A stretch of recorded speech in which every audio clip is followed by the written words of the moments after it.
Shut up, fool!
What is the Apologia jingle doing in here?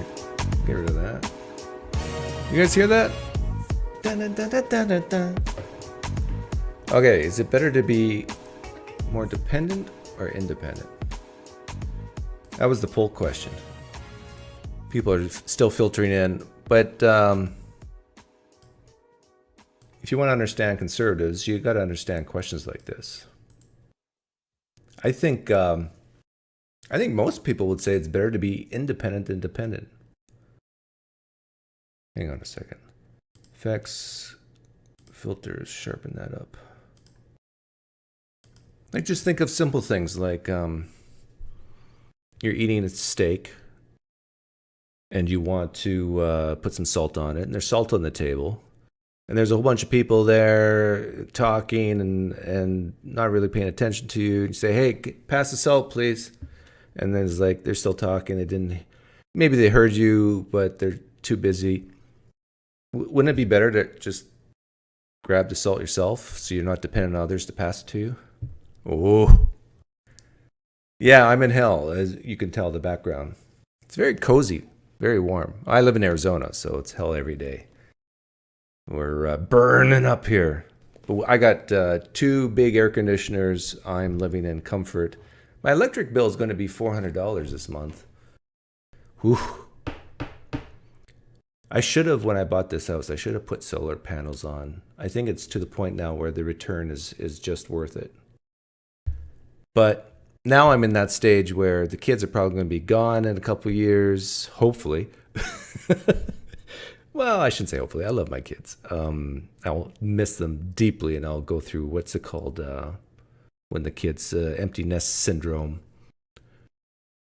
But it takes about, I think, 10 years, maybe 12 years to pay off solar panels. But I think the return over those 12 years is close to 8%. So that's pretty good. But my main issue is I would want to own them, not lease them. And I'm always scared if, like, there's a leak on the roof. You got to take the solar panels off to get to the leak. I mean, there's things you got to think about before you just slap on solar panels on your house. But then again, the solar panels should help prevent, well, no, if it gets on the top and the water runs below. I think the water can still run below the solar panels because they're like a little bit off the roof, maybe. I don't know how they put that up. But for the 13% of you who said you'd rather be dependent, what I don't get that. Maybe you can call in and explain that to me. Or maybe you're just jokingly being stupid. I don't know. Okay, let's see. Let me get the live stream link here to call in. But I'll try to trigger you so you can have something to call in about. I'll say something, you say, "Oh, I really passionately disagree with that," and then you might call in.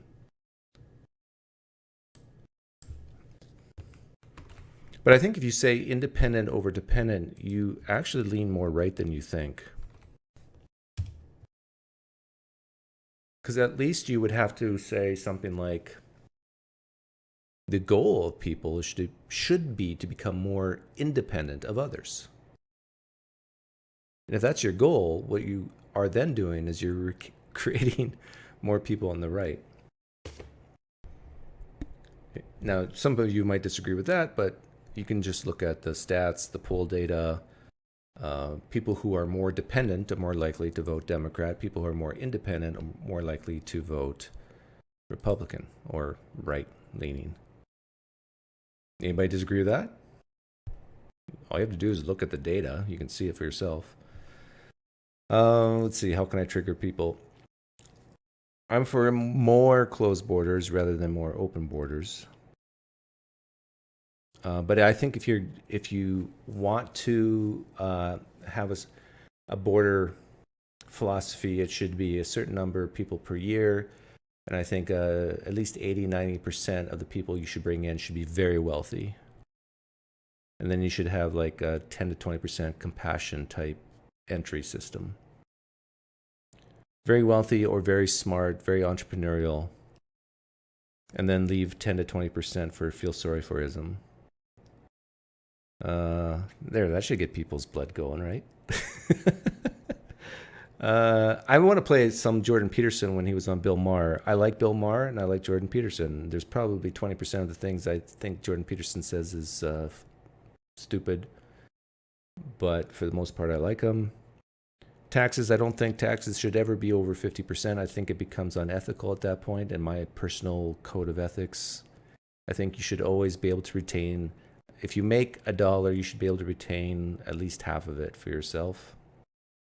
But I'm not against taxation.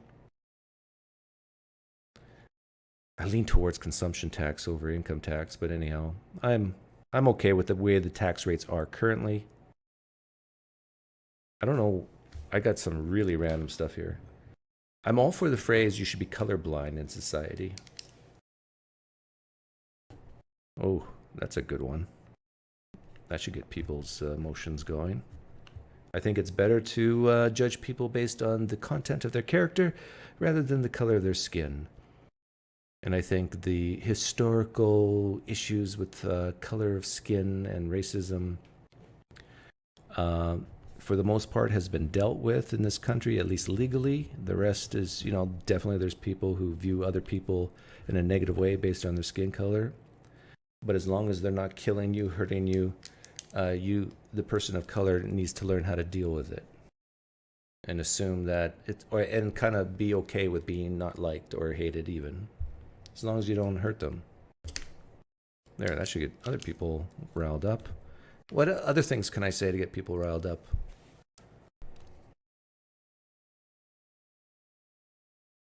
Oh, crime. I think crime is becoming crime rates, I think, have gone up because, during the COVID years and beyond. Oh, we got a caller already. Is this the same guy who called me on the religious channel? Ahmad, did you call me the other day on the other channel? Yeah. Oh. It was. Welcome back. How are you doing, sir? I'm doing very well. I was just browsing YouTube and I saw your live thing and I'm like, you know what? This is the politics side of him. Yes. Let's give myself. Let's make myself vulnerable to him again. Yeah, well, I appreciate you made yourself very vulnerable the other day, and I appreciate that. But you know what's interesting? You're a Muslim, and you live in Sweden, right? Sweden? Canada. You live in Canada? Am I confusing you with somebody else? No. Perhaps. Are you a Swedish citizen? No, I'm not. Oh, I am. There was another guy named Ahmed who actually sounds like you, who I think lived in Sweden. Was his name I Ahmed? was on your show maybe a week ago. Not even. There's so many Ahmeds, I don't know. I can't keep up. Yes. Yes. Like I have many names, but that's my first name. Like also for anonymous reasons, I just use that Muslim generic name here. But that is part of my name though. But you are Muslim. Yes. Well, remember I told you that I left and I came back. So I'm somewhere in between atheist Muslim or cultural Muslim and extreme zealot. So I'm somewhere in between there. Okay, I need you to help me with something. Talk to me. I have been watching videos online, which is probably a bad idea, but of crime in the United States. And in certain cities like San Francisco, crime is pretty out of control. I think San Francisco is one of the worst cities in all of the United States for crime. And so I see people doing terrible things to other people and stealing. And just for fun, this morning, I looked up crime rates in Saudi Arabia, and it's almost zero. Almost zero. Yeah. And then I asked myself, why is it almost zero in Saudi Arabia? And you know why it is almost zero? Capital punishment. Not only that, it's like if you steal something in Saudi Arabia, your right hand is chopped off. And left leg. Well, it depends. If you do armed robbery, if you just go in a store and steal something, but you don't hurt anybody, you don't threaten anybody, your right hand is chopped off. But if you like try to carjack someone with a gun, your right hand is chopped off and your left leg, or is it left foot? Left foot. Yeah, I mean, yeah, it could be. Yeah, well, it depends on how you read it, but left. It's opposites. Yeah, so you can say left leg or left foot or whatever. Like, Now, but but anyways, both of them. here's my problem though. One part of me says this is barbaric and terrible, but the other part of me says this works. I mean, there's no question this deters crime, and I hate crime so much, I'm conflicted. And it's like, even if the United States was to, let's say you got 100 carjackings, even if they just like had a random number generated, said we're going to chop off the right hand and the left leg of all carjackers, but only 1 out of 100, and we use a random number generator. Even that, you would see crime in the United States plummet. I think. Maybe I'm wrong. The thing with Saudi Arabia, I'll give you 3 examples. Let's use your San Francisco example. Let's use your Saudi Arabia example, and let's use another example, an Afghan example. So the Taliban in Afghanistan, this is their second crack at it. Their first time they ruled in Afghanistan was in 1996 to 2001. And then after 9/11, the American invasion came and that saw them go away. Ironically, these cavemen were able to defeat the greatest power in the world, but that's another discussion. Now, the Soviets withdrew from Afghanistan in 88, and the Mujahideen, the Islamic faction that was fighting the Soviets. This is all coming back to your San Francisco, so I'm not speaking off tangent. And then the Soviets, when they left, well, between 1978 and then the 10 years of the Soviet occupation, 1988, the Mujahideen were fighting the communists. When the Soviets left, they left a communist puppet in power, and he ruled until 1992. But when the USSR fell, the money supply fell, and as a result, the central government in Kabul fell. Now, in 1992, the Mujahideen took over. My God, was there looting? There was raping in Afghanistan. These guys left no stone unturned. There was sectarian violence, Islamic sectarian violence, and then there was ethnic violence in Afghanistan. Like the country went from being very peaceful under a communist rule, very peaceful. Like there was schools, people were educated. Like Afghans even managed to send someone into space with Russian cosmonauts. So Afghanistan was pretty good under the communists. But then these Oh, I didn't Muslims know came. that. There was an Afghani astronaut? Cosmonaut, yeah, Huh. yeah. I think his name is something Momand, something Momand. Yeah, he. Here, let me just quickly Google that for Well, you. no, it's all right. I believe you. I find that interesting. I would not have expected Well, that. because yeah, his name is Abdul Ahad Momand. Anyways, so the Soviet Union actually did help Afghanistan, to be a good society, along with the rest of the globalized world. You could say the same thing 1992, these about Muslims, you could say the same thing about Iraq under Saddam Hussein too. Like for the most and part, that's under Saddam Hussein. yeah. And then these guys, they come who were already fighting the Soviets, and now they won the war against the communists, and now they each want to become the leader. There was like 7 leaders, and each one of them each group wanted their leader to be the president. Long story short, 1992 to 1996 saw the most brutal era of Afghan bloodshed, worse than enemies fighting each other. These are Afghans fighting each other.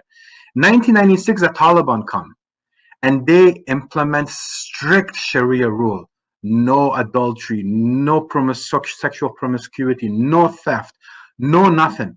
Afghans were saying that under the Taliban rule, and you had to grow your beard, and if you did not, and if the Taliban doubted that you had prayed, that you hadn't prayed, you had to pray in front of him. Long story short, Afghans were saying that under a Taliban rule, they were so much at peace. But the only problem, they said, and here's the kicker, the economy sucked.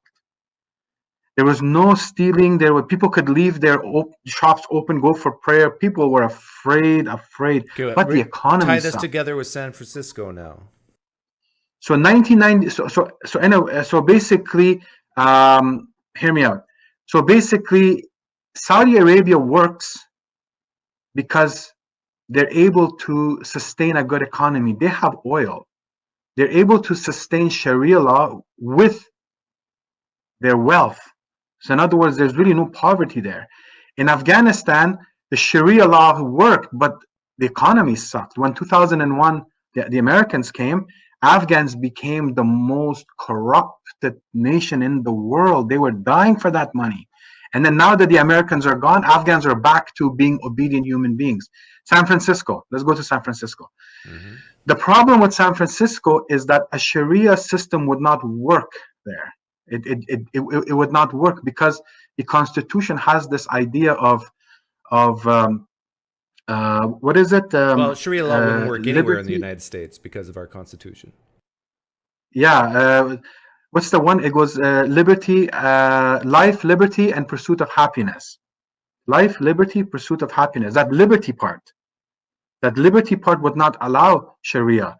Now, the problem with America is that it's actually a free market system, which means that you go there, like you go to a market, you bring your oranges, and if you want to sell your oranges for $300 a piece, if there's a buyer stupid enough to pay you $300, then you can sell it. And but that's the way the American system is. It's literally a market. It's literally a bazaar. You go there and you do whatever you want. And the people ruling America are people who are invested in the bazaar, in that market, to survive. So they have no problem with people stealing. They don't care. They just want, for example, in COVID, they gave $1,400 checks. That money went right back to the pockets of the rich because they knew these idiots were going to spend it. No one's going to save $1,400. So they were able to trick the system to give people sort of money for COVID or whatever, economic recovery. And then they knew that money would come back. So America is actually run by intelligent, super intelligent human beings who understand how to make money. In Afghanistan, the Taliban, they are run by super intelligent human beings who know how to control human beings. Are you saying politicians are super intelligent? Well, the system, no, the politicians are puppets. The Okay. system itself, you know, Yeah. America is almost, what is it, a country that's almost 250 years old. But the reason it's probably the best country to live in the world is because they literally unshackled themselves from the British system. So the system that they created, and over the years they've had amendments to their constitution, and over the years they've tried to make the system so airtight for the reason of life, liberty, and pursuit of happiness. And honestly, happiness is such an important endeavor. You need happiness to live, man. I think happiness is overrated. You think so? Hmm. Okay, you go first, and then I'll tell you why I think. Or if you want, I can go first to say why I think Now, happiness let is me be super clear. I important. don't think happiness is bad. I think everybody likes to be happy by definition, I think. But there are more important things than happiness. And that I would say, Like what? like commitment. So I can be unhappy with my wife for one day, maybe even 2 days, 3 days in a row, but I'm committed to her, and it's more important for us and our family to be committed than be happy. Do you agree or disagree? Give me a moment. You've made a very good point. A very good point That's what about I do here commitment. on the Pinecreek Politics channel.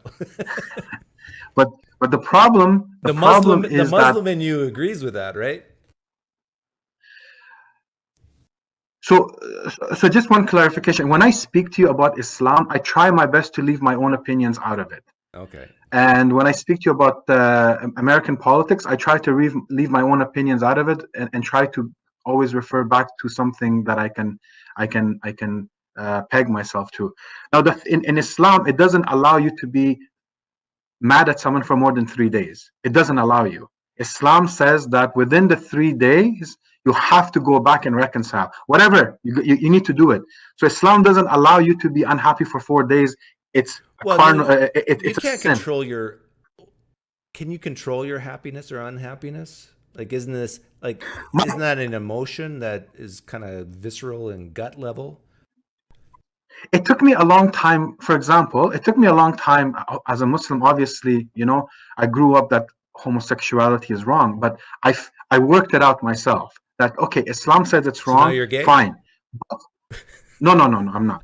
But I have seen the happiness in gay men, and and when you look at that, you're like, wait a minute. Life by itself. Who was it? Hobbes, who said it's short, brutish, and something. Anyways, Hobbes. There's a third one in there. Life is genuinely very, very. It's pointless.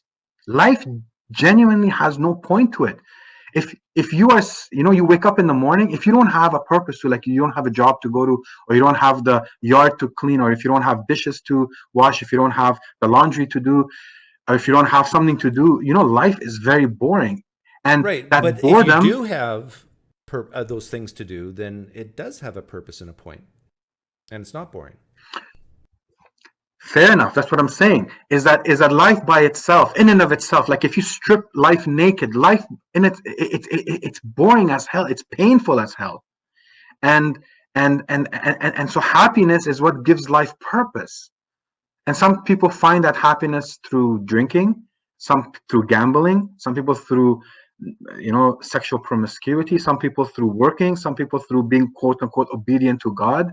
Who knows what's the internal reasoning why someone does something? But I think it's all to in the pursuit of that happiness, that pulse of happiness. And I think that's the only thing that keeps it going. Yeah. And I See, think this is the only reason. I kind of agree This with is the you. only reason. I kind of agree with you, but I kind of don't, because I would say in my personal life, I got the most fulfillment through suffering. So, for example, and I've had a pretty easy life. So when I say suffering, it's relative, but I think about the hardest times in my life was having our first child and being sleep deprived, stressed to the max. At the same time, I was studying for the Chartered Financial Analyst exams. I mean, it was the hardest time in my life, but it was probably the most meaningful and purposeful. I wasn't happy, but I had meaning and purpose in my life. And looking back on it, I can see how it shaped and molded me to be the man I am today.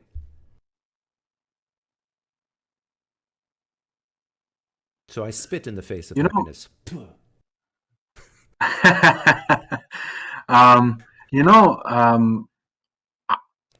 I genuinely think that life is hard on everyone, and while we pursue happiness, sometimes other things. For example, if you ask someone, what would you rather do? Watch YouTube clips all day, or go and work at McDonald's because you have to pay rent. Obviously, they're gonna say watch YouTube clips, but they have to go to McDonald's and work that minimum wage job because they need to pay rent. And so, one thing that the human body has been designed in such a magnificent way. Of course, you have ways of overcoming this. It's very hard to commit suicide. The body is designed not to commit suicide. Of course, you can hang yourself, you can take a gun, whatever. Yes, all those things.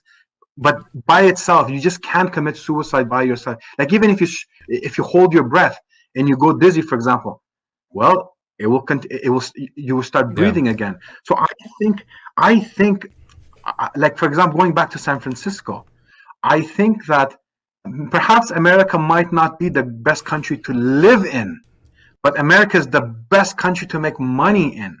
And I think this is what's definitely. And I think this is what's happening today. That for example, like these children who are having like gender issues. My heart really wrenches, man.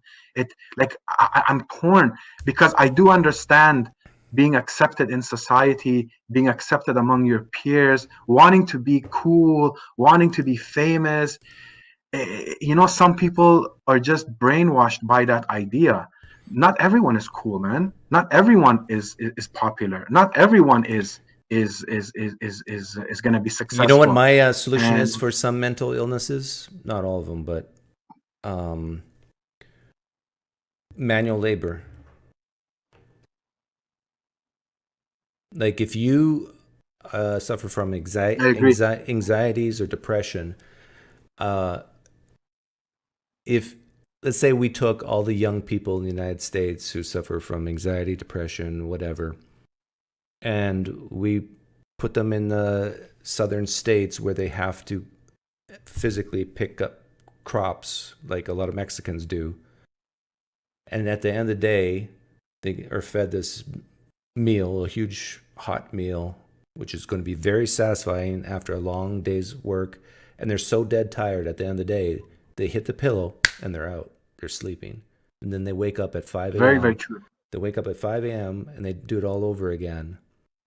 And I tell you, like, hard physical labor is a great antidote for, I think, a lot of mental problems.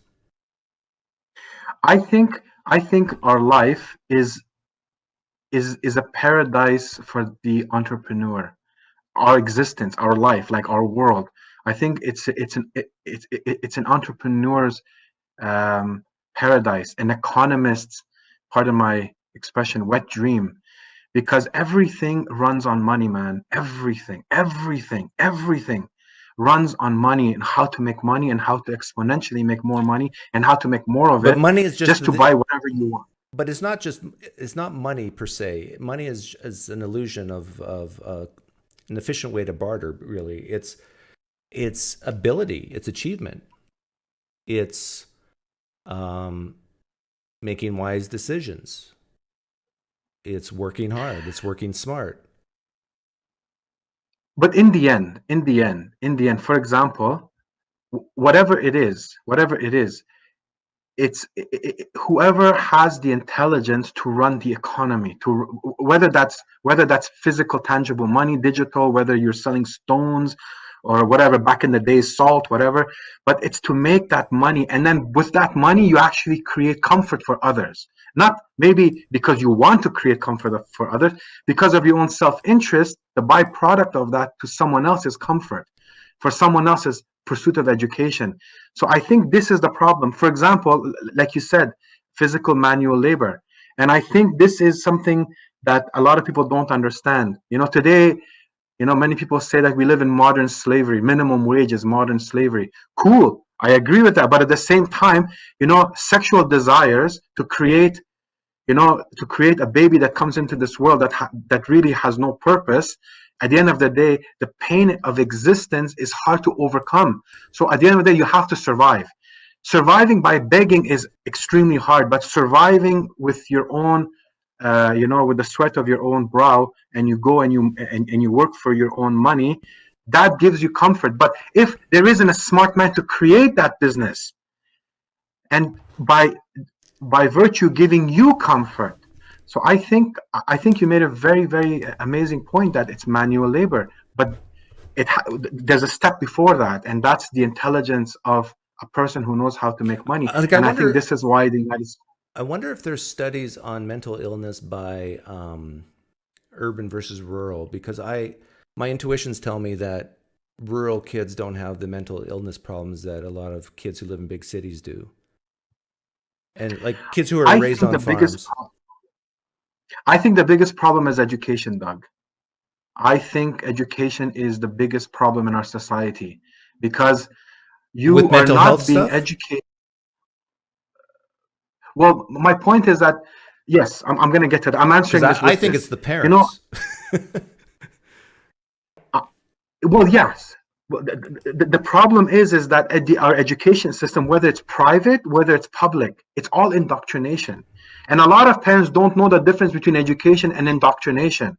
And the only thing parents see is that, well, you got to make money because you got to pay rent, and you got to buy your own groceries, and you got to make your own living.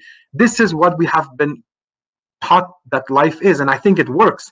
All the other spiritualities and religions and everything else, like, cool, but at the end of the day, like life has to go on, man, and you can't beg people, and that's just the way it is. So I think that in the cities, people are more educated, and because they are in contact with all sorts of ideas, like their brain just cannot compute a lot of this stuff, and they don't have the objectivity, nor do they have the critical thinking to compute all of these problems. But in the villages and in the rural cities, like, these ideas don't exist. It's the same ideas everyone talks about. So there's confirmation bias everywhere, and you're good. Happy imbeciles. And I think this is the problem. Yes, exactly. Exactly. You see this? I saw this today on JP React's channel, and these are sons of movie stars, boys of movie stars who Megan Fox's son is transgender, Gwen Stefani's son is transgender, Adele's son is transgender. Who's that? I forget. Don't know who that one is. And it's like, is this a coincidence? That no. That so many movie stars, Hollywood types, musicians, people whose brains lean left have children who are transgender. And to me, like, I ask myself the question, if we had a time machine and those children, those same children, were placed in my home, would they be transgender today? No. I really doubt it. Which tells you that there's some type of environmental, social, like, as Jordan Peterson put it, parents who are serving the glorification of their own compassion. It's like, look at me. Yes. How loving and understanding and compassionate I am, because I have accepted my transgender child. I think the problem also, Jordan Peterson has put his finger on it very, very beautifully. Postmodernism, the exponentiality of ideas, and people don't know what to do with them. I think as human beings, or life or existence works until about the 11th or 12th dimension. Anything beyond that, it becomes unstable. The instability of the idea doesn't really work anymore. Like the 3rd, 4th, 5th, 6th, until about the 11th dimension, it's stable. After that, it's not. So mathematically, we even understand that there is a limit to exponentiality. Therefore, these postmodernistic ideas, that are just created for the sake of being created. Like someone takes a clean canvas and throws, feces on it, and they're like, "This is art."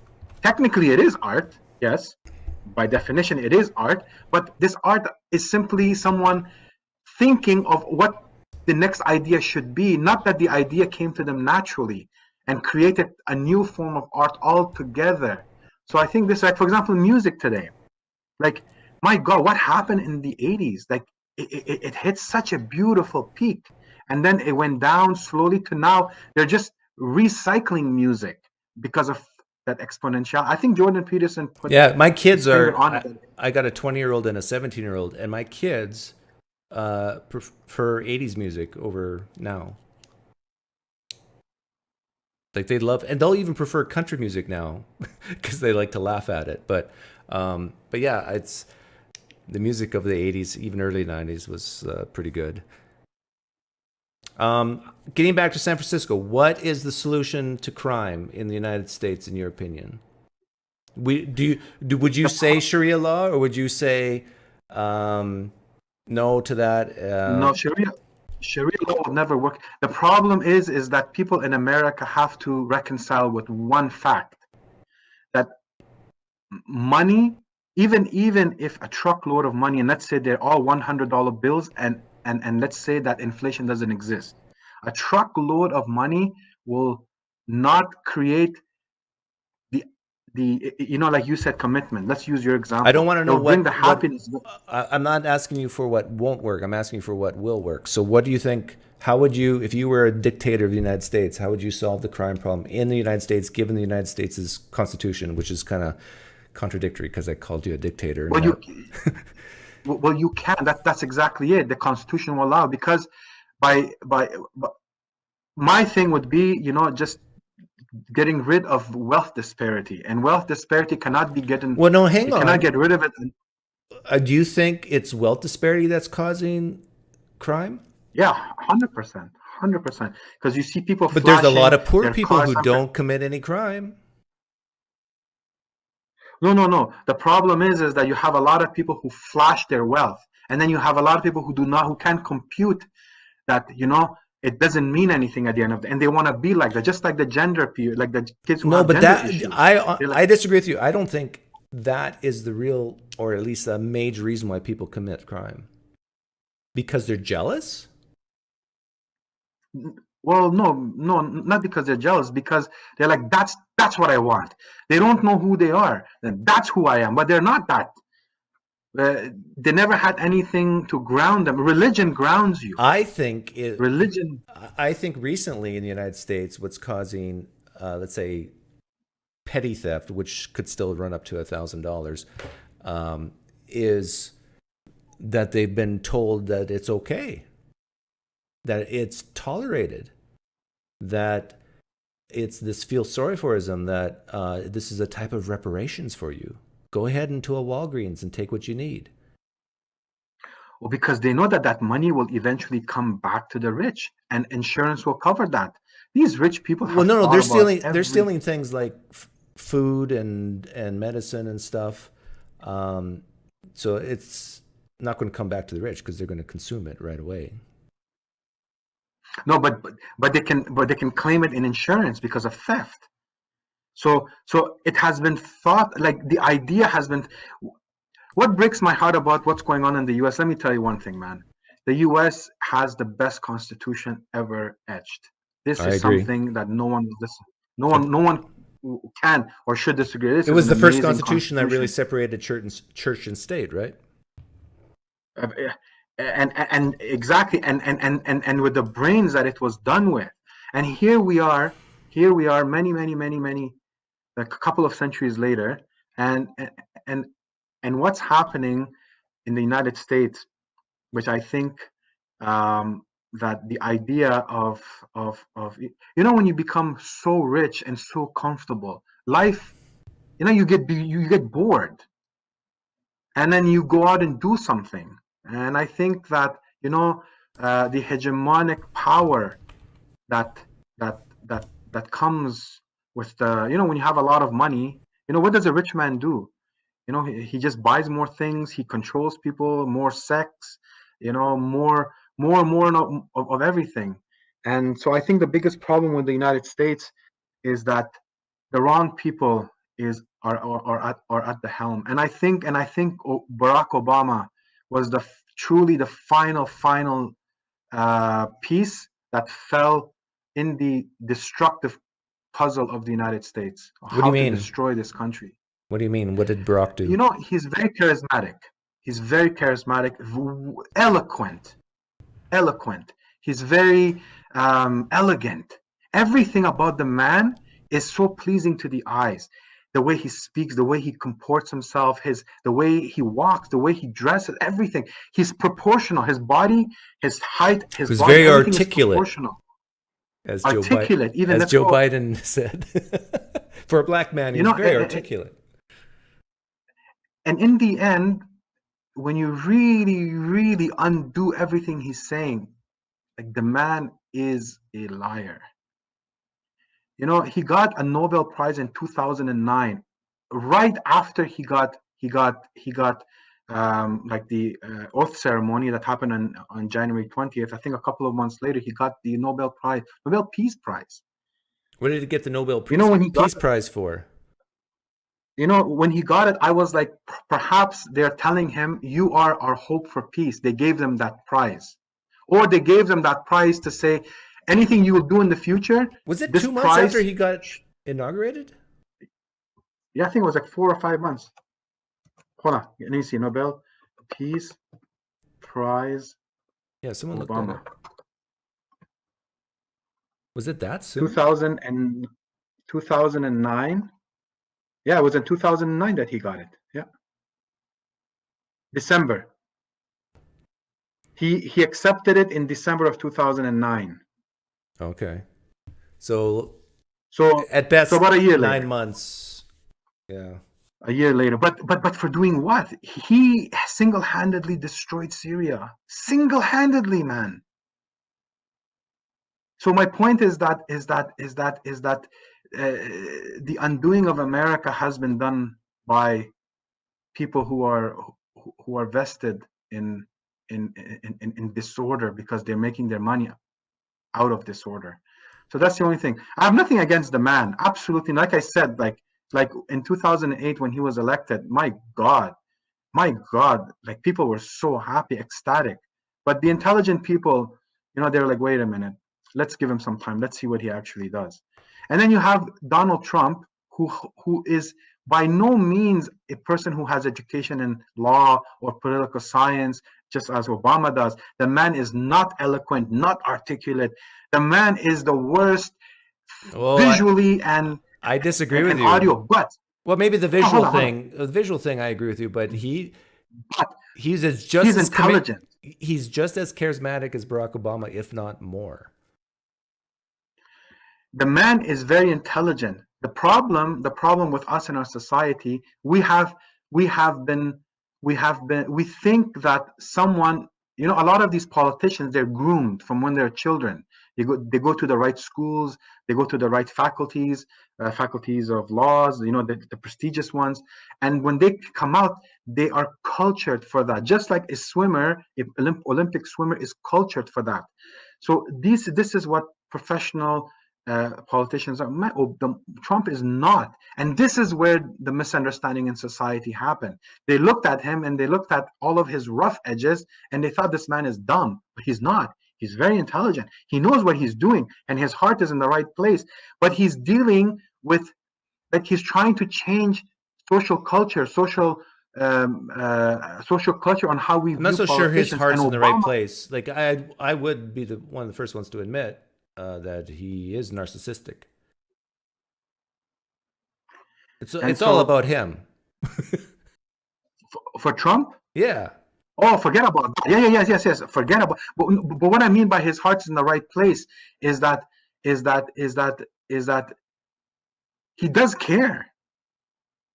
Like, he does care, and he wants some sort of peace, some sort of non-violence, some sort of, like, people will probably shoot me if I say that he's like Gandhi, but he doesn't like violence. It's repulsive to him. Yeah, that's a very And good point, because I think this is factually true. He was only president for 4 years, but if you look how many people were killed at the hands of the U.S. military under those 4 years, I think he's way below anybody else as president, right? Like Obama killed way more people through the U.S. military action.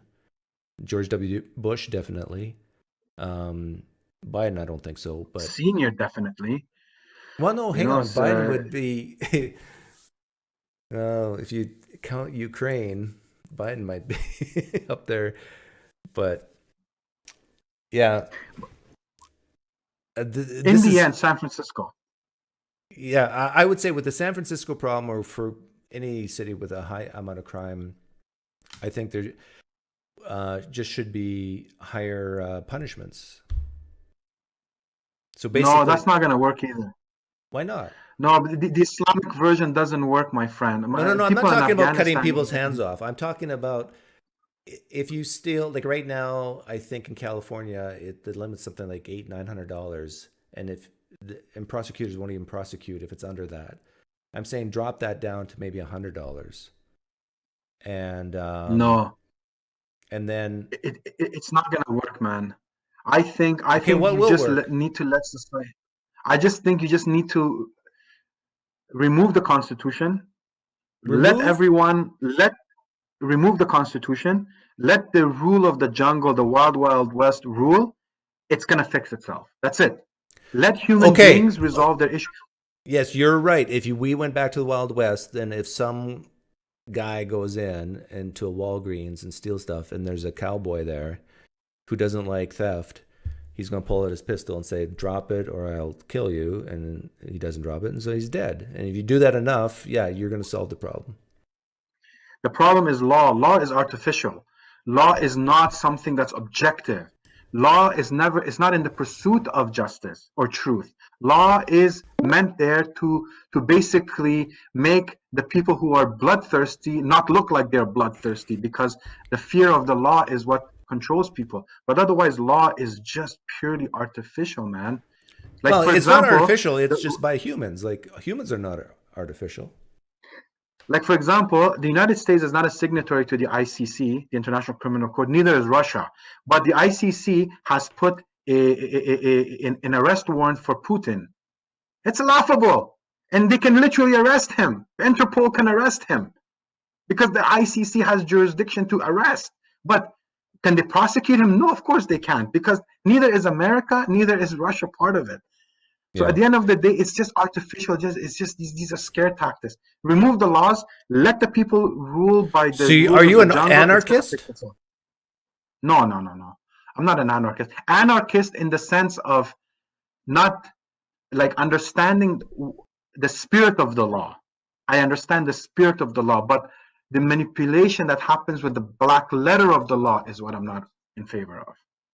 Okay. I got to let you go. Peter's on the line. He wants in. But nice talking to You you. take good care of yourself, my friend. Sorry if I dragged this and it was too harsh on your audience. No, Thank no, you, man. it was fun. Take care. See ya. Thank you, sir.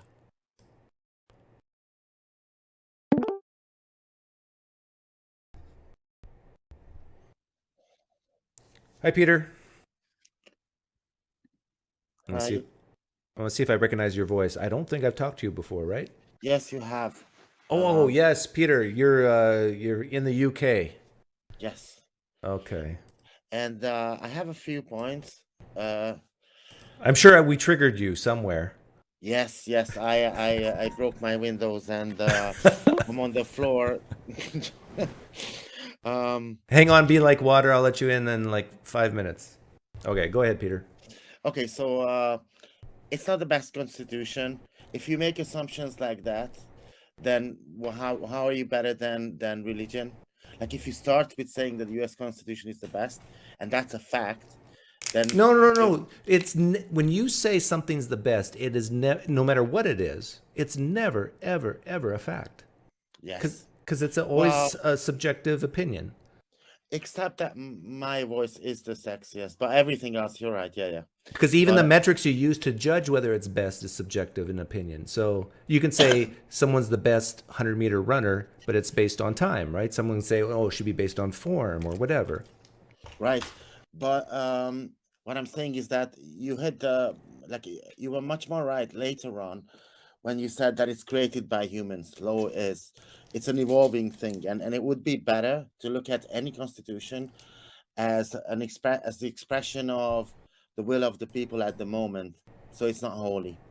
The Yeah, other but you thing, have to admit that the Constitution of the United States did a good thing by separating church and state, which most of European countries haven't done. Definitely not Middle Eastern countries. And so that led to, I think, more freedom in other areas.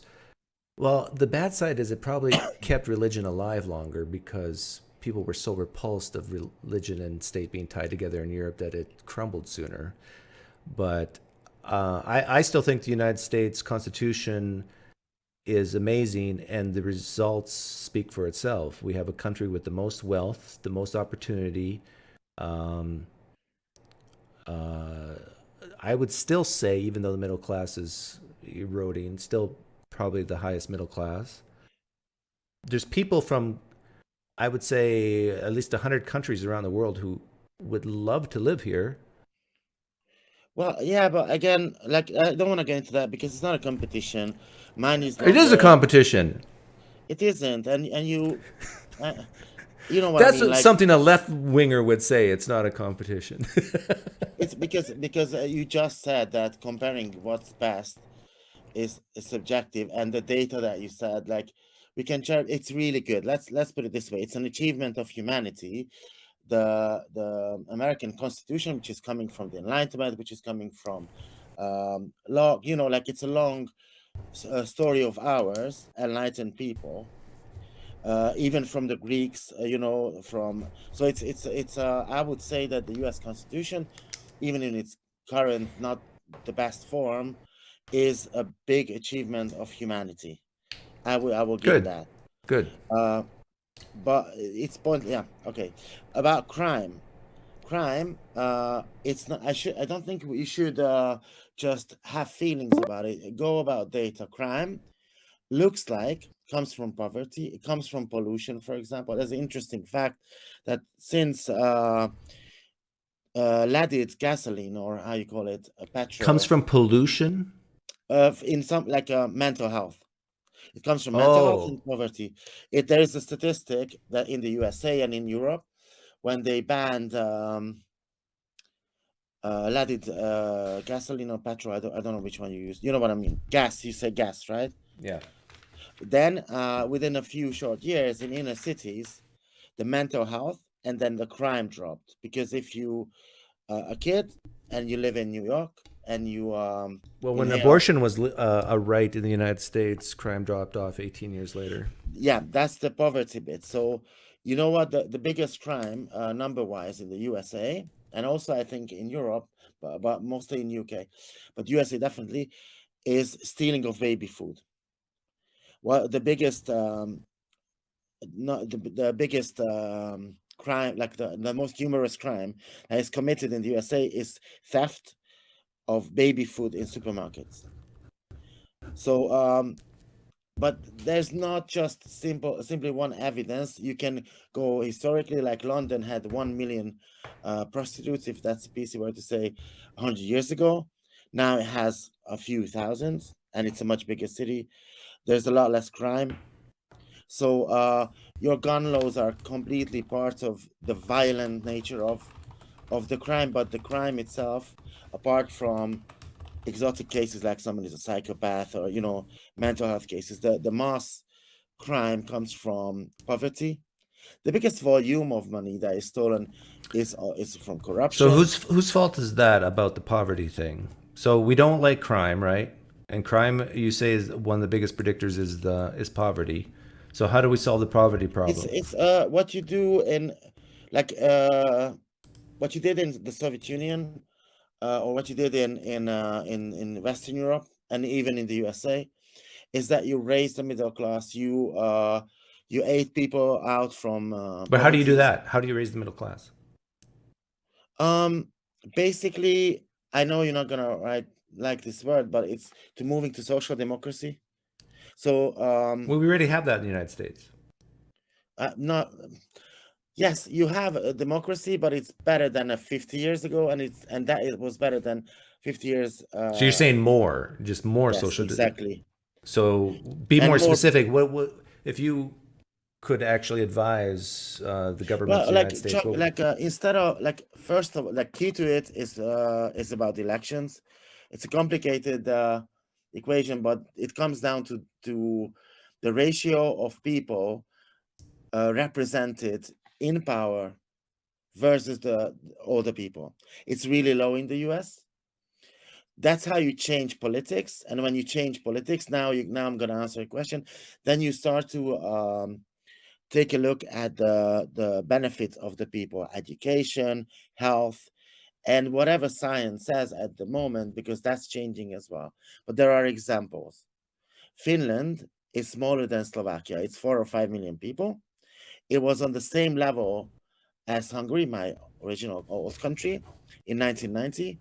They invested a lot in education, and those 4 or 5 million people have beaten the world in technology 20 years later with Nokia. For 20 years, everyone, all the 7 billion people, bought Nokia from one tiny country, Does Finland. Nokia still exist? It does, but it's like a Apple mobile phone. Apple killed them. Yeah, but yes, but it's like not. It's not the yeah. It's I don't want to get. I'm gonna. But okay, you said the solution to crime is to get rid of poverty. The solution to poverty is to have more social democracy. Like to have a social network that you can fall back on. You find the right aid. So, but Saudi Arabia is a counterexample to everything you just said. Saudi Arabia is the richest and the poorest country at the same time in the world. Right. They have so they don't give. So everything you just said is wrong if we point to Saudi Arabia. If you use sophistry, yes, but in fact, they don't give. It's not about giving cash to people. It's about creating services like schools, infrastructure like roads, kindergartens, and all that. Spending the money wisely. Like that's the idea of communism or community, is that if we are neighbors, we can be able to, we can spend our money on our own, or we can sometimes buy a combined harvester together and use it half time. Okay, what do you think about my solution? Have you heard my solution to this? Because I think I disagree with your solution. Is that killing all Hungarians? No. Okay. My solution is this: is for more people in society. This is a type of education, but it doesn't have to be formal education. People like you and me, in our common day, every day conversations, we look at them in the eye and say, "Don't have kids you can't afford. Keep your pants on. You can have all the sex you can have all the sex you want, but not that type of sex until you can afford it. And if you are going to have that type of sex, make sure you have at least 3 forms of protection, because what you do not want is a society where you have unwanted children." I agree with that. That's education. It's having 13 kids was the model in the old times, and that kills a woman. Like Maria Theresia, who was the empress of the world at one point, of the Habsburg house, or Queen Victoria, Empress Victoria, also had a bunch of kids. They both had 10 or something. But we now are educated, and we prefer, if we know this, like you know this, but a lot of people don't. We know how to that it actually benefits us to have 1, 2, 3 kids max, and treat them nicely, versus having 14. The reason why that changed, for example, in Hungary, is the industrialization of agriculture. Until that, every family who had another kid was richer a little bit, because most people were peasants, and the more live workforce you have, the richer you are. Like if you have 5 sons and 7 daughters, then you can do a lot more than if it's just 2 kids. Yeah. But that's knowledge, that's education. So I agree. The more educated people and people who have access to contraception or I listened to Tucker Carlson the other day, That's and a mistake. he gave the advice that if you want happiness, you should have as many kids as you can, like Mormon level of kids, and that will bring you fulfillment. And I'm just thinking, and I think a lot of Christians were lapping this up, and I'm thinking this goes against even a lot of Christian values of if you have kids you can't afford, you're going to become dependent on society to help you, and I think in a lot of Christian circles that's frowned upon. That you should be able to take care of your own family and not rely or even demand people to take care of you. So yeah, I it's agree, weird. but that's good for Tucker Carlson because the more kids you have, the poorer you will be. Not only you will do more crime, And but more also likely to vote Democrat. Like the more more kids you, not. But the in poorer fact, you are, you the more don't, likely you're to right? vote Democrat. In an imaginary world, yes, but in reality, Trump voters, most of them have 3 front teeth and a lot of kids and are Oh, really come poor on. and have not a lot of education. Education. You think that half the country has 3 front teeth? Well, I mean, if they're really like the best of them, some of them only have 2 or 1, and it's not even in the mouth. That's like I'm me saying most of the left are mentally ill. Well, that's true because most people are mentally ill. So there you go. But if you go into research, the more uneducated you are, the more likely you are likely to vote against your own interest. So most poor people actually, a lot of times, because they have they don't even fall for the false left wing. Like even if you say they are grifters, most people, when they have nothing, what they have is I'm a man, I'm not gay, I'm American, I'm better. Like if you have nothing, like it's natural that we are human. It's natural that we have a nationality where we're born. It's it's a thing that we are man or women or whatever. You only become proud of those things if you have absolutely nothing. The only time when it becomes important to you that I'm one of the 320 million Americans is when you have no life. Like when your identity, your uniqueness comes from something that is shared by 300 million other people. No, It's see, really this is the difference between your brain and my brain. You're basically saying you become important when you share things with other people. You become like them. no. When your identity is not, you don't have, you're so on the edges of the fringes of society, you're so poor, you're so desperate that the only source of pride is the fact that you are a man or you're a woman or you're American, like basic No, facts in that the United States now, a source of pride is that you're poor, is that you're black, is that you're transgender, is that you're gay, is that you're whatever. That I is don't now think becoming not the on the source of right. pride. This is what's called critical theory. It's the more I the think more of a the victim you are, the more you are listened to and valued and cherished. well now we're conflating things because being proud of being gay or black or anything oppressed is kind of a pushback. It's not the same. It's not true pride. It's basically the demand from society that, hey, I'm equal. I haven't been treated equal, and that's a historical fact, and I want to be equal. And instead of fighting and begging, I'm gonna say I am not ashamed of being black. I'm not ashamed of being transgender. I'm not ashamed of being a Jew or a woman or anything. That's not the same Or a thing as white when man. some. Yes, but it's it's it's kind of funny. You know what I mean? Like I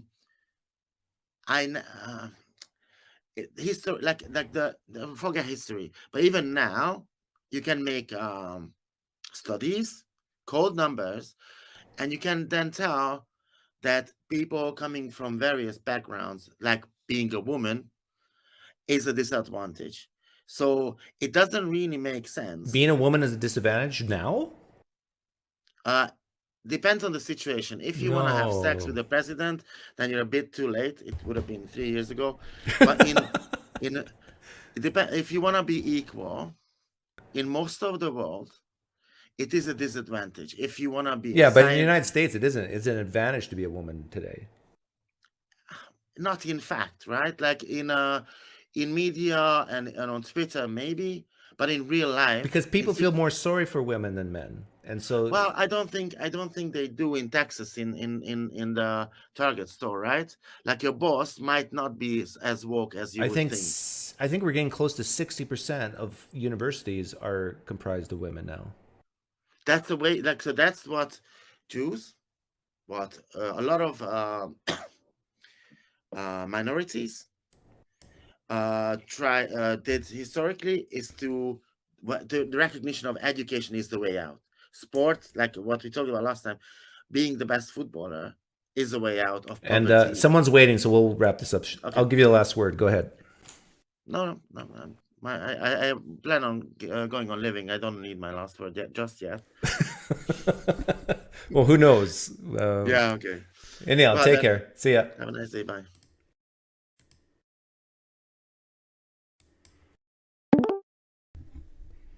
I know I've talked to you before. Hello. Hi, how you doing? How's it going? So have have the police caught you yet? I'm hearing they alarms caught in the background. Oh, I mean, they might be right here. I mean, I don't know. No, I'm at work, so it's just the sirens going off and stuff. But so I wanted to push back on something you said with Ahmed, I think how you say his name. Yep. You mentioned that you believe that happiness is overrated.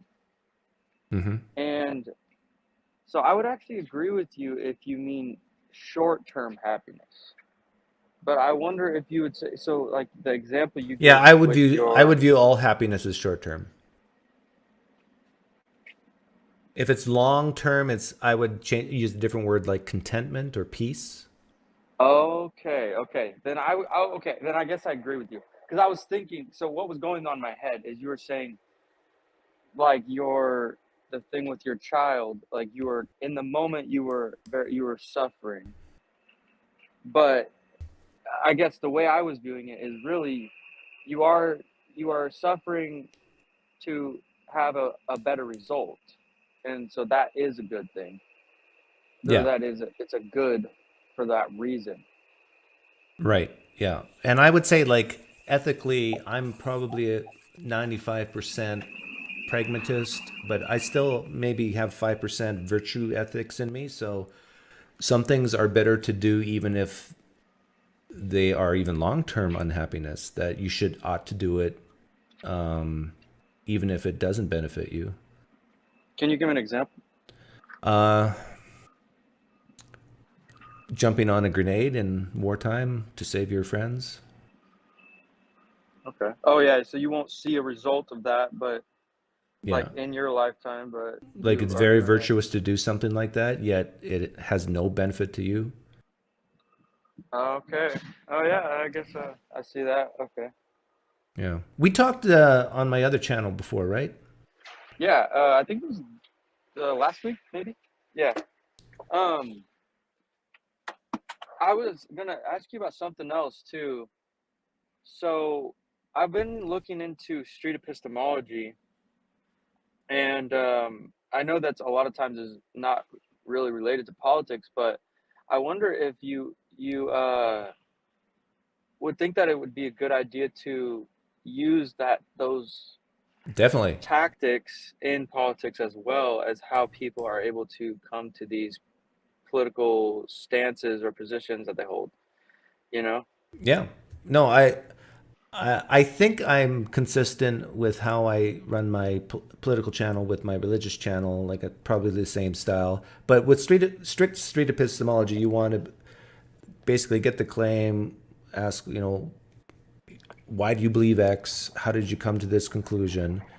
And then you focus on that, and then you ask questions like, can we test that? How would you know if you're wrong about this reason? And the thing is, with politics, so much of it's opinion based, because I bet you for 80% of issues, someone on the left and someone on the right can agree 95% on the facts. Like they can Right. look, for example, take January 6th. riots, people beating other people up, smashing windows. Someone on the right will say, yeah, I see that. It happened. I agree. Someone on the left, yeah, I see that. Window was smashed. A woman was killed. I agree. They agree on the facts, but they disagree on the how bad it was or what that means or what could have happened. And that's where there's a disagreement. And once I think people can understand that we can actually agree on the facts and disagree on the value of those facts, I think politics becomes much easier. And Well, and another thing is like, are people even really looking for the facts when it comes to politics? I don't know if they are. I think a lot of times they're just sort of looking for a pundit that they are agreeing with or they resonate with to kind of adopt their stances. I know I was that way for a long time. yeah, So, it's confirmation bias. It's yeah. they will try to seek out data to prove their point, to prove that they're right, instead of trying to disconfirm what they believe. And Right. science is all about disconfirmation, not confirmation. It's trying to eliminate things rather than, because in science you don't say, oh, we have proved 100% beyond a shadow of any doubt, even though we can't see the future, we know this is true. No, new evidence can come to change the mind. Yeah. Yeah. And so along those lines, as far as conversing with people, I've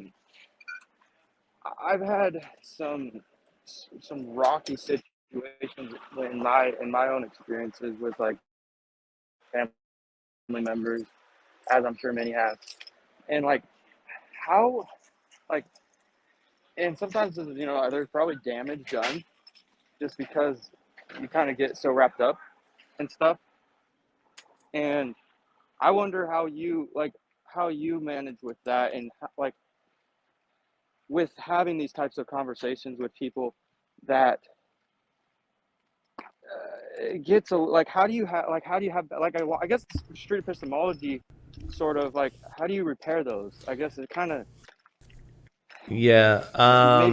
maybe it's related. I think the key is, and I think politics can be worse than religion in this. The key is, and this will sound horrible, but the key is not to care. So if you care passionately about an issue, the chance of you thinking objectively about it go down. So if you really care about something deeply, you will have this seek out confirmation bias. You will try to push back against anything that might show you to be wrong. But if you don't care one way or another, like if you truly, I do not care if I'm right or wrong about this, but this is what I believe. And then if you can have a conversation, if the left and right can do that, then they can actually look at the facts, see the facts, and say, hey, and not get mad at each other.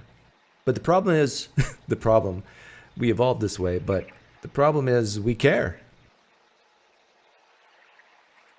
Yeah. Like I have family members that I've basically as of maybe a week ago, because this was along religion talks, but sort of it involves religion or politics as well, is I've kind of just come to grips with I'm just not going to be able to have conversations with them. Can you give me a specific example of a conversation you've had with your family that's ended up badly? Well, the one that just happened a few weeks ago was about just how they called me. They were basically calling me like saying that I'm intellectually dishonest for how I'm coming to my atheism or my lack of belief in God and all that, and I couldn't get through to them, and it got pretty heated. Okay, so in that example, there was nothing that I was gonna.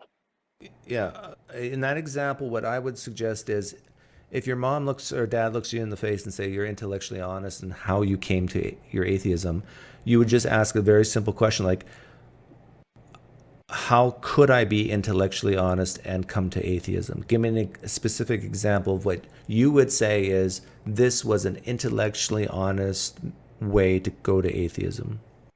And if they can't answer that question, if they say, well, it's impossible to come to atheism through any intellectual endeavor, then you don't even have to say anything at that point. This is just a dogmatic belief and that's that. But if they say, well, you should have read this and this, you need to research that, and until you have, in our opinion, you haven't come to an intellectually good conclusion. And then you can actually say, okay, I'll do that. And then at the end of it, if you're still an atheist, you say, am I honest now? Yeah, I think that I've pretty much done that, and essentially what I've come to with them and also other people I've talked to is they think that God cannot come to believe by logic, that you can't come to belief in God through logical means. It's sort of like a experience-based type thing, and so Are they Pentecostal? I don't even know. Yes. Yeah. And so, how'd you guess? Is that common with Pentecostals? Yeah, I've been in a Pentecostal church for several years. In that situation, what you would say is try to falsify, like ask questions like, can there be someone who claims to have come to God through this method you're talking about, the non-illogical method, but a more experiential method? Can someone say that and be a fake? And they're going to say yes, because there's even Pentecostal. They said yes. I've said that to them. So then once they admit that fakers exist who claim to have these experiences, or even have experiences, but they're still fake, they're not from God, but it's just their own mind, then ask them, how do you tell the difference? Ask them, how do you tell the difference between someone who's had this experience, let's say it's speaking in tongues, but they recognize the patterns, they've heard it, and they just do it, but it has nothing to do with the Holy Spirit. Another person, it's from the Holy Spirit. How would you tell the difference? And they can't answer that question like that. There's no good way to falsify it. They say that it's just a feeling. It's just a feeling that you can sense it with your sort of like a spiritual discernment. Right, but someone can sense that type of feeling and still be mistaken. Right, Mom? Yeah. Yeah. Yeah, and I gave an example of like you could, like if you set up 5 people that were like had this, that like speaking in tongues, for instance, like 5 people speaking in tongues, and then you had like 5 people listen to it that had spiritual discernment, would they be able to like translate correctly? Would they all be accurate? Like, but they when you set up an experiment like that, they're like, nah, you can't logic your way into it. You can't experiment scientists, like you can't science your way into it. It's like they just totally reject any type of empirical verification that their belief is reasonable. Let's get deep here for a second. When your family said that to you, that you're being intellectually dishonest, on a scale of 0 to 10, how much did that bother you? Well, I'll be honest, it did kind of bother me just because it was from them. Right, and that might be something on my part that I need to get over, and just let it go off my back. Like, but were you like at an 8 or 9 out of 10 of being bothered? On a rating, I would say probably like a 6 or something. Okay, that's not too bad. Like 7. Like I know I'm not, so it's not like it really affected me. But I guess just because the fact that they know me better than it was my grandparents that were saying this, but they know me very well, more than most people on the earth. So it's like the fact that they would say that kind of hit home harder than it would just be my. Because I'm personally at maybe a 1 or 2 when family members say that about me, and so then it's no maybe problem. I need to get there. Yeah, so I guess just work on trying to be a little more dead inside. Yeah. And I'll let you go. Thanks for calling in. Okay, yeah. Take care. All right. Bye. I know it's really hard, especially when people you care about say stuff like that. Let's see. I'm going to play some of this Bill Maher and Jordan Peterson. I don't know. Well, he's smoking a cigar in here because it kind of looks smoky in this room. But I know a lot of people on the left don't like Bill Maher. And if you're one of them, can you maybe even call in and tell me why? Because here, I think, is something I shoot for. Two people having a conversation. This guy leans left. This guy leans right. Although it's leaning right in Canada. But I think even in the United States, he leans right. And they like each other. They have civil conversations. They can even disagree with each other. And there's no problem. This is a left-leaning guy who I respect and appreciate because he doesn't care if people within his own tribe dislike him. I've always said one of your goals should be to be kind of hated by people in your own tribe.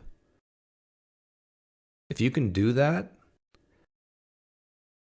if you can actually not fear saying something and risk being kicked out of your tribe, you got my respect, no matter if you lean left or right.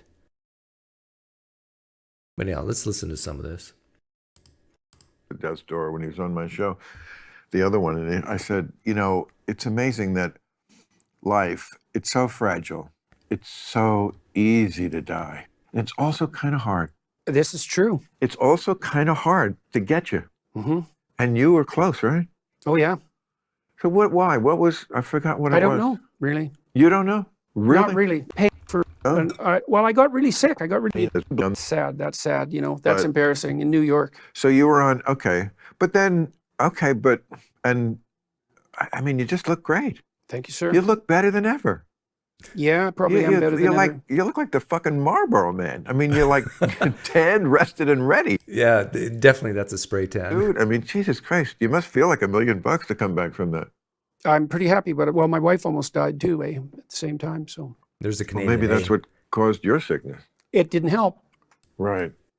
And my daughter was also very sick at the same time. I so. mean, I believe rather deeply in the mind-body connection. I mean, We're talking about illnesses and sicknesses, and he's cutting up a cigar. that annoy me and that I believe in the future will look stupid is not countenancing, not taking into account, rather, that element. You know, Mackenzie, remember what was Bob and Doug? Bob. Oh, yeah, we were pretty fond of them. Those two could be from my hometown. Wasn't SCT? Yeah, if you're under 40 years old, you probably don't know who Bob and Doug McKenzie are. Trailer Park Boys? No, what's that? Oh, it's like, I think of Canadians as people who they're so good at they're part of America, but they're also not. mhm. You know, they can be it, but also look. I feel like they look at us from a distance, and that's why their satire is so great. Yeah. And they're Well, and there's plenty to make fun about Canada too. So, you know, we like to do that. But it's a terrible thing when Canada's become politically interesting. You know, the world is close to ending when that's the case. well, and sometimes politically stupid. Well, yeah, often. I mean, I read a quote from Justin Trudeau, which was so dumb, and Which one? what is he always dumb? You He know, always lies. Yeah, see, this I don't like about Jordan Peterson or anybody who says this. When can I get this through people's heads that, in fact, let me do a poll question here.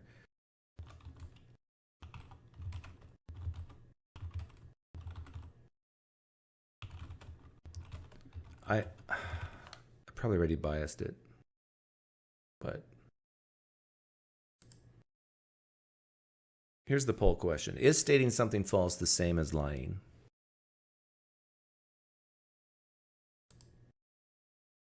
As far as I can tell, all the time. right?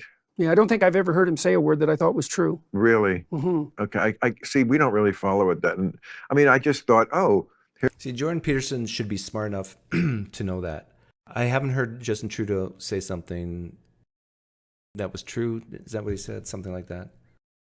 And then prior to that saying he's lying. Here's this, great-looking guy. Ivanka seems to want to fuck him, and Canada. I mean, how it's hard to fuck up Canada, but yeah, the quote I read was they asked him something about the protest because you had a big controversy about protests, right, with the truckers. Truckers, yeah. Right. Yeah. And I think it was where he was referring to them, but the quote was about protests in general. It was something like, we have a vibrant democracy here in Canada and we value protests, but it was something like, but when you use protest to protest, to object to the policies of the government, I think you're going too far. Well, what the fuck is protest for, except to object to the policies of the government? It was quite shocking, everything that happened in that protest, because they seized the bank accounts of 200 Canadians. Yeah. Did you guys and that know was not amusing. And Trudeau has no idea what that did to Canada's The interest. Canadian government seized bank accounts of people who funded those protests, that just supported them through GoFundMe. You got a lot of people who think that people on the right are fascists, but Canada is, compared to the US, not on the right. The government of Canada is left in Canada and left in the United States, and seizing people's private property for merely funding truckers to protest the lockdowns. Like, that's scary, in my opinion. International reputation. That was not a good precedent. Okay, wait, go back. Mm-hmm. They seized the bank accounts of what 200 people who were in the protest. They seized some bank accounts of some people who only sent money to the protest, like through Give, Send, Go, and GoFundMe and so forth. So for the people who voted no, saying untruths, saying something false is not the same as lying. And if you disagree with that, say so in the comments, and then someone else will tell you why. So, oh, I see. Yeah. So you didn't even have to be at the protest. When you say seized, they froze it. They didn't take their money. They just froze it. So they froze their credit cards. They froze their mortgage payments. They locked them out. So they locked them out of the financial system entirely. That is creepy. It's really bad. In fact, one of the banks actually apologized. There's 5 big banks in Canada, and one of them actually apologized for doing it eventually. They all should have apologized, but one did. Yeah, it was really bad. It was shocking. That's another problem in Canada. There's only 5 big banks. How many does the US have? Like, it depends on how you define big, but even small banks in the United States are probably bigger than the big banks in Canada. Canadians aren't sufficiently shocked about it, partly because they don't really understand what that did to Canada's international reputation. But it was absolutely, I can't imagine a politician doing anything more inappropriate than that, right? No trial, no real investigation. Plus, Trudeau claimed that the trucker convoy was financed by MAGA, Republican Americans, which is completely preposterous because, first of all, why would MAGA Republican Americans foment dissent in Ottawa? Like, even if they knew where it was, which... Yeah, those southern hillbillies, what do they care about Canada? They don't, and they don't care, and why would they? And so, first of all, it was the Russians. It's like, oh yes, that's the Russians' primary concern. And then it was like literally MAGA Republican Americans funding the trucker protests in Ottawa. It was so And they were protesting vaccine mandates? Yeah, essentially. But they were protesting the lockdowns more broadly, I would say. Yeah. And because it was really hard on them. It was hard. Well, obviously, you were locked down. You know how fun that was. I have to honestly say the lockdowns didn't affect me at all, because I've worked from home in an office, leave the house maybe once or twice a week, for 2 decades. The lockdowns actually kept my wife and kids at home more. We went for walks every day. We bonded. We played games. I honestly can say that the lockdowns I enjoyed. It was good. The one thing I didn't like was the insanity of it all. Seeing people all by themselves wearing masks, and they're in their car wearing masks, and they're all by themselves. It's like, I mean, like, how stupid do you have to be? You're either virtue signaling or you're just stupid.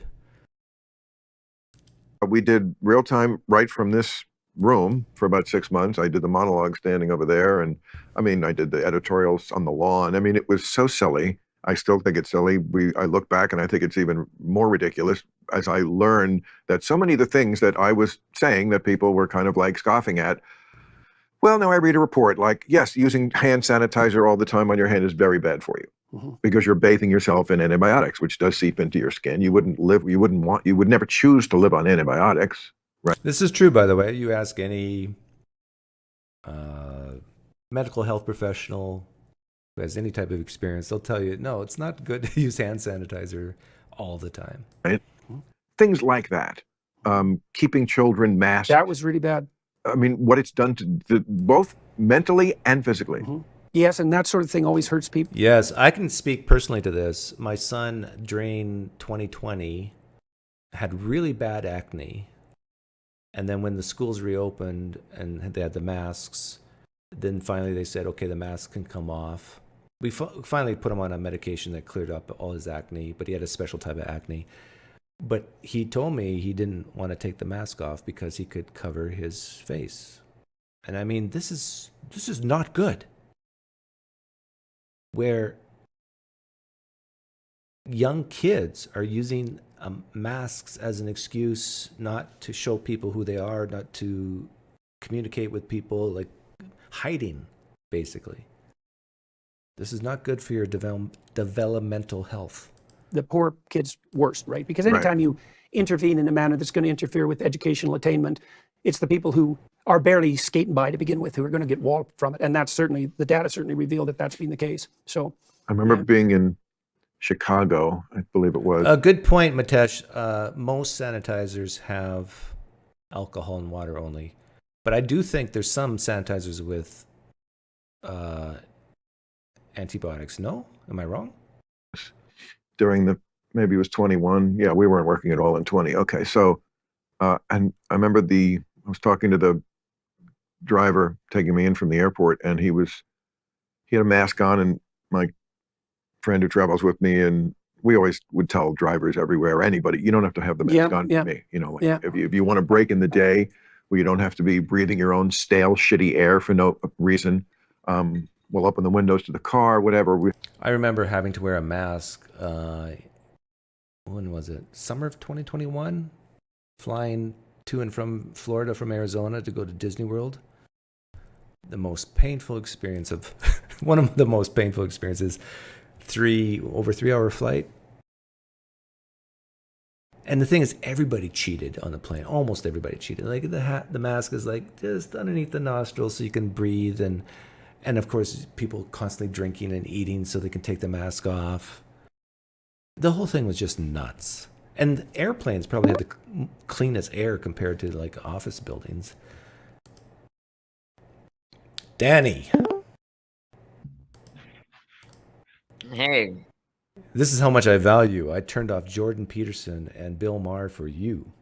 Well, we could talk about the politics stuff in just a second, but I had a live recently and I channeled all of your shtick.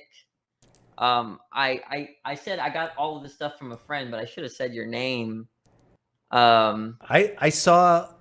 I didn't see that part where you were using my shtick, but I saw some of your live stuff the other day, and just thinking, oh, these people are like, I get a lot of crazies on my channel, but this is to a new level. I mean, it's a new level. I do the Lord's work. It's like a charity, right? Yeah, where can people donate to you? Yeah. So, anyways, I did the whole poof and drown thing, and I asked, and I don't even remember, but it was a recent one. So I learned a lot from you, like a lot. What's the most important thing you've learned from me? Talk like a normal person. Oh, yeah. It's not always about the arguments. Sometimes it is about psychology. Sometimes that's what matters. Yep. There is now I have people on TikTok at least saying that I'm their favorite philosophy bro. So it's so bad they call them philosophy bros. It's a pejorative because they're people like me, but they can't drop the jargon. They can't just talk like a normal person. and they will use that as a pejorative. I don't want to talk about philosophy bro about this, right? They'll say that. And so but then people are saying like, I'm their favorite philosophy bro. But I really think it's because of you, right? Well, like 90% of it. The other 10% is probably because of Tom Rabbit. But because he's like very similar. You and him are very similar. But anyways, why aren't... Okay, so, I lean towards communism. Okay. I still like you. Okay, well, because like the way I see it, look, I don't know very much. I'm not going to be able to properly defend it. I really haven't read that much about it, but I haven't read much about politics in general in terms of like theories and stuff like that. But like, obviously capitalism isn't optimal. It's not like the best system, right? There's got to be a conceivable system that's better, right? Would you say? Yeah, but United States, I wouldn't say is capitalistic. I mean, it's more capitalistic than other countries, but it's a hybrid model, right? It's like Medicare, Social Security, even the military can be viewed as a socialistic type thing. Okay, so when you think something's capitalistic, what do you mean by that exactly? That it's just more freer of private property than other countries, lower taxation, which means... So the whole idea of, if I start a business and I make, let's say, $100, whose $100 is that? Is it mine? Yeah, you made it, right? Yeah, but technically as a communist, you should say, no, that isn't mine. You should say it's society's, because society paid you, society made the roads, society provided the infrastructure. Yes, you did some work, Doug, but that $100 is to be shared.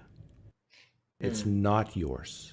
And so people who lean really far left, like the communists or severe big-time socialists, view earnings in that way. And if there's someone here who's a communist or socialist who disagrees with that, you can come on and we can talk about it. I just said that's not how I understand like communism. But you've heard the way like Marxists like to frame this, right? Because they understand capitalism very differently than you. They don't understand capitalism in terms of freedom or anything like that. They understand it in terms... It's basically this. This is what kind of like got me one foot into communism. It's this. You have billions of people that create value in the world. Billions. Yeah. Great value makers. But only a very small percentage keep that value. Right? So if you work for Apple, right? Like you have all the workers that are producing billions and trillions of dollars, right? But only a fraction, they're only keeping a fraction of the value. I disagree with that, and I'll tell you why. Okay. So let's take your Apple example. So Apple makes a smartphone, and they charge us, say, $1,000 for this top-tier smartphone. Yes, it's going to make people who have the patents for that smartphone, people who market that smartphone, billionaires. But it's when you say only a small percentage keep that value, why are people buying the smartphone? Because it increases the value of their life. Sure. So it's not like it's it's almost like a zero-sum game. Yes, you're giving value to Apple, but the people who buy the product, they're not forced to buy it. They're willing to spend $1,000 because of how much it makes their life better. It's worth it to them. So they're getting value back, not in terms of money, but in terms of a product that they love and will use. Yeah, so I think I mean something else by value. So this is sort of what I mean. Take that assembly line and let's just bracket machines and automation for a second, because yeah, I understand that. But so take an assembly line, and you have 100 people on this assembly line that are doing their part, assembling their part of the machine or the product, right? They're putting together the product, right? So collectively, their labor produces something at the very end, but they don't own what's at the very end. Correct. Right. So that so if it's an iPhone that goes through this, this assembly line, that $1,000, who created that value? At least immediately there, it was the workers, the labor that was put into. Yeah, I understand where you're going with this, and so they're not. It's almost like a fairness argument where they're part of this process, but they are not reaping the returns like the other people are. Like the people that own the machines and own the company, right? Yeah. Right. Okay. So let's say you and I are going to make a product together. We are starting a business, but we have no idea if it's going to fly or not, whether people will actually want it and buy it. But we still have to put in the investment, hire the workers to make it, do all the marketing, the legal stuff, the infrastructure. We are taking huge risks. Yeah, that's right.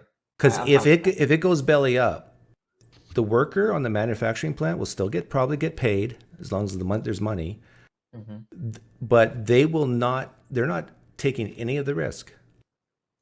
So that's why they don't get paid as much. Okay. Now then, I'm fine with that there, but it doesn't take away from I think the point that I'm making is that when you look at these finished products, right?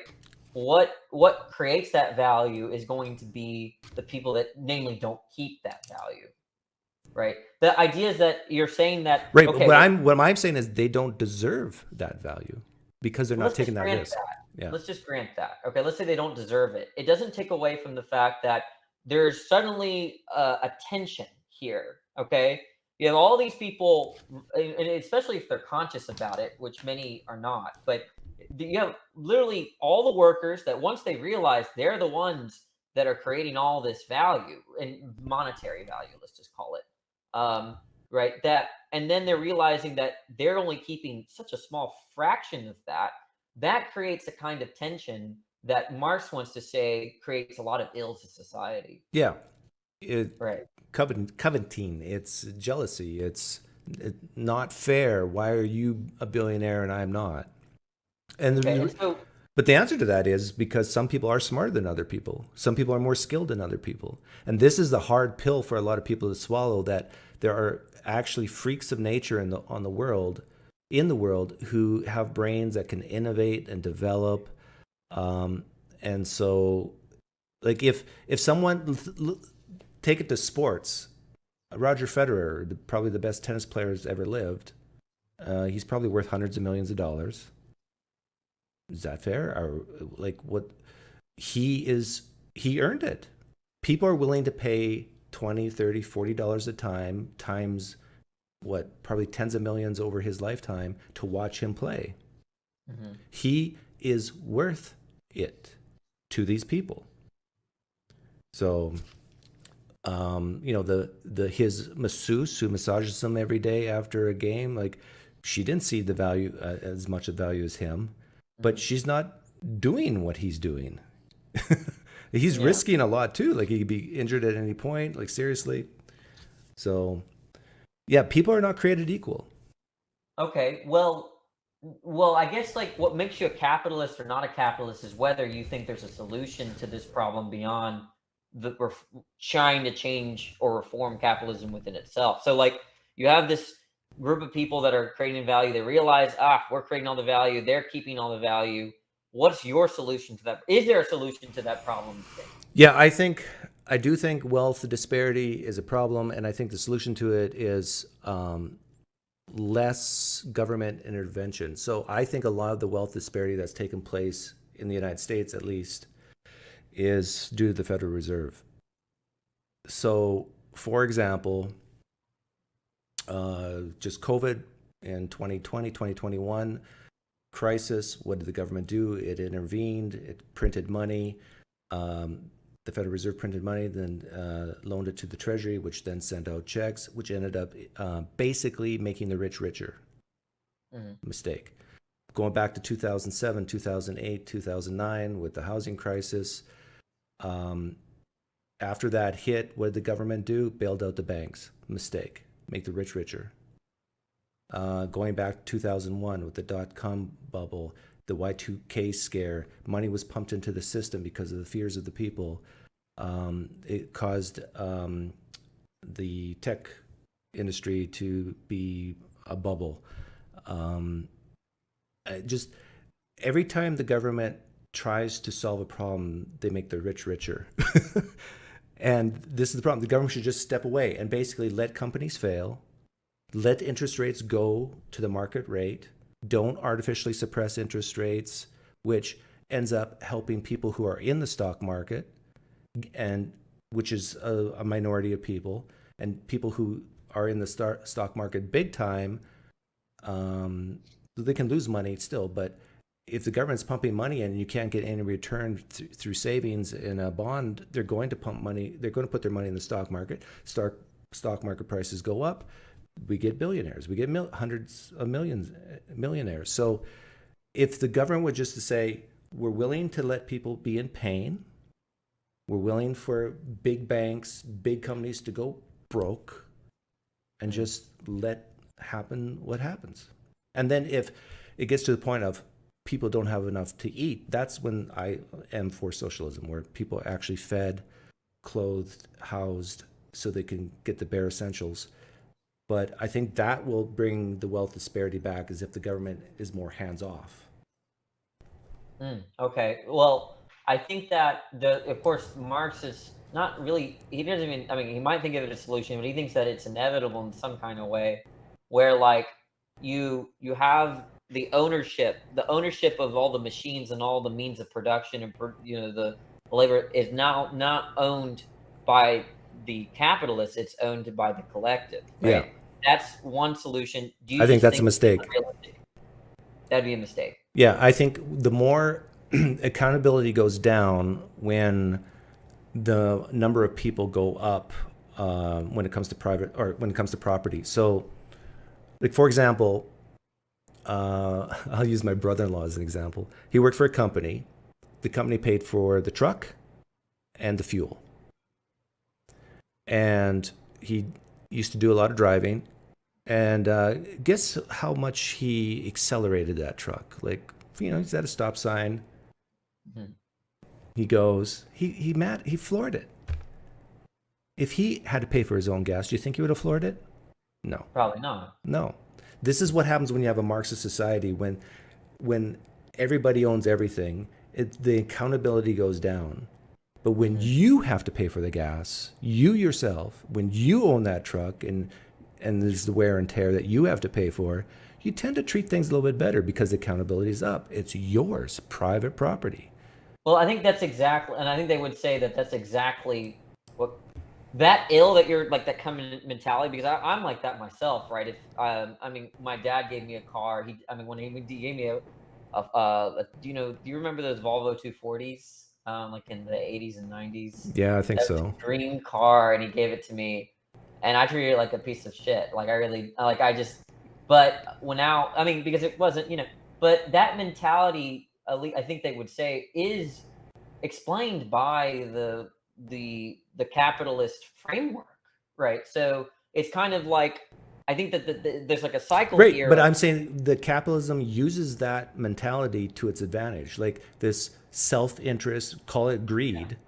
Since all humans have this in them, capitalism works better than, let's say, severe socialism. Okay, now it sounds like you're saying this is a feature of humans, like it's human nature. Yes, that human nature can go both ways. You can say human nature is also caring, compassionate, and lovey-dovey, share. Yes, humans can share and all that stuff as well. But I'm saying that history shows that a society that leans capitalistic will have better outcomes than one that leans Marxist or communist.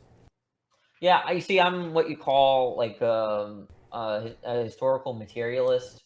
I don't really like this idea of human nature, although it seems like we do have it. I get why people think that there's a human nature, but I think that our ideas and our values are shaped by our material environmental conditions. And if that's capitalism, then we would expect such values where we would think about me, and less about us. I think that there could be a metamorphosis of values if you just change the system, right? So now, look, I'm not like, I don't trust anyone. Even with if there was a communist, raising his hand, I'm going to lead the revolution, I'd be very skeptical, because I think that there were, it's likely that there are their values are polluted by the kind of like the selfishness that you're calling human nature. So I'm with you there. Like, I think it's actually kind of scary. And if we are moving towards communism, it's going to be extremely painful. But just like it was painful when we were moving from feudalism to capitalism, right? Because like you can imagine we sitting here and we're discussing feudalism, and you're explaining why feudalism works and why we need kings and queens and monarchies and all these things. And then we have these new people, the capitalists, are saying this can be done differently, right? And then you can point to specific examples of horrors of capitalists taking advantage of workers because they don't have like a kind of monarchical figure or something like it's just like the birth pains of going from feudalism to capitalism. It's going to be a painful thing. Well, I don't think it's ever going to happen in the United States, at least not, I don't know, in 1,000 years. But I'm not an all or nothing type of guy. Like there can be societies where communism actually works better than capitalism. I'll grant that. In the United States, there's a form of communism already existing. It's called Hutterites. Hutterites. It's a offshoot of Mennonites. They live in colonies, and all the property is not owned privately, but within the colony. Everybody shares in everything. They have roles in what they do. And it's basically communism within the United States. Christian communism. I tell you, people freak out when I tell them this. Christians, right? They dropped capital. They didn't own many property. Right, yeah. It is basically gospel Christian communism. And guess what? It works.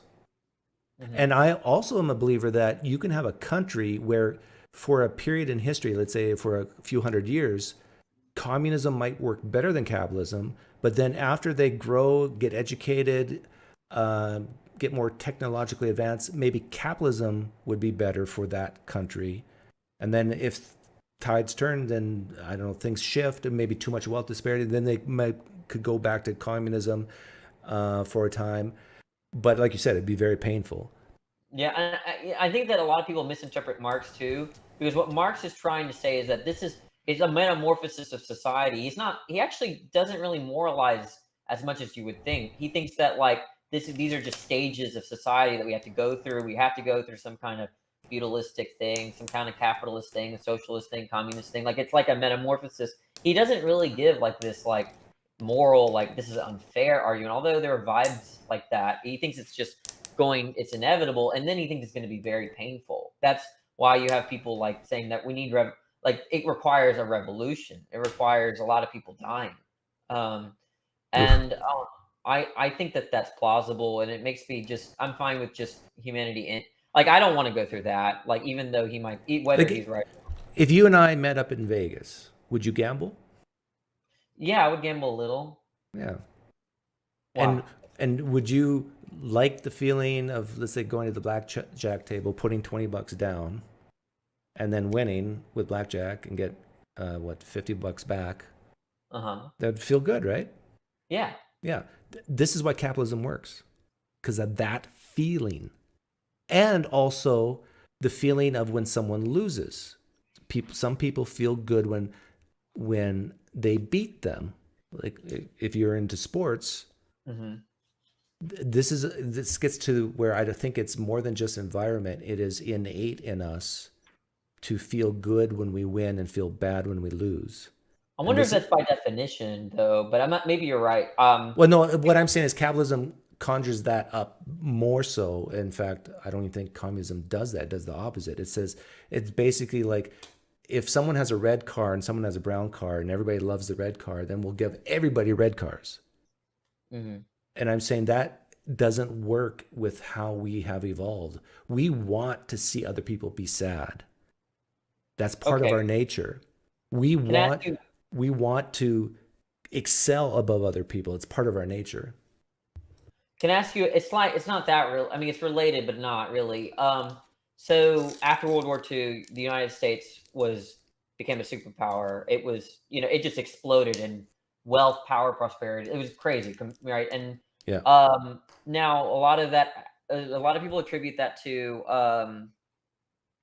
the fact that the whole world was like destroyed. Okay, well, I guess let me start with this question. Do you think the U.S.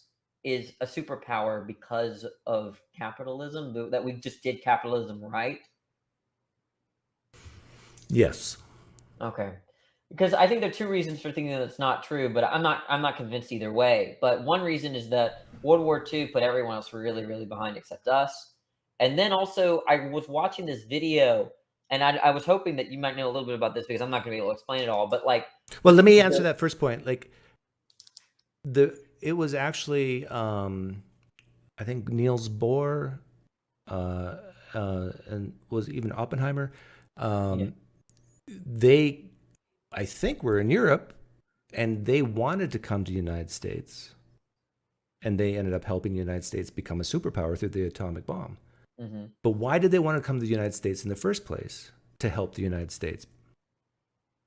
Probably because we were the least anti-Semitic. I don't know. It's because of freedom, opportunity, and I guess peace too. But that's not exclusive to capitalism. That you could have that on. This happened in I would say it is. Well, not it would be more so than communism. Freedom and opportunity. Like, you can't get ahead in communism. Okay, and if you do, you're pushed down. Different by communism. You know what I mean? Something there, because like a lot of people think communism is this like shared property. What? Shared property, right? Yeah. Well, that there is no, yeah. But I guess you can't get ahead if you're sharing property. Communists still think there's personal property. Even under communism, they make this distinction between personal and private property, or property that is used to create. Right, your toothbrush is yours. Maybe right, your car, right. But you can't really get ahead in communism like you can in capitalism. You cannot become a billionaire in communism. Well, that's that I would have to be unless you're the dictator. Yeah. Well, so okay, but fine. Let's put capitalism on the shelf for right now. I'm just saying that. Like you have cases where you didn't have capitalism, and you have people move around. Like take the Netherlands, And by the way, have you ever? Do you like history at all? Like some kind of like worthless history. Like, okay, I don't know. You should read the biography of. Do you know Baruch Spinoza?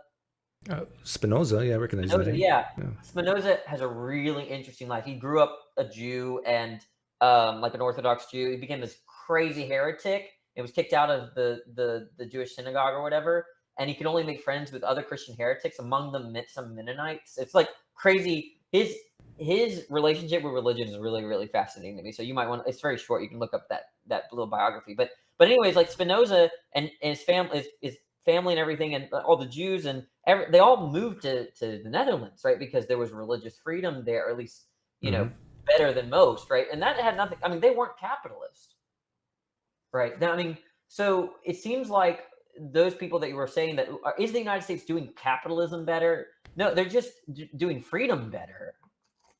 Right. Because you can have a capitalist society with very little. Well, to me, they go hand in hand. But we want to distinguish. Okay. They go hand in hand. So in other words, like part of freedom is lower taxation for me. So if you make, let's say you do become a billionaire, but 99% of it's taxed. That you're not a billionaire anymore. Well, then, in terms of those like Bohr and Oppenheimer and these other scientists that just came to the United States, I don't think they came here for the tax rate. Okay, I don't think they came because of any. No, they probably came here because it's far away from Europe and far away from Hitler and far away from Stalin and far away from and it was. Still, I think, viewed as the land of opportunity. Like, that's why people came to North America in the first place.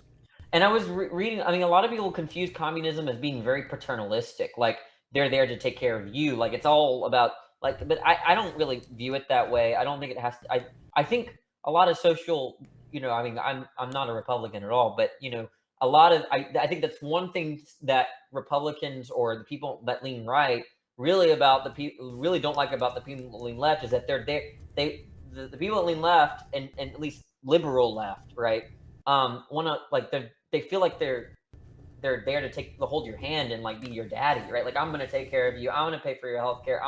They're there to be daddy. And I don't think communism is like meant to do. That's not what it's about, right? And whereas a lot of leftists or left-leaning liberals that's what they want. They want a big daddy. Right. Can you summarize communism as you see it in one or two sentences? Yes. Capitalism is the case where communism, not capitalism. Sorry, communism. Communism is the case where you have universal, so borderless lack of capital, and that includes money, private property, case where workers own the means of creating value. That's it. So it's borderless. So it's universal. You can't have a communist country here and a capitalist country right next to it. That doesn't make. That's not according to Marx, as I understand. So borderless. So universal. What I say? Without capital, without money, or Workers own the capital. workers own the means of creating value. The way that you create. But what does value. that mean? What do they actually own? So they own. They would own whatever is. I guess you take the assembly line. That iPhone that comes up the end, that's not owned by any particular individual, right?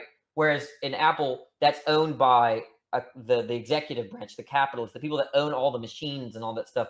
On communism, when you poop out an iPhone, that's owned by the entire group of workers. But what is, like, I'm still not sure what that means, because do they get anything for that ownership? Well, they can use it to trade. It's a means of exchange that by way they can benefit. And this is where I think why I'm against it is because under that system, let's say you're an extremely hard worker, you show up to work 5 minutes early and leave 5 minutes after, and you got your buddy on the assembly line right next to you, shows up 5 minutes late, leaves 5 minutes early. You are twice as productive as your assembly line buddy, but yet you have equal ownership. Yeah. Right? Mm-hmm. You think that's fair? Well, it's probably not optimal, but I think part of a bona fide communist society is that you would be indifferent to that. I know, but would you be indifferent? I don't know.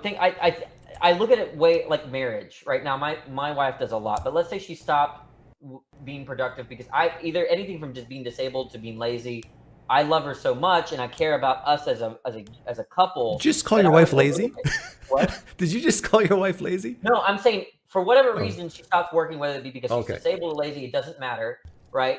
If she just became a lazy person, I love her so much that I don't mind working 10 hours a day while she sits and plays video games. I actually don't care, right? As long as I get those like 2 or 3 hours with her. Wouldn't you become resentful after a certain amount? Like, let's say your wife did zero work, contributed zero to your marriage. Let's say gave you zero sex. Monetarily and materially, no, I would not care. I think would you agree most people would? Yes, but in fact, that kind of dynamic usually ruins marriages. Yeah. But if you concede or agree that most people would care about that disparity, then you're kind of conceding that capitalism is better than communism. I think I'm fine with that, but I think the reason why is because of capitalism. That's why I don't want capitalism, because look, I have my faults, so please don't. I'm not trying to virtue signal here, but I hope that one day, that when people, employees or whatever, come together, that they would be like me to the extent that if they have one fellow employee that's not picking up their slack, that they would be indifferent to it, even though they could still prefer that they don't do that. Like I don't prefer my wife to be in front of a TV 10 hours a day, but we wouldn't like kick her out or punish her or punish them, right? We would just. But there's a limit to that, right? Like we're talking about assembly line productivity, but what if it were punching people in the face? Yeah, I mean, there would be a limit. Like you're not indifferent to that type of differences in behavior. So you got 9 people who are very nice. We're talking about economics, though, right? Like we're talking about how much you're contributing in terms. Well, of I'm actually talking about not economics, but natural human behavior, natural how we are as Homo sapiens, and I think it is evolved in us to see unfairness and say bad, and get angry about it. You see, my view is that. Go ahead. Sorry. No, and so whether it's someone being paid the same yet they're being twice as productive, or it's someone punching another person in the face, we all have this, I think, except for maybe you, have this natural inclination to say, no, this is not good. This is not fair. I've worked harder. I should be paid more. I didn't punch someone in the face, so I shouldn't be punished. That person punched they should be punished. Yeah, in terms of when I would care and why, when it would seem arbitrary, there are things that tick me off Like, you've seen me in certain debates, I just explode over what you would never explode over. And, so I'm just saying about certain things, like and this is just my personal preference, that I was using my marriage to compare the attitudes of the workers that I would hope they have in a communist society. What they would have, because without capitalism, it's no longer about me, right? Because here's the Marxist picture, right or wrong, this is what it is. People are all about me because of an institution like capitalism. What explains human selfishness and ills of society is capitalism. And so once you dismantle capitalism and you put communism, then when workers own the means of production, you don't have this problem, right? Yeah. So you're saying it's capitalism is what has caused this greed and selfishness, right? Whereas I would say it is part of our human nature, and that's what's caused capitalism. So Exactly. so our causation arrows are just opposite. Right. And if you're right, then I concede everything, right? Like if it's intrinsic to human beings to just like an eye for an eye, if you slap me, I slap you back. If that's intrinsic to us, then I Okay, so here's a little street epistemology for us now. Okay. How would we figure this out? Who's right? Well, I'm wondering if it's a philosophical thing. So philosophically, I'm a materialist, meaning that I think our ideas and our values come from how we experience the world. That we don't start with values and ideas, right? We get them from our environment. Now, that's a philosophical position. I haven't really thought a lot to defend it, but do you think we start with innate values? Yeah. Okay. So there's definitely, the reason why I say that is because you can take all the cultures of the world, and most cultures would say stomping on an infant's head is bad. But I think what explains that is going to be some common feature in the environment. Yeah, and another problem we have here is I don't actually separate environment and genetics that much. Okay, well, look, think about except for this. maybe the weather. Well, I think okay, here I can interact a little bit more. In our culture and many other cultures, right, people wear wedding dresses on their day of their wedding, right? And in the United States, it's white. Okay, why is it? Do women in the United States have the white wedding dress gene value? No, that would be an example of culture. Yeah. Right. So now. So we kind of agree that there are at least some values that are not explained by innate value. So now the question is, what about the values that really make a difference, like the value to steal other people's property? Yeah, that I would say is innate. Okay.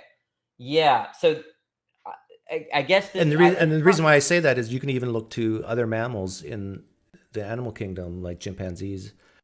You can see even within a tribe that the chimpanzees will punish other chimpanzees that steal. Mm-hmm. Well, look, I'm not. This is stuff I haven't really studied. Maybe you're right. Maybe you're wrong. I'm not prepared to debate it. But what would falsify your I would propose that, let's say we were to move United States. Let's say you and I live to be 1,000 years old, and we move the United States over the next 100 years to communism, just as Marx had envisioned it. Okay. And let's say over a lot of pain and suffering and death, it finally happens. So 200 years from now, it starts, and it goes for 500 years. Mm-hmm. But at the end of 500 years, it's worse than communist Soviet Union in its worst moments, and it's just chaos. Everybody's unhappy. The economy sucks. People are starving.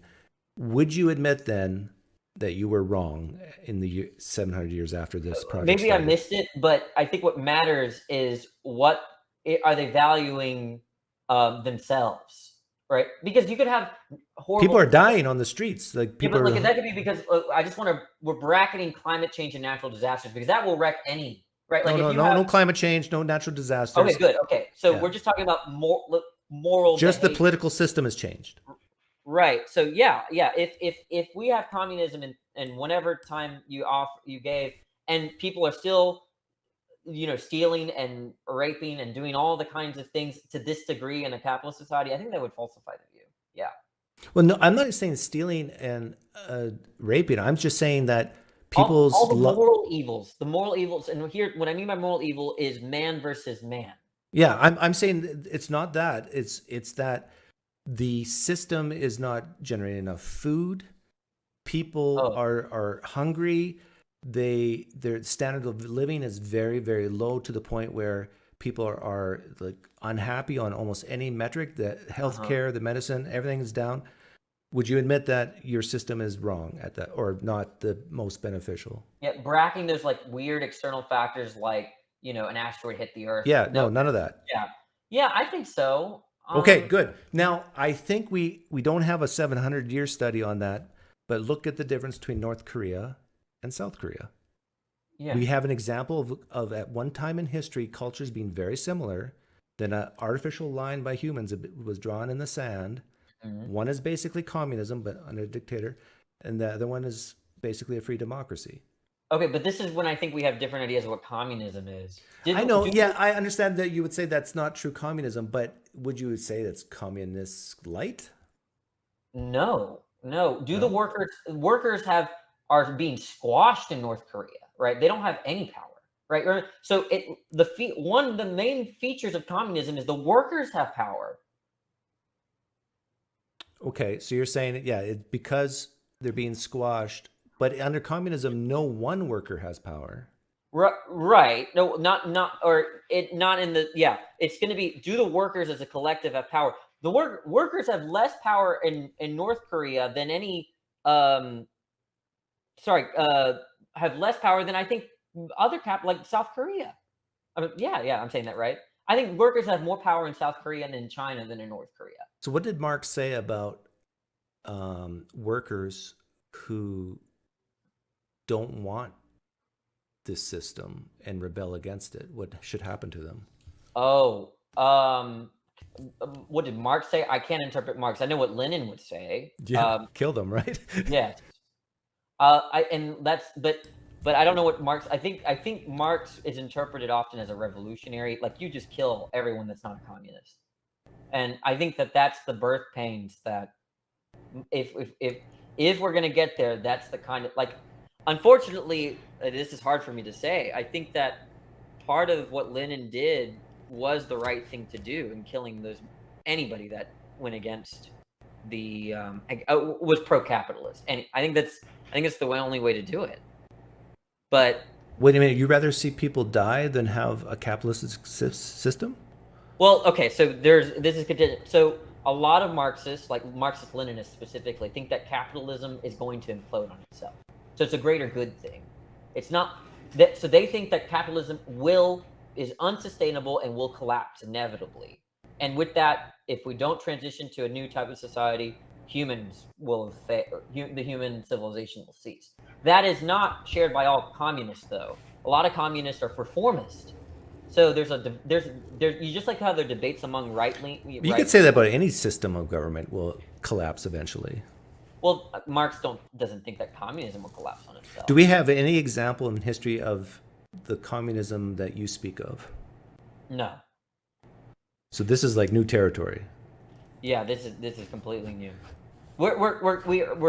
We have examples of where the steps we're getting closer. Yeah. And what examples are those? The Soviet Union? Early Soviet Union, pre-Stalin kind of stuff. That would be a legitimate example. As far as the little research that I did, please take this with a grain of salt. This is not my, this is interesting stuff, but But what would you say to me if I said, okay, let's say, I don't know, 300 years from now, the United States, capitalism falls, the United States becomes like a third world country. And you say, and let's say we live to 1,000, you say to me, see, Doug, here's evidence that capitalism doesn't work.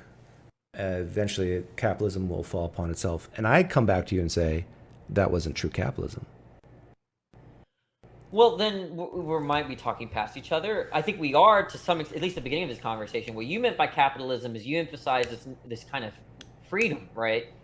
But that is not how Marx understood capitalism, right? I know, I understand, but you see what I'm getting at is that I could always find something, even very small, to say, well, that's, in my mind, if we only did this little thing, that would have made all the difference. And I'm hearing you do something similar with the communism in the Soviet Union. Well, that wasn't, it had the precursors to communism, but wasn't really communism.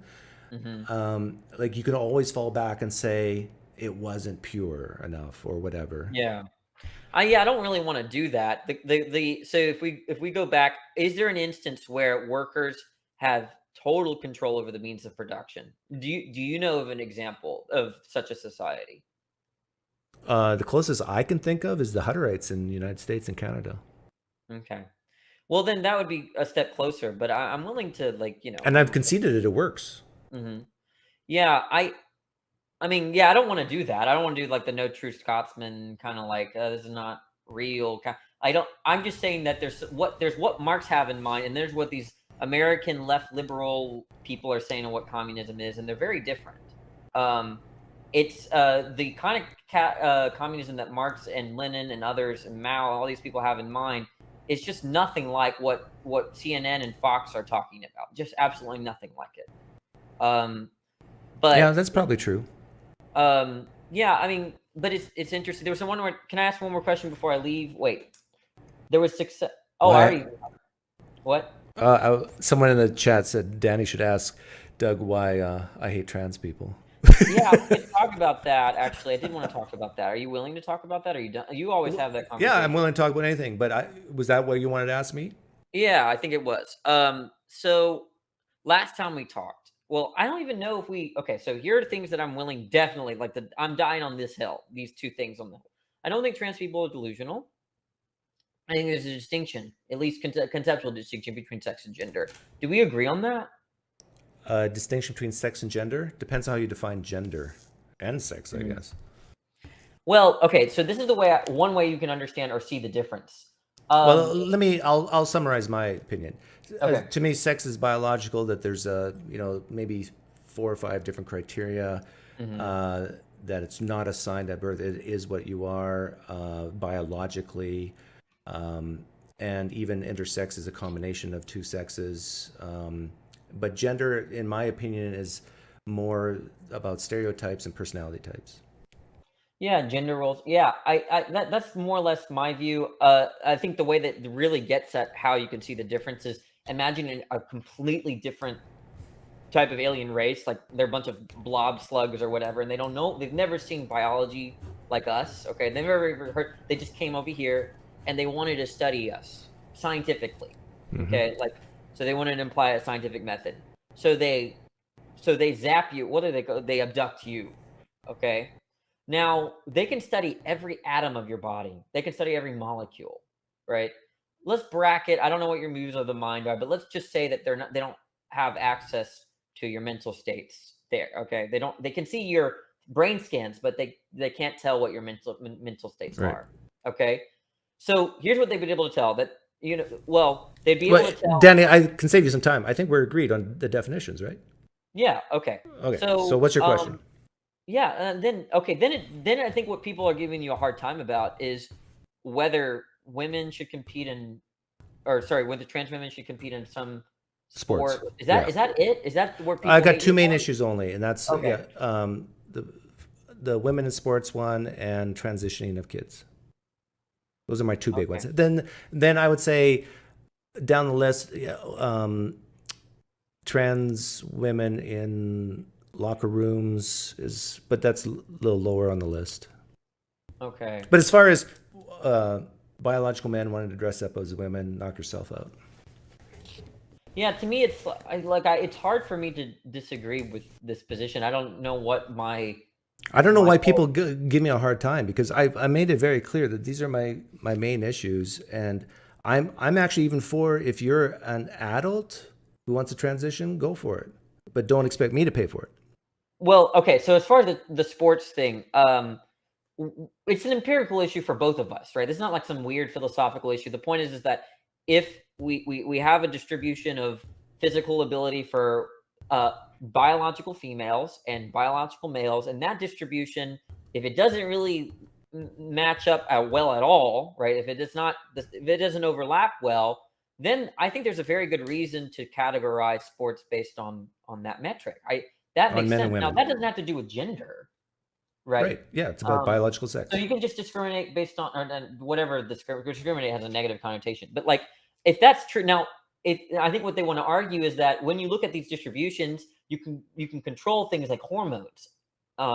to where that Yeah. distribution then lines up better. And if I haven't looked at the studies for that, but if that's the studies, then I think you would be agreed that then certain females could compete in males and males could compete in females if you can control for that physical distribution. If it and accounted for equality. everything, yeah, I would agree, but it doesn't. And Right. Okay. That's and you can actually, I just the other day, maybe I can bring it up now. You can find record times for 8-year-olds, 9-year-olds.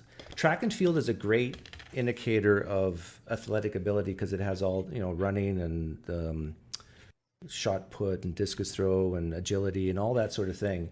And you can actually see differences between boys and girls pre-puberty. So that takes the hormones off the table. It's basically even before puberty. It's closer, but there's still a significant difference.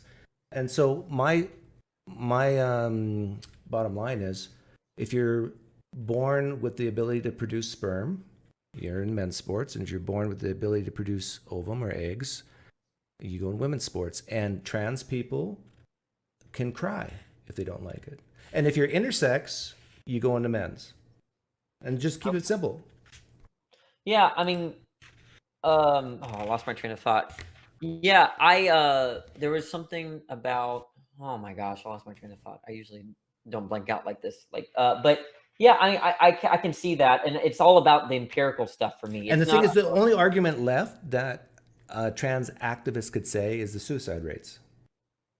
Mhm. And to What does that, that do with the sports stuff? Oh, you're saying separate issues. you should Okay. allow transgender women into sports, because if you don't, they'll be sad and the risk of suicide goes up. That's the To me, only it's like argument this. they Okay, I have. remember my train of thought. Okay, so it's like to me, it's the same kind of issue about when we designate when a legal adult is. Like, Yeah, it's a because line in the the problem sand, is that yeah. you're going to have 16 and 17-year-olds that look like they're 20, and you have 20-year-olds that look like they're 15.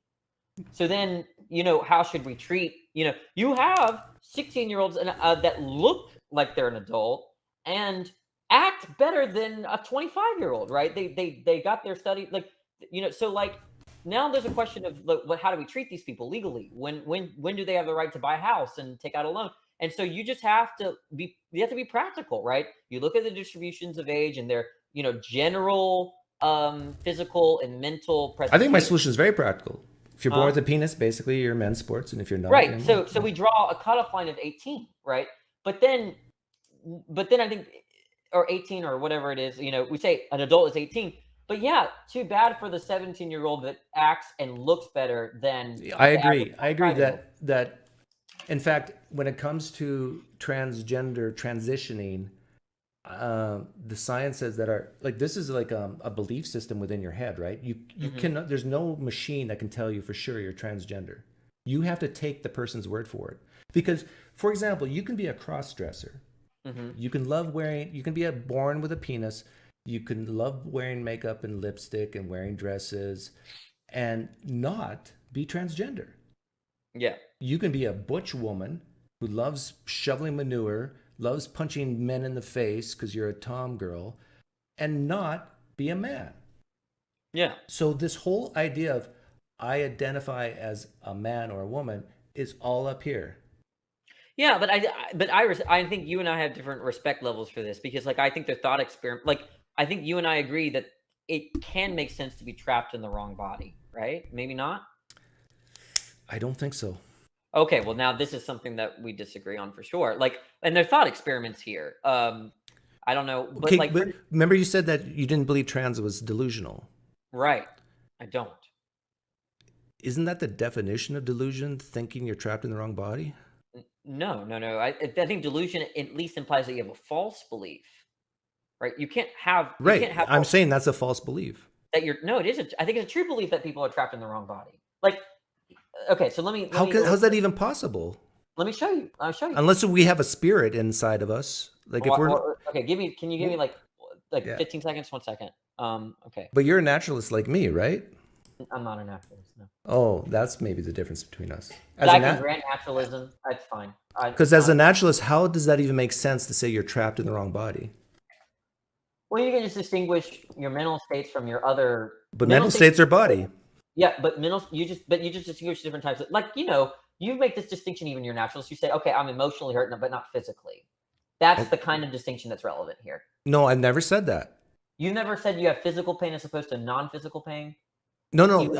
I'm saying that emotional is part of physical. I would not say that emotions are not physical. Yeah, but but I'm saying in our common language, right? People even naturalists will recognize they do this and they're fine with it. In terms of the language is used, we distinguish between the kind of pain that is like here. Yes, I have said that there's a difference between bodily pain and mental pain. Right. Yeah, that's what I've said. That's all we need. Whether naturalism is true or not doesn't matter for me, right? Just as long as we have that distinction. Okay. But let me see. I forgot her name. I have to find this, and I hope. Let me. Are you for the transitioning of minors? I think the transitioning. If that's the benign gender care, like hormone replacement. So no surgeries as far as I know. Hormone replacement's not benign. Well, I could be convinced that to me that's a matter of studies. It's not like if you could show me studies. I feel like the studies are on my side. I found it. Okay, so here, you tell me if there's not a sense of being trapped in the wrong body. Can I share my screen? Okay, 1 second. Continue share screen. Okay, look at this video. Tell me when I'm good to go. Yeah, you're good. If you were to look at me, you would think I'm just Play a audio? little girl. Yeah, I can hear it. Normal little girl things It's very with my quiet. fun, crazy family. And very choppy. Okay. How old is she? Which one? Little girl on the left. Well, I know this is a trick question, so she's probably Right. 24. Exactly. Was she 24? Something like 23, 24. I just totally guessed. Something like that. I actually said exactly, but it's actually did not mean exactly at all. I mean, you got the point, Yeah. right? She expresses here, I feel trapped, right? Because her dating life is ruined because she looks like 8 years old, right? So anybody that's attracted to her is basically, indistinguishable from a pedo, right? It's she gets carded more than people perceive her as a child, right? But And she perceives herself as a child? no. So, okay, but this is what I'm talking about. So she wouldn't say she's trapped in the wrong body. She would say she's in a child's body. Okay, but her perception is of an adult or a child? Her mental commitments of an adult. But yet she says she's trapped in a She's child's trapped body. in a child's body.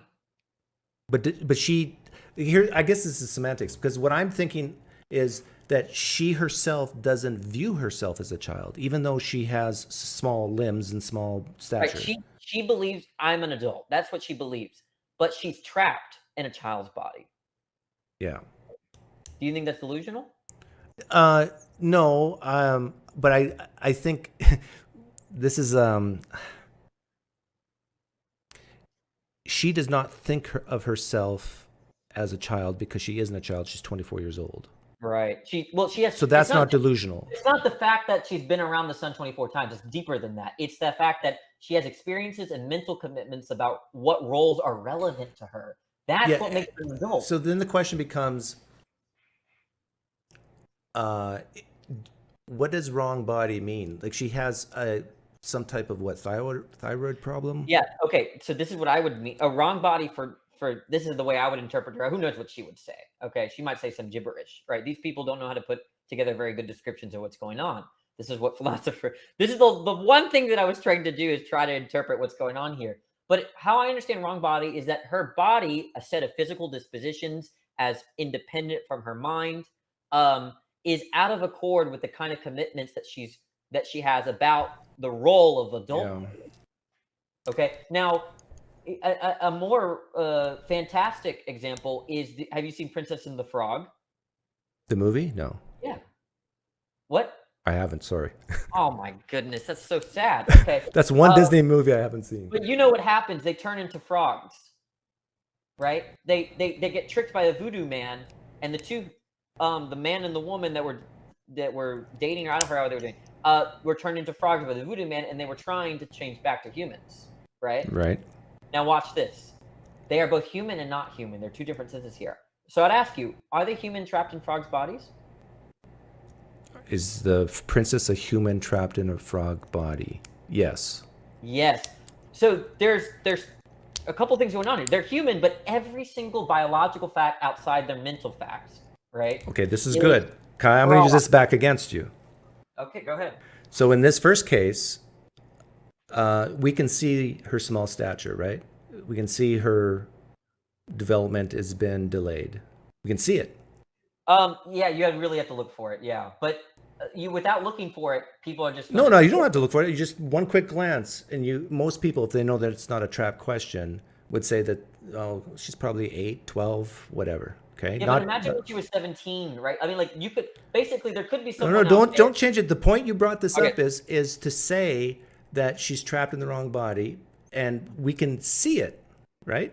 Okay, yeah. And then with the Princess and the Frog, we got this princess brain in a frog body. We can see it.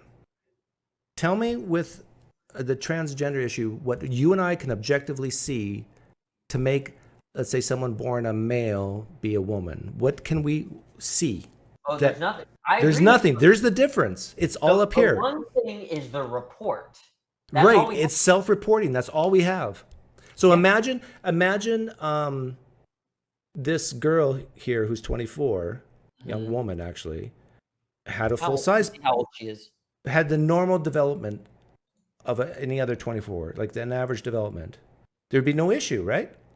If she had like the development like you and I are any normal. Yeah, like an average 24-year-old, there'd be no issue. She would not be trapped in the wrong body then. Right. And think about the Princess and the Frog. The princess was not turned into the frog. She looks exactly like she did before. There'd be no problem.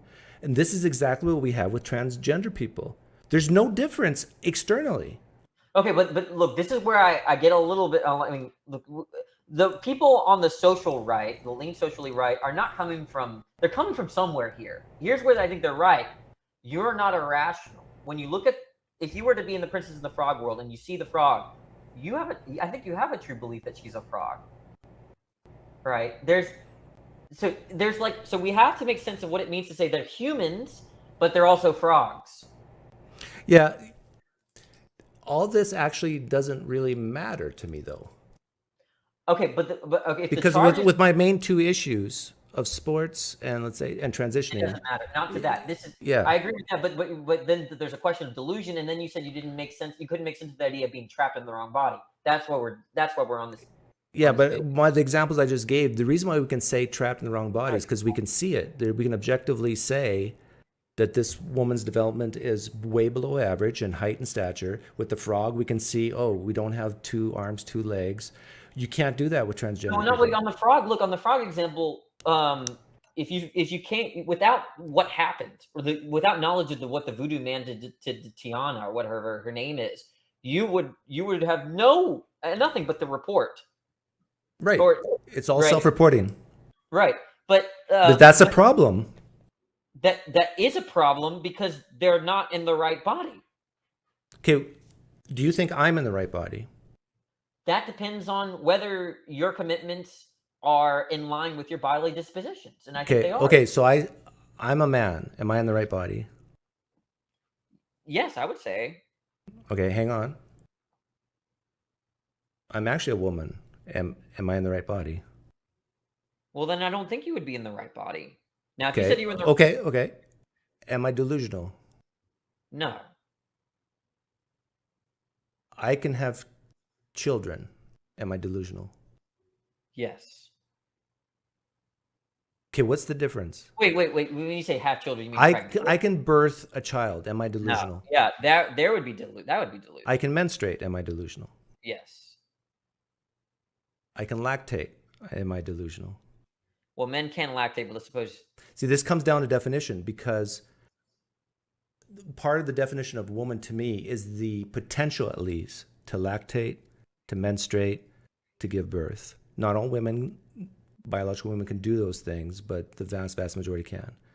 So if we're using that definition of what a woman is, then under that definition, you would say they're delusional. Yeah, if you define a woman as having those features, then yeah. But I think then you're getting away from, well, number one, okay, so my personal view of this is that there are no necessary and sufficient conditions for this thing called woman or man or chair and table. I think that is that to assume such a thing is mistaken. Now, I think what it is a term that has loosely a set of attributes, right, that might overlap, and the meaning or whether the conditions are met based on the usage of that context that it's. But what's so bad? Okay, let's say people have different definition or different ideas of what a woman is. The bottom line is, if I were to say, no, if you were born with a penis or the ability to produce sperm, you should not play in female sports, women's sports. What's the problem with that? Well, for me? Yeah. No, given what we discussed earlier, as long as that's based on some kind of fairness on the physical levels that correspond with those sex organs, then I really don't see. I'm okay. And so really, this issue about delusional is just about feelings, then hurting people's feelings and by calling them delusional. Or why are we talking about delusion? Okay, so because you said we first talked about what does it mean to say trapped in the wrong body? You were skeptical of that thing not making. In fact, you thought that if someone was trapped in their own body, they would imply a delusion, and I don't agree. That's how we got on it. So, but then we also said that the only way we could know is through self-reporting. Yeah, they could be lying though. They're. So someone could say they're transgender and be delusional. How do we know if they're not? The point is that they could use those terms and be delusional, but if we're taking a certain kind of meaning, like I'm a person who I think these set of norms which correspond with femaleness, those norms are relevant to me, and I want to be in accord with them. If that's what it means to be a woman, then they are. I know, but someone can, if it's all self-reporting, someone born male can say, I'm a woman. They could actually be delusional. If a person that does not have a uterus reports to someone that they have a uterus or they have a birth canal, right, of a certain kind, yeah, that would be straight. No. I'm not even saying that. I'm saying because it's self-reporting, we wouldn't know either way if they're delusional or not. We have two people. They're not saying that about the uterus or whatever. All they're saying is, I was born a male, but I identify as a woman. One of them could be delusional and one of them could not. Mm-hmm. Right? Yeah. And we would have no way to figure out who's who. We just rely on our priors, right? When people say that I'm a teacher, right? Like you just believe me because you have a set of priors that people don't typically lie about that kind of thing. Now, if you had a problem, and I don't think this problem exists, where people are identifying as we actually are starting to have this problem with race, okay? Where people are identifying as certain races for certain benefits, let's say university benefits. People are doing that, right? They're like, they find out they're 5% Hispanic, and they're identifying as Hispanic to get whatever kind of benefits or scholarships, right? I don't think that happens very often, but it's like more of a problem than it was 30 years ago, or I would guess. These are guesses. I don't know this stuff, but people do that. We do know that. But that doesn't take away from the fact that people are in fact Hispanic when they report that they are Hispanic. Yeah, the definition of delusion is a false belief. Right, that's what I said. Or judgment about external reality. And remember when I was talking about the external stuff with the 24-year-old girl that looks like she's 12, and then with the frog versus the princess? That's what I'm talking about, external reality. But you agreed with me in that case that she's trapped in the wrong body in a sense. There's a way that we can make sense of that statement, and she's not delusional. Yeah, but from her perspective, from our perspective, we can say the reality doesn't match. Like we can see there's no subjectiveness here. We can measure average heights for women at 24 and compare to hers and say there's an abnormality here. She would agree with that. There's an abnormality. Okay, yeah, but a trans person would not agree there's an abnormality. No, they will. Look, okay. Or would they? If they feel like they've successfully transitioned, there is no abnormality. No, I'm saying before transition. They would think there's an abnormality. Yes. Transition really? Is a solution to, yes, they have dysphoria. So you would say being transgender is abnormal? No. Being transgender implies transition, right? Maybe not. Maybe I'm misunderstanding. No. You're right. That's wrong. Here's what I'm trying to say. That dysphoria is the abnormality. When your commitments are your bodily dispositions and your presentation are out of accord with your gender commitments, that is where the abnormality is. Right, but that's the definition of transgender, right? Okay, if that's what you mean, yeah. What is transgender? I thought that there was dysphoria. How are we Right, defining? not all. I'm not talking about dysphoria. I'm just talking about identifying as a woman when you were born a man or born a male, and now we're identifying as a Okay, male so when you're I born think a I woman. thought about it. So I think, and I'm sorry, I did make a mistake here. Being transgender could be it's not doesn't sufficiently mean that there's an abnormality, but it can be an abnormality insofar as that you're a woman trapped in the wrong body. To me, that sounds like you're saying transgender is an abnormality. No, it can't. It's not an abnormality in itself because look, here's the sufficient condition for abnormality: that your presentation is out of accord with your commitments. Okay, that is the abnormality. Now, trans people can have that or abnormality, or they can resolve it. They can be non-trans? Well, they could transition. That's one solution. They would still be trans after they transitioned. So you think transitioning actually makes someone exactly like, let's say a person born a female transitions, that makes them exactly like you and me? Insofar as we're not abnormal, yeah, there's a problem. I would say the surgeries that I've read about with transitioning, not normal. Okay, well, look, this is how I'm defining abnormality. Here's my conditions for abnormality. It's when your presentation, and maybe I might add on also the way that part of gender is also the way that you were perceived, right? So I think a trans person, if they find that they're not being perceived or that the certain gender norms are not being applied to them externally, they would think there's an abnormality. So if people are not using their preferred pronouns, for instance, they would think that's an abnormality, but I think that's a societal issue, not a mental issue of theirs. Okay. And did you answer this question? Are you for or against transitioning of minors? Surgically. Surgically, no. I'm not. But I haven't done any research. You're against it.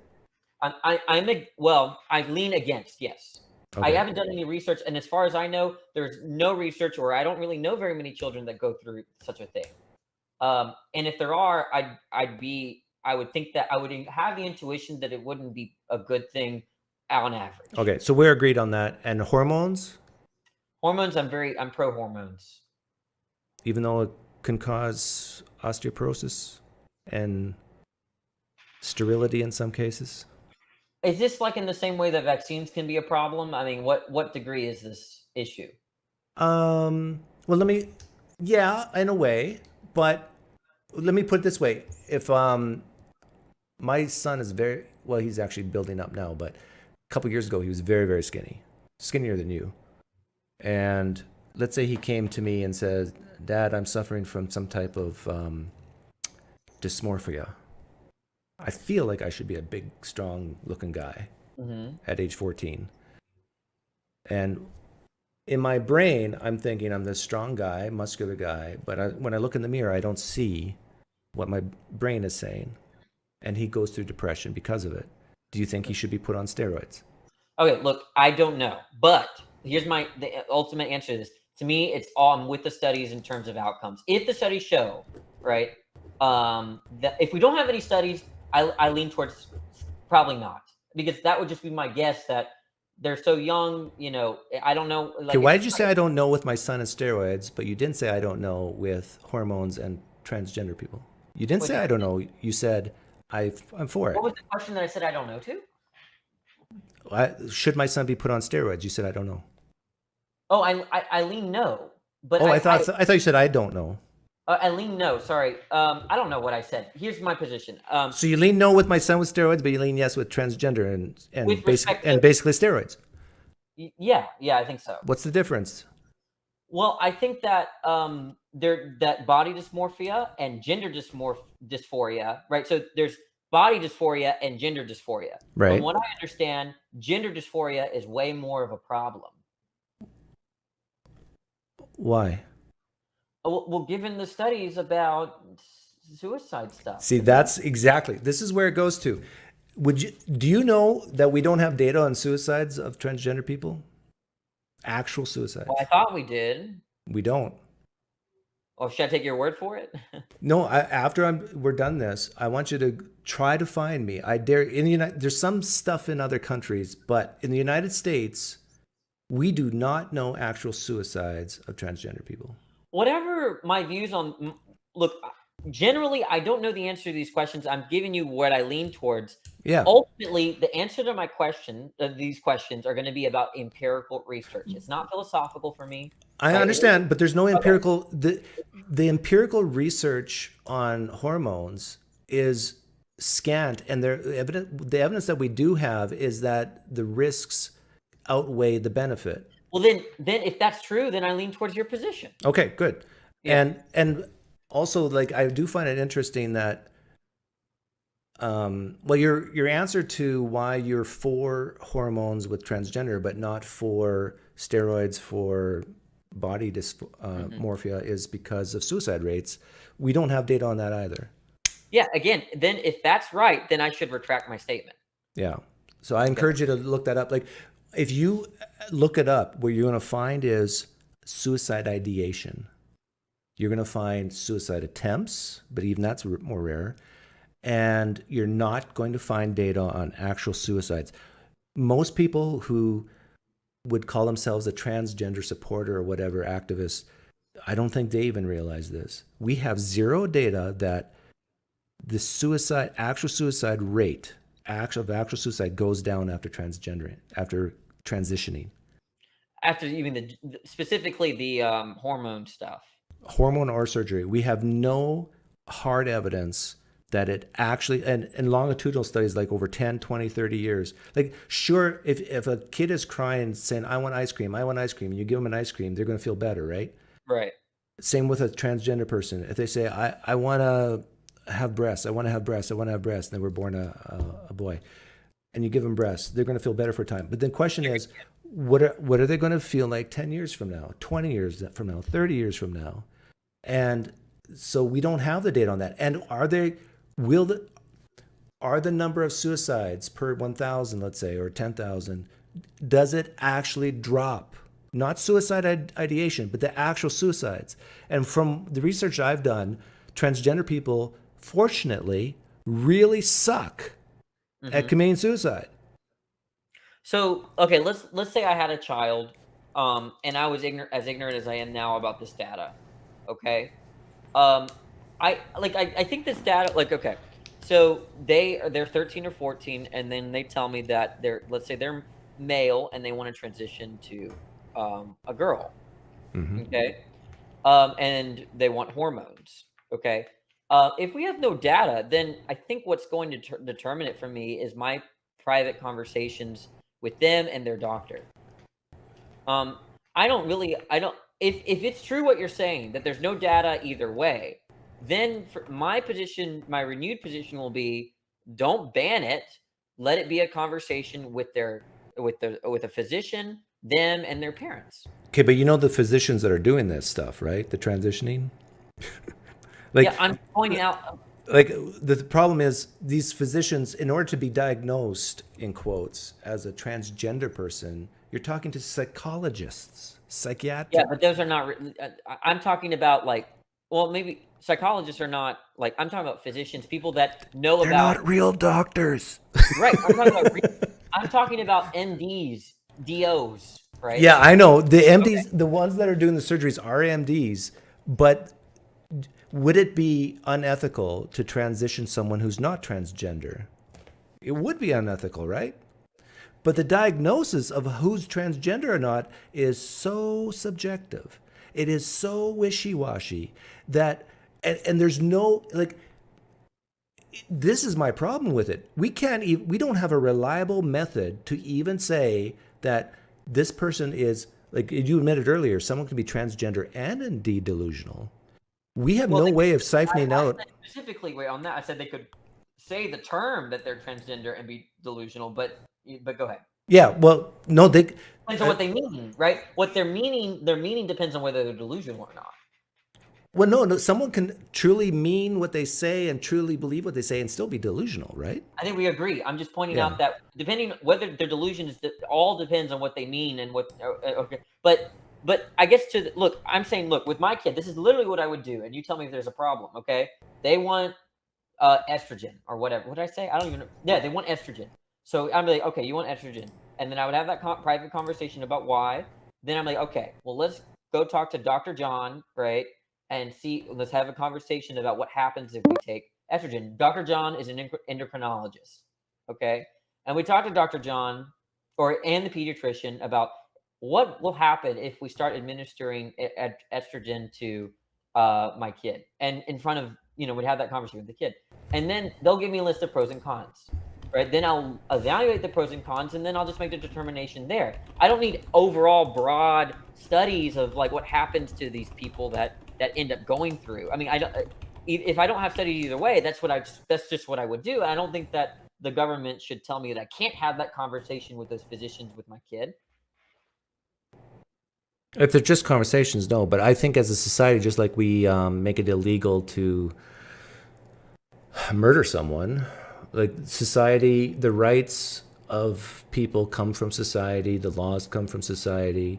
And so if society says, no, you cannot take a penis off of a boy, then the parents and the doctors have to suck it up and say, okay, we can't take a penis off a boy. No, I agree. There's a line. And I think I agree with the line there. And my opinion is that that it's better to wait because of the risks. And the prefrontal cortex does not develop till the mid-20s.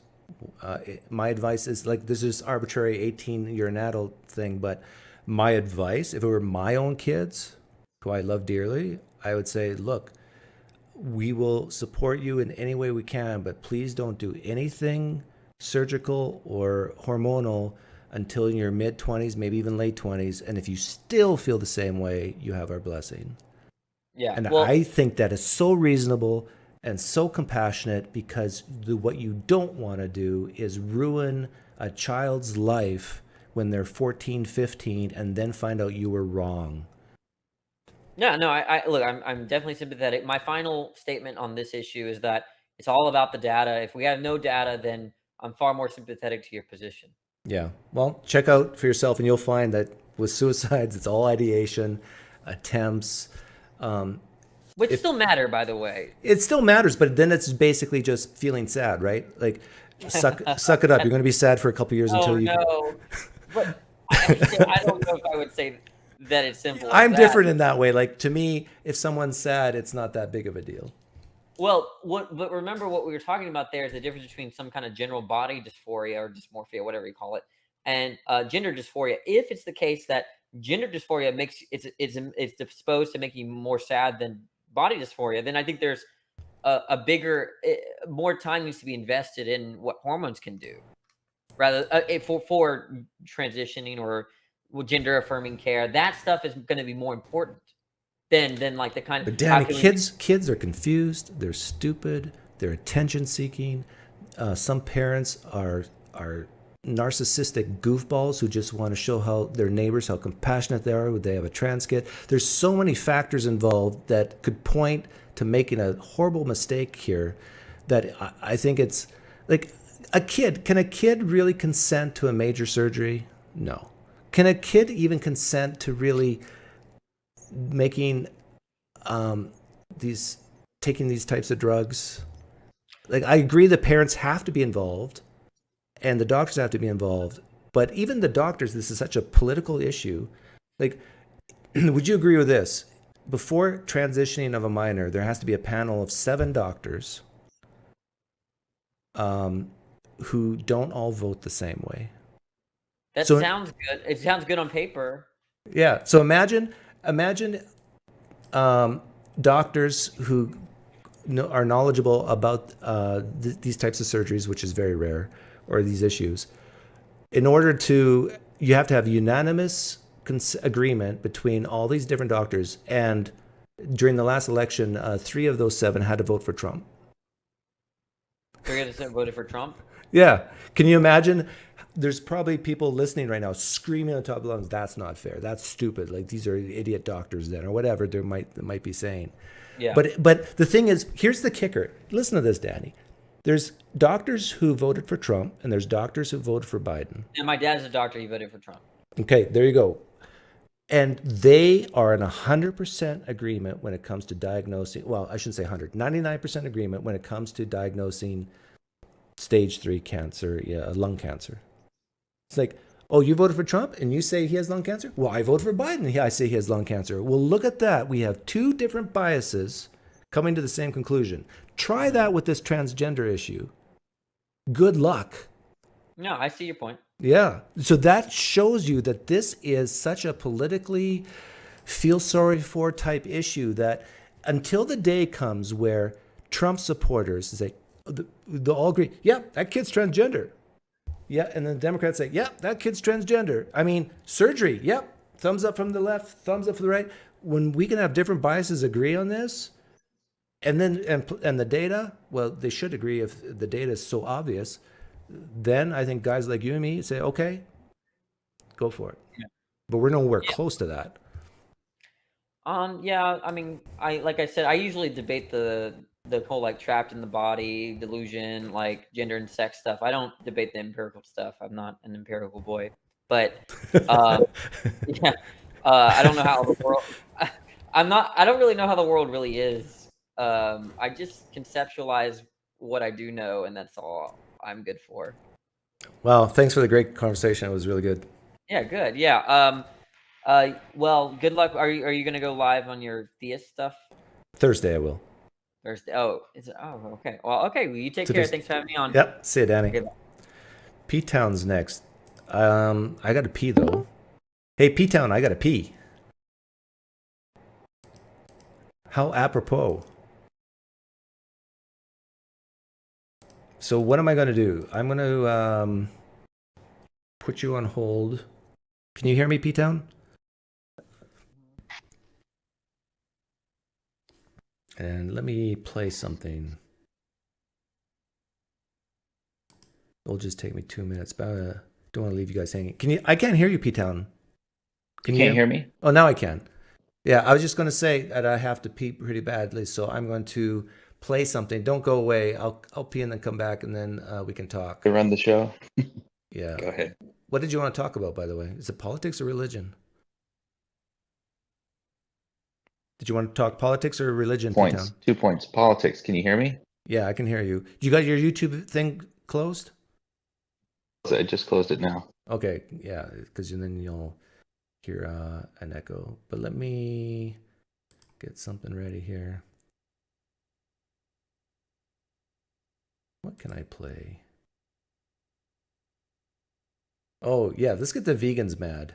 I'll play this. Ask you about your I'll be right back. Your position on the vegan thing with the rape comment.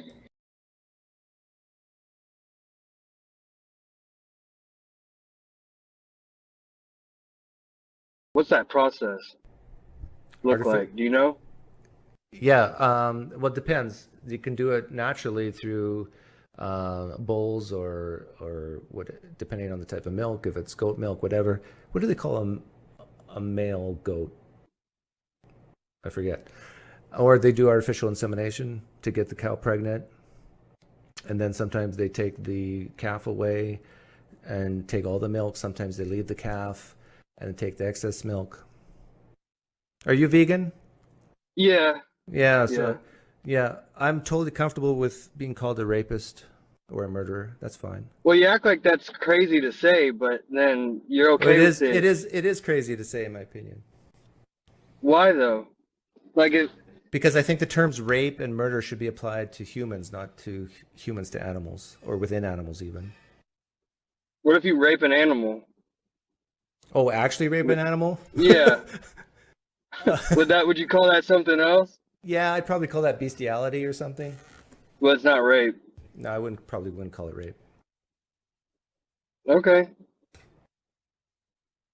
No, I mean, I agree with a lot of conservative values. I would say I don't like the term conservative. I'm still trying to figure that what I would identify as politically, but I share a lot of views as you do. I just don't say conservative. But yeah, I don't think it's So you're crazy. you lean conservative, but yet you're a vegan. That's rare. Yeah, that's true. Yeah, I'll give you that. And I'm atheist. That means your wife must be a vegan. She is. This Pinecreek theorem Uh-huh. on veganism. Who- She was vegetarian when we started dating. And you were a And- meat eater, right? Yeah, Yeah. See, your wife is controlling you. I went vegan first. Yeah, but she was vegetarian before you. God darn it. Yeah. You just doing this for the coitus. Oh man, you caught me. If you get Well, it's been divorced, almost if you get 10 years. divorced, I hope you don't, but if you ever get divorced and remarried and you marry a carnivore, you're going carnivore. That's it. Okay. That's my Well, prophecy for you.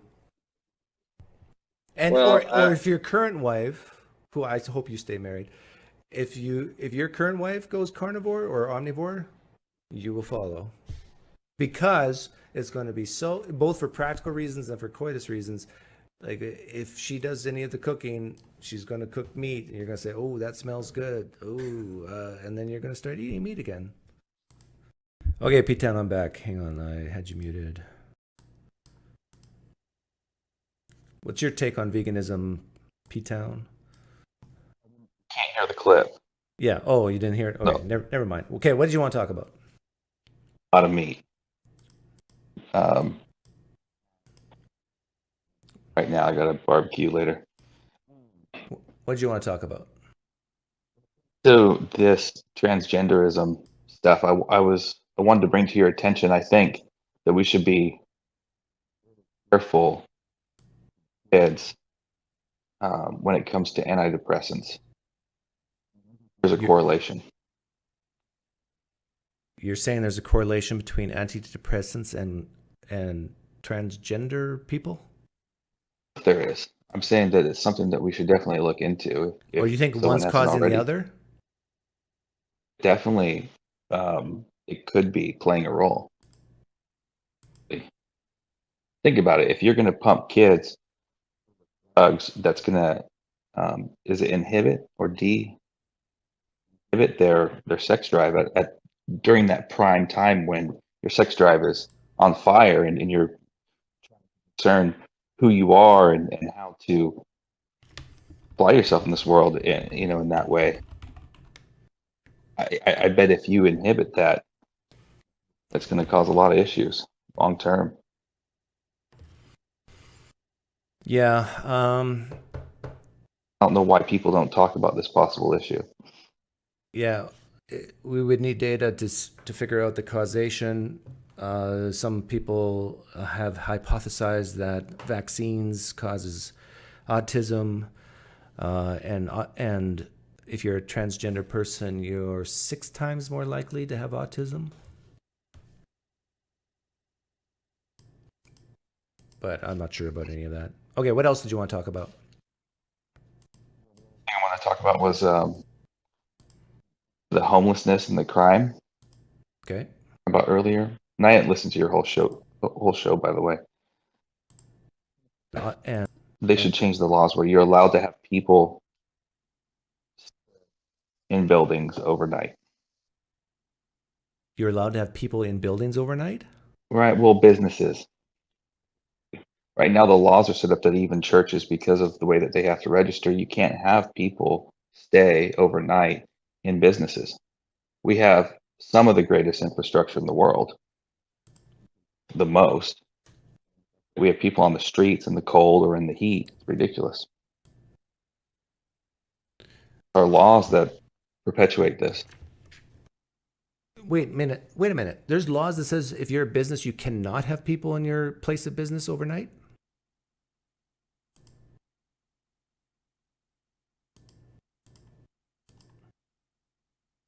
Is this shocking you, or No, I'm seriously. the thing across?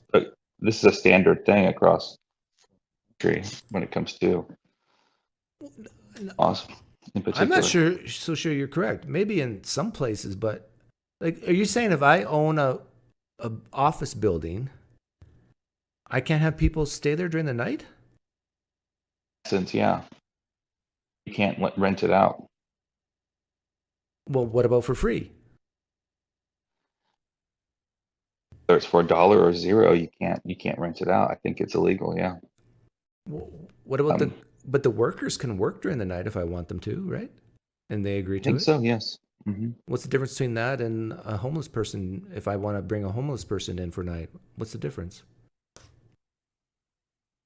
Yeah, I'm pretty sure the laws are holding it back.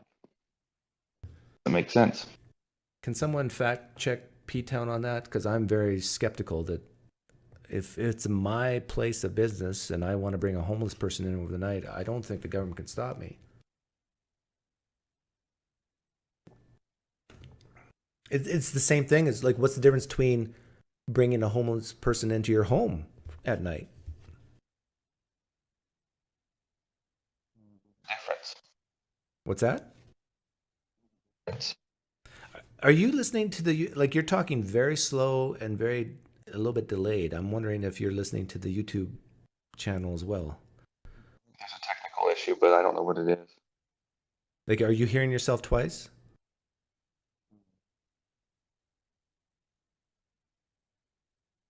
Yeah. Well, thanks for coming, P-Town. It's too much work to talk that way with that technical problem. There's some zoning ordinances that prevent sleeping in office buildings. Really? Some people sleep on the job, though.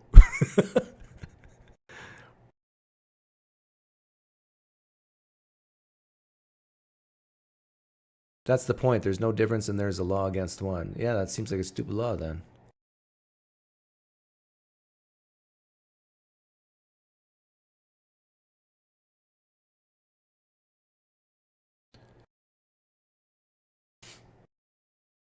Room's open if someone else wants to call in. And for the record, for all those people who are going to complain later, why are you always talking about transgender issues? I have not brought this up. Every caller has brought it up first. And then I've agreed to talk about it. Overnight stays, not just sleeping. Who is the government to tell the private business owner who they can have in their private business or not? Just because the sun's down. That does not make sense to me.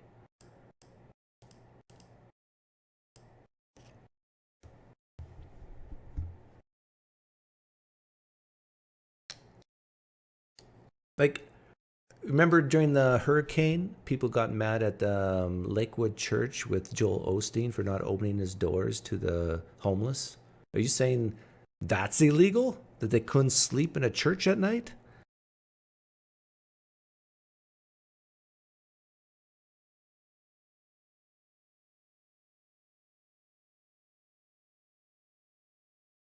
I guess, was that Joel Osteen's excuse for not doing it? That was against the law? Because if that law is really there, like P-Town's suggesting, then I guess Joel Osteen did the right thing by obeying the law. You aren't allowed to let people smoke in your own building. See, that's another thing. If you say, I have a smoking business, we all smoke. And if you want to work here, you have to be a smoker. It's still against the law to have a building of smokers? What if you have a cigar company, a cigar shop, where you come in and you smoke?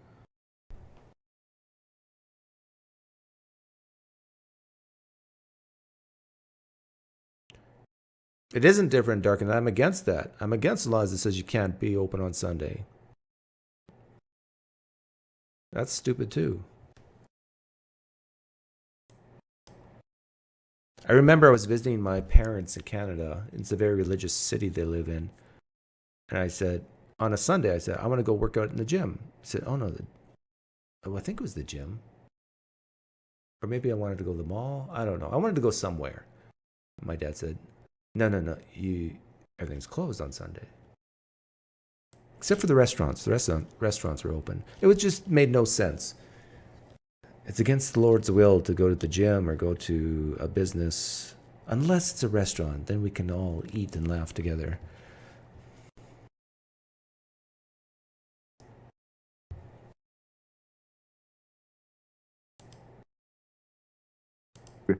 And this guy said, he said, I know, I'd like to. He said, but my 4-year-old daughter, I came in last night and I didn't have the mask on and she freaked out.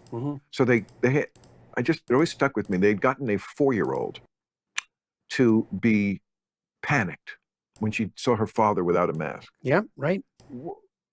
I mean, where does that fall in your psychology professor world?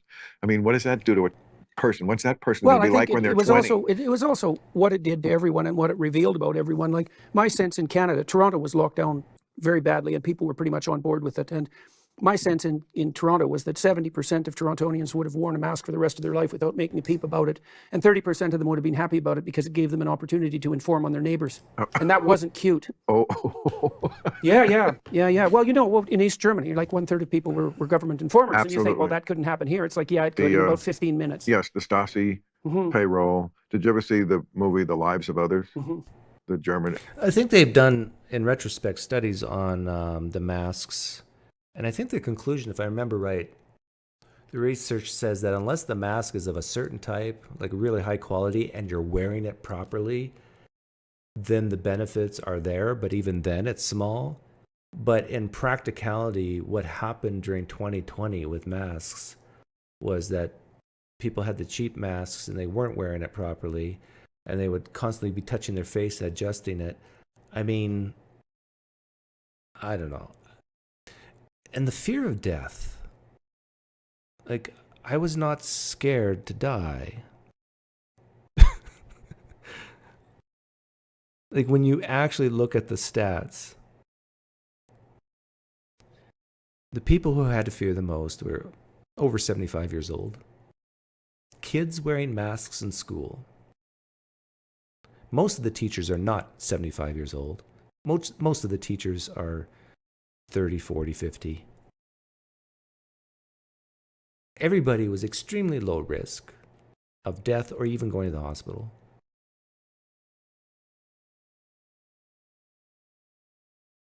I remember my son had to do a drama production with everybody wearing masks. I mean, the audio was terrible. They had a dance. It was out of breath. It was just... everything about it was stupid with 2 O's. And it was all for fear. There was one good reason to wear masks, and that if the hospitals were packed, it might help lower the incoming. But there was many places in the United States where the hospitals were not packed, and they were still forced to wear masks. Stupid, stupid, stupid.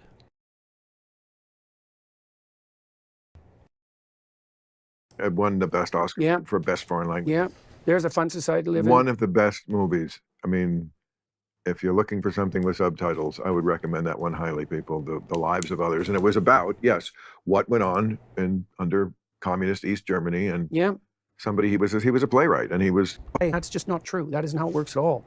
A totalitarian state occurs when everyone lies about absolutely everything all the time. And the totalitarian state is the grip of the lie. Now, the politicians and the people who have power in those situations, they lie too, but so does everyone else. Now, there's a story, it's interesting, I've been writing a new book, it's coming out in February, it's called We Who Wrestle with God. And I've been writing about Sodom and Gomorrah and the threat of the destruction of the city. And so the idea is that if a city deviates from the appropriate moral path too blatantly, then all hell will break loose. Of course, that begs the question of what constitutes the appropriate moral pathway. But Abraham intercedes with God on behalf of Sodom and Gomorrah. And he says, first of all, that if there are 40 people, he says, well, you can't destroy the city. When he's talking to God, you can't destroy the city. There's some good people there. And God says, yeah, well, I don't think there's very many. And Abraham says, well, what if there's 40? And God says, well, if you can find 40 decent people, then we'll leave the city alone. And Abraham bargains and bargains, and I think he bargains them down to 10. Yeah, so Abraham and God are bargaining over Sodom and Gomorrah. And people get mad at me when I ask the question, poof or drown. God asking, what's your preference? What's your opinion? Should I poof the people or drown? And they say, well, it's all up to God. I mean, who am I to give my opinion? And yet, I got to bring this up next time. We got the story of Sodom and Gomorrah where God and Abraham are negotiating. At what level do we wipe a city out? 40, 30, 12, 10? So stupid. Oh, there's the stupid word again. And which is quite good, you know, because, you know, God's willing to give in. But it means something very specific as far as I'm concerned. It means something like if in a political unit, there's still 10 people who are willing to tell the truth, Sodom and Gomorrah, then all hell will not break loose. That's enough. 10 people who actually tell the truth is enough to stave off the descent into totalitarian chaos. That's why comedians are so bloody important, right? Because they do say what's true, and you can tell it's true, and you can tell that people believe it's true because people laugh, and you can't really fake that. It's genuine. Well, then you are an honorary comedian because you do it. Yeah, but people just laugh at me, not with me. No. Well, yes, you're not a comedian, but you are Canadian, so you're halfway there. Well, right, yes, yes. But you don't, you do not give. And again, this is what I was trying to say before about you being a Canadian professor. It's like so delicious that you're the thumb in their eye because it's so much harder to argue with somebody like that because it's this person that they think they should be on our side. Right, Canadian academic. I know. How much more milquetoast can you possibly get than a Canadian not professor? Milquetoast, but liberal and erudite and sophisticated and all the things we want to think we are. And yet he's not getting on the crazy train with us. And come on, the crazy train is leaving the station. Hey, so I could ask you a question that I've asked like 40 Democrats, senators, and congressmen, and Robert F. Kennedy, by the way, recently, this question. It's a very hard question, and I don't ask it just, you know, to cause trouble. I'm actually curious. I am ready. When do you think the left goes too far? May I use my lifeline? Yeah, absolutely, absolutely. When does the left go too far? For me, I would answer that question by saying when they shut down speech mainly because it's uncomfortable for some people to hear. That's when the left goes too far. And what I mean by shut down speech is, you know, the obvious examples of college campuses. You can't have the Daily Wire, anybody with Prager University there. And if they do come, you got to shout them down, which is their right. But the whole idea of it is just, you're saying words that make me sad, stop it. Rather than just leaving and freely leaving and saying, no, I don't want to hear it. Or in businesses today where the tiniest little thing, well, it's not tiny to them, I guess, but that you can't say what you think. I just read today that some university professor retired early because he liked, on Twitter, he liked a post that questioned the vaccines or questioned something in the transgender movement, whatever. He just pressed, and he got so much pressure. Was it Princeton? I forget where it was. Got so much pressure that he had to retire early. Like, this is ridiculous. This is why I think my strategy of purposely, in quotes, triggering the left with some of these things is good.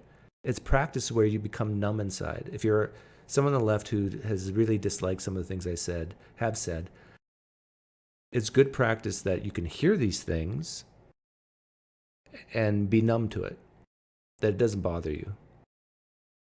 That you can still disagree with me, but then it's all based on the facts, the data, the evidence, and not the feelings.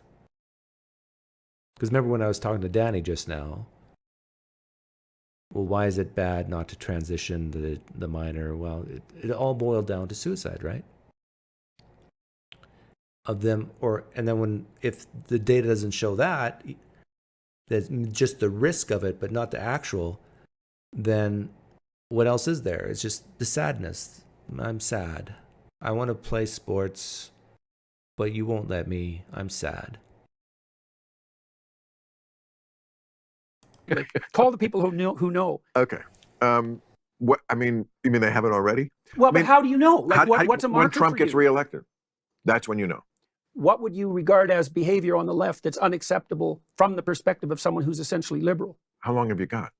I mean, the theme I've been trying to promulgate as much as I can the last 5 years, partly just in self-defense of people who say I've changed, I have not, is that wokeness is not something that expands on liberalism. It's something that undoes it. And I think you are on the same page generally. I mean, to give a few examples, color blindness. Wanting to have a colorblind society where we don't see race is classic liberalism. Certainly what Obama was going for. That's not wokeism. Wokeism is race is front and center to everything. Yeah, so that's part of that. Yeah, this is part of the definition of woke religion or woke cult I gave on my video. That most people, in my view, in my definition, most people who are woke are those followers of some type of critical theory that views the whole world in terms of oppressors and the oppressed. And so that's why you should not be colorblind, because we got to be able to see and, oh, you got dark skin, you must be oppressed. So you're a victim. Did you know that? Yeah, you're a victim. Yeah, and the big guys over there, the rich billionaires, they're oppressing you. You don't feel oppressed, but you are. So that to me, that's an extension of the insistence that someone's primary identity is signified by their group. Right. Which again, this is reason. exactly what old school liberals were fighting against. Don't characterize somebody by that. Okay, so they completely invert it, and then they get mad at us for somehow we're conservatives now. No, we're not conservatives. You're just not what liberals are. You're doing a different thing, which is fine. We're all allowed to do our thing, but you can't do this whole different thing and then take the term that used to apply but doesn't apply anymore. I mean, there's many colleges that have segregated dorms. Okay, again, you do and you. Graduation ceremonies. Yes, you do you, but this is not liberal. Yeah, segregated dorms. It's just the opposite of what Martin Luther King was talking about. We have to have safe spaces for people of a certain skin shade. It's really sad. My son was a lead in a musical. He's playing every weekend for the next 2 weekends. He played last weekend. And he has darker skin. And after the musical, some black people came up to him, probably African American, and said, "Hey man, there's so few of us people having lead roles in musicals. I mean, can we get your picture and stuff?" And my son doesn't even identify as black. But it's so funny that there's this need out there that, oh, you look like me, therefore you're like me, and we got to stick together or whatever. Someone can be the same skin shade and be opposites politically, religiously. So in that sense, you should be colorblind. Just because you see color doesn't mean they're oppressed and have experienced anything near what you think they've experienced. People absolutely hate it when I say this, but like my wife is black, and we can honestly say throughout our 25 years of marriage here in the US, we've experienced almost no racism. Close to zero. There might be a few instances where we got a weird look, but that's it. But the thing is, we're not looking for it either. We don't care if people disapprove of our interracial marriage. Who cares what you think? You're a stranger to us. Just don't touch us.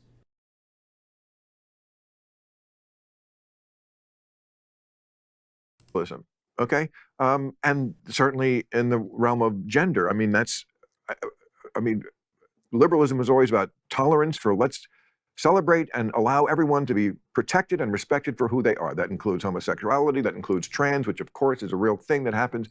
That's different than rewriting the anatomy book from page 1 so that every kid who comes out, it's a jump ball and there's no such thing as sex, it's only gender. And again, this is something different. It's not liberalism. So you can't say, oh, you don't believe in that, you're not a liberal. Freedom of speech used to be a whole liberal thing. We used to own the First Amendment like the conservatives owned the Second. That's reversed. I mean, something like the homeless. It was liberals who, I used to do the show on HBO, Comic Relief. We're going to help get the homeless off the street. Now it's how dare you ask them to get off the street. So you can keep the homeless on the street, and you can have, segregated dorms and all that. But that's liberalism. Yeah, we should pay government officials based on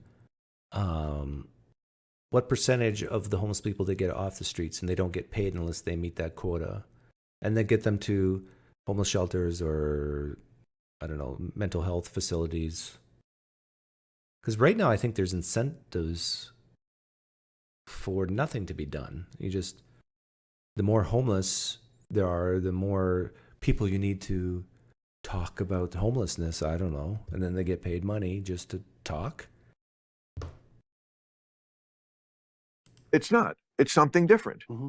So there's a line of research that's been developing, I guess, over the last 6 or 7 years that I think is very relevant to this. And because I've been thinking more and more thoroughly that the culture war is actually not a political battle at all, that the political battle is a facade for the actual battle. So, which is? Well, there's a group of researchers, most of them centered originally at the University of British Columbia, who started studying the subclinical manifestations of psychopathy. So there's a guy there named Robert Hare, and Robert Hare was the first psychologist who really studied psychopaths. And he developed a checklist for psychopathic behavior and the diagnostic criteria. It never became a formal diagnostic criteria, but criminologists have used it a lot. Yeah, and then they go into psychopaths. Mitesh, why don't you come in and talk to me? You seem like you disagree with me on many things. Are you working and you can't? Conservatives gung-ho about what woke think, and simultaneously saying we don't care doesn't show sincerity. Oh, I say you should be more dead inside, and that if you want to look at the facts objectively, you should care less. But most conservatives, don't do that. They care deeply. So there's no hypocrisy there. And as far as my caring, the biggest issue I care about is, I think, freer speech. The right, the ability in the pursuit of truth to be able to say things that really highly offend people. Even people of color, even the gay people, even the trans people. I should have the right to offend the most vulnerable people in society. Now, are there exceptions? Yes. My exceptions are for children. And I've said also that if some people want to be treated like a child by me, then let me know. And I'll treat you like a child, and I'll be very careful what I say, not to hurt your feelings.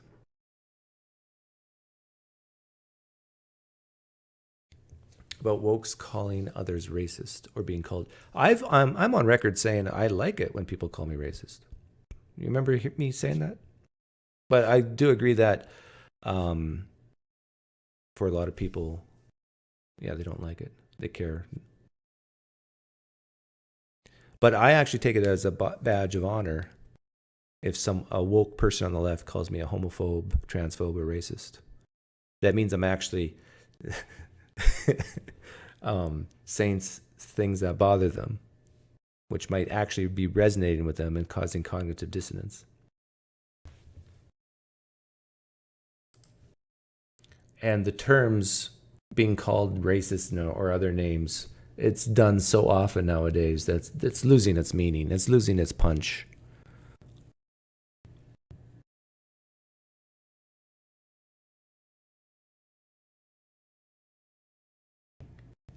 Like if everyone's a racist, then no one is.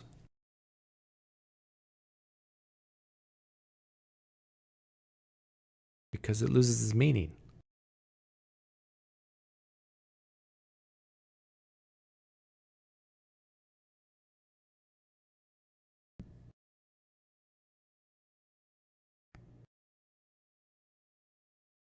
I still love asking the question, why is being racist bad? Oh. That drives some people on the left crazy to even hear that question asked. Well, Doug, I can't take you seriously if you're even questioning why racism is bad. I'm not saying it's not bad. I'm asking you to articulate, why is racism bad? Well, Doug, I can't even... Why are we going down this path, Doug? I mean, of course racism is bad. But tell me why. Well, because it causes people to die. Yes, murder is bad. Yeah. Well, it also causes people to get injured and hurt. Yes, hurting people is bad. Yeah. Is that why racism is bad? Because of death and violence? Well, no, Doug. It's also, you see, racism is bad because laws are made. Redlining and all these things causes discrimination, and you can't go into a restaurant or drink from a water fountain. Ah, yes, I agree. That's bad. But is there any... our laws are such that you can't do that, right? You can't discriminate based on skin color anymore. Back a long time ago, yeah, or not even that long. But we've fixed those things, right? Well, Doug, yes, our laws are better now, but there's still systemic racism. There's systematic racism. There's a carryover from years in the past.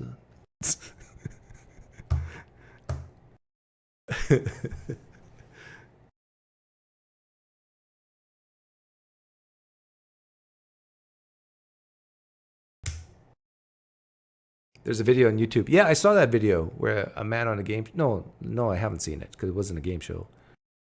He's asked what he thinks of a man on screen. He says, I did not like him because he's black. Everyone is shocked. Well, I can show you TikTok videos of black people saying, I don't like white people. Is everyone the same shocked? You know what? This is fun. Let's do something fun here. Audience participation. How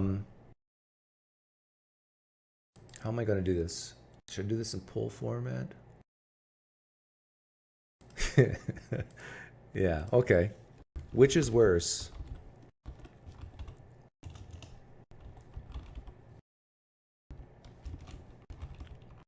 Black person saying they... Oh. I don't have enough characters.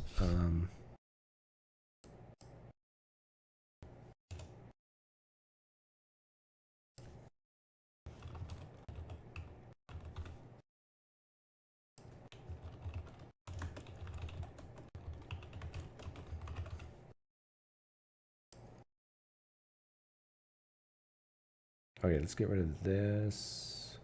Make this bigger. This will be fun.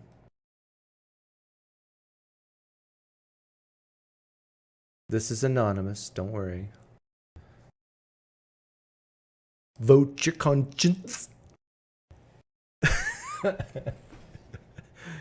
Okay, I gotta explain this. What I mean by hating whites is just in their thoughts, okay? I'm not talking about violence. So which is worse? A black person either saying or thinking that they hate whites, or a white person is just saying or thinking that they hate blacks, but no physical punching, guns, nothing.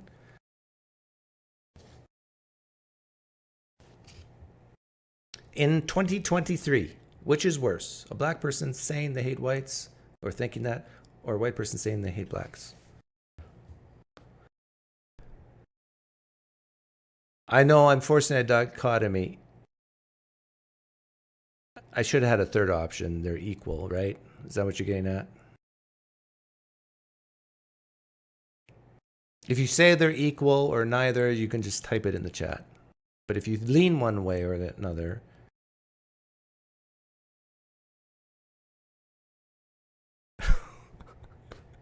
Come on, you got a bunch of cowards in here.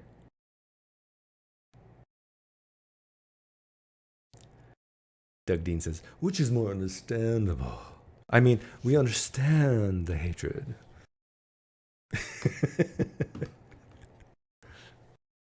Okay, it's pretty split. Which, to me, yeah.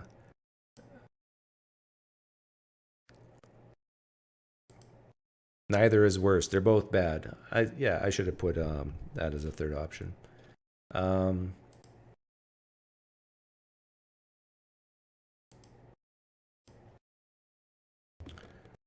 Which punishment should be higher, should be bigger?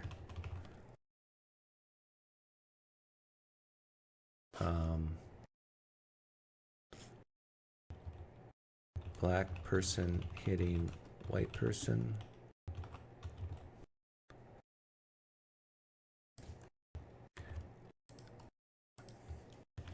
Now we're talking about physical now.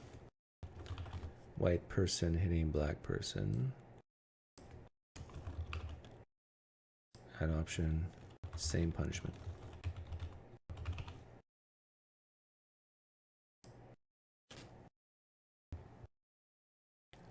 So we got a person on the street, a black person on the street, punches a white person in the face. Okay, that's option one, or situation one. Situation two, white person's on the street and hits a black person in the face. And the question is, should the punishment be bigger on one, the other, or the same?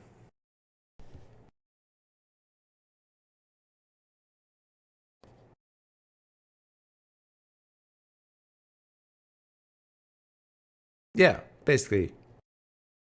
The only difference this time is I got the third option and it's physical rather than just sane. Okay, same punishment. Good for you. I just want to make sure that people are sane and rational here. Let's do another poll.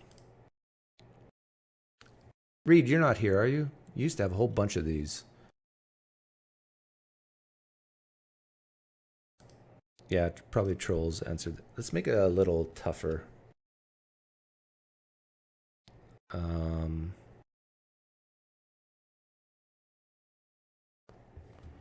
Should large corporations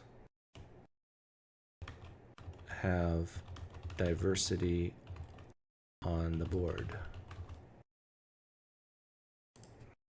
I'll put lean.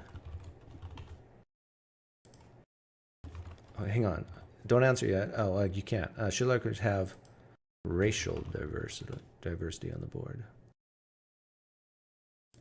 So you got a big corporation that has board members. Let's say it's 20 board members or 12, whatever. Should they have racial diversity, people of different skin shades on the board?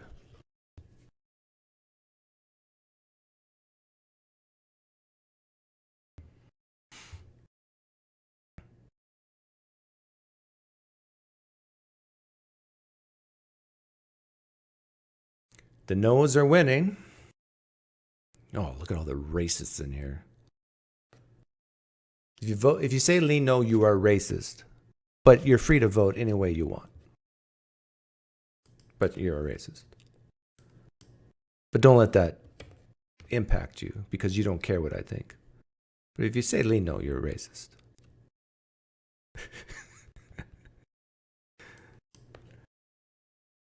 The people who said lean no are not affected by that.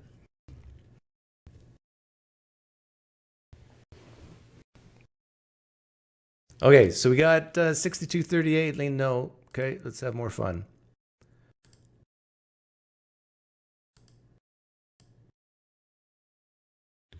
Same question, except should board members have what do you call it? Sex diversity?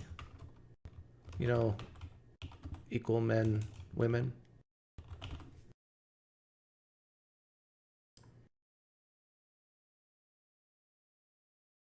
So you have a big corporation, 20 board members. Should there be diversity in sex?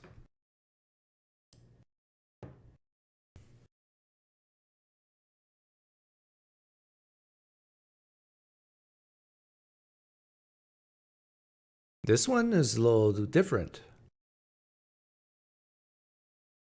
The other one was 60-30. saying no. Please vote. Should there be, in other words, should the board members be 50-50 men, women, or at least close, like 55-45, 60-40, as opposed to, let's say, 90-10, 80-20, 100-0?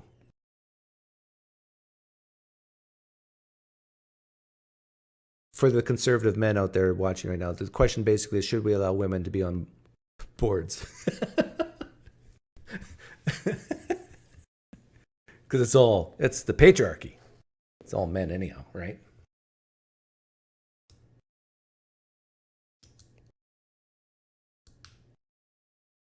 It's your opinion. In your opinion, is it good?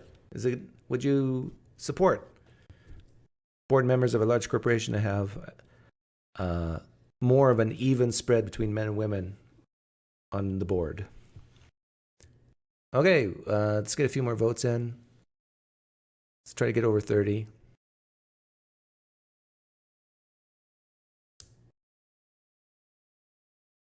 Come on, there's 85 in here. Vote. It's anonymous. Got nothing to lose. Should there be equal number of men and women, roughly, on board seats of corporations?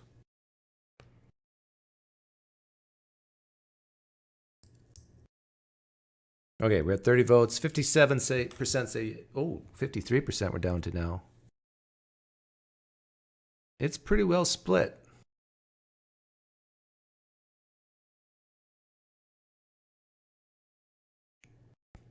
Okay, next question. Sex is irrelevant? Oh, babyfoot. I got to disagree with this. Do you know that men and women are different? Did you know that?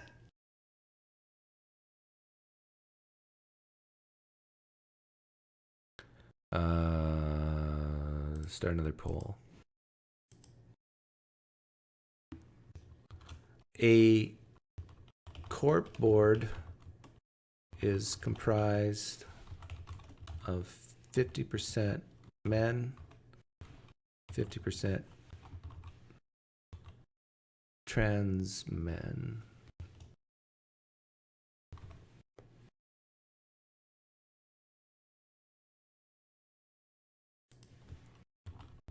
This is sex diversity. This is not sex diversity.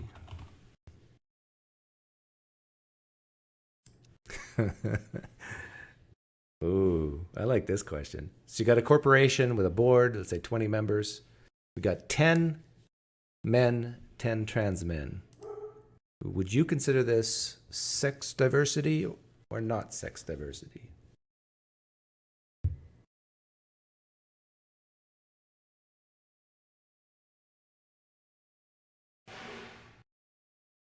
Nice trap. This is not a trap.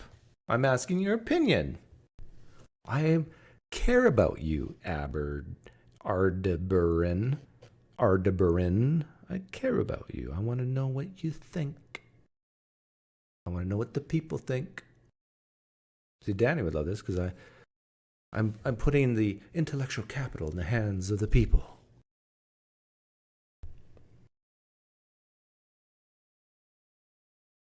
Artie Barron. Okay, got it. Wow. I like the results of this. It tells me I'm not just preaching to the choir.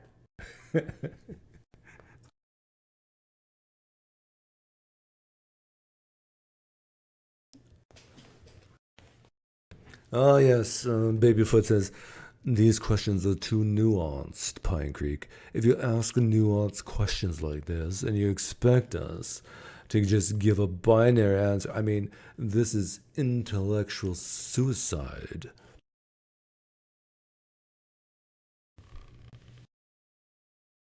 Well, don't worry. I won't commit suicide intellectually. I am transitioning to more nuanced questions. Just got to be patient with me.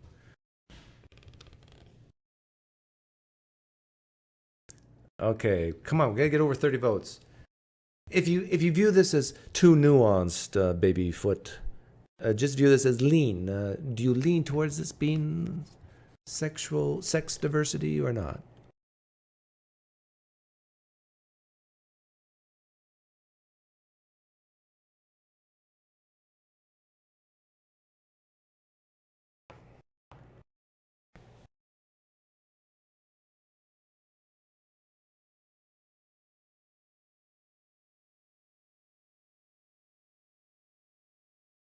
Okay, 52% say this is, it's basically down the middle, 50-50. Okay, let's do a new poll.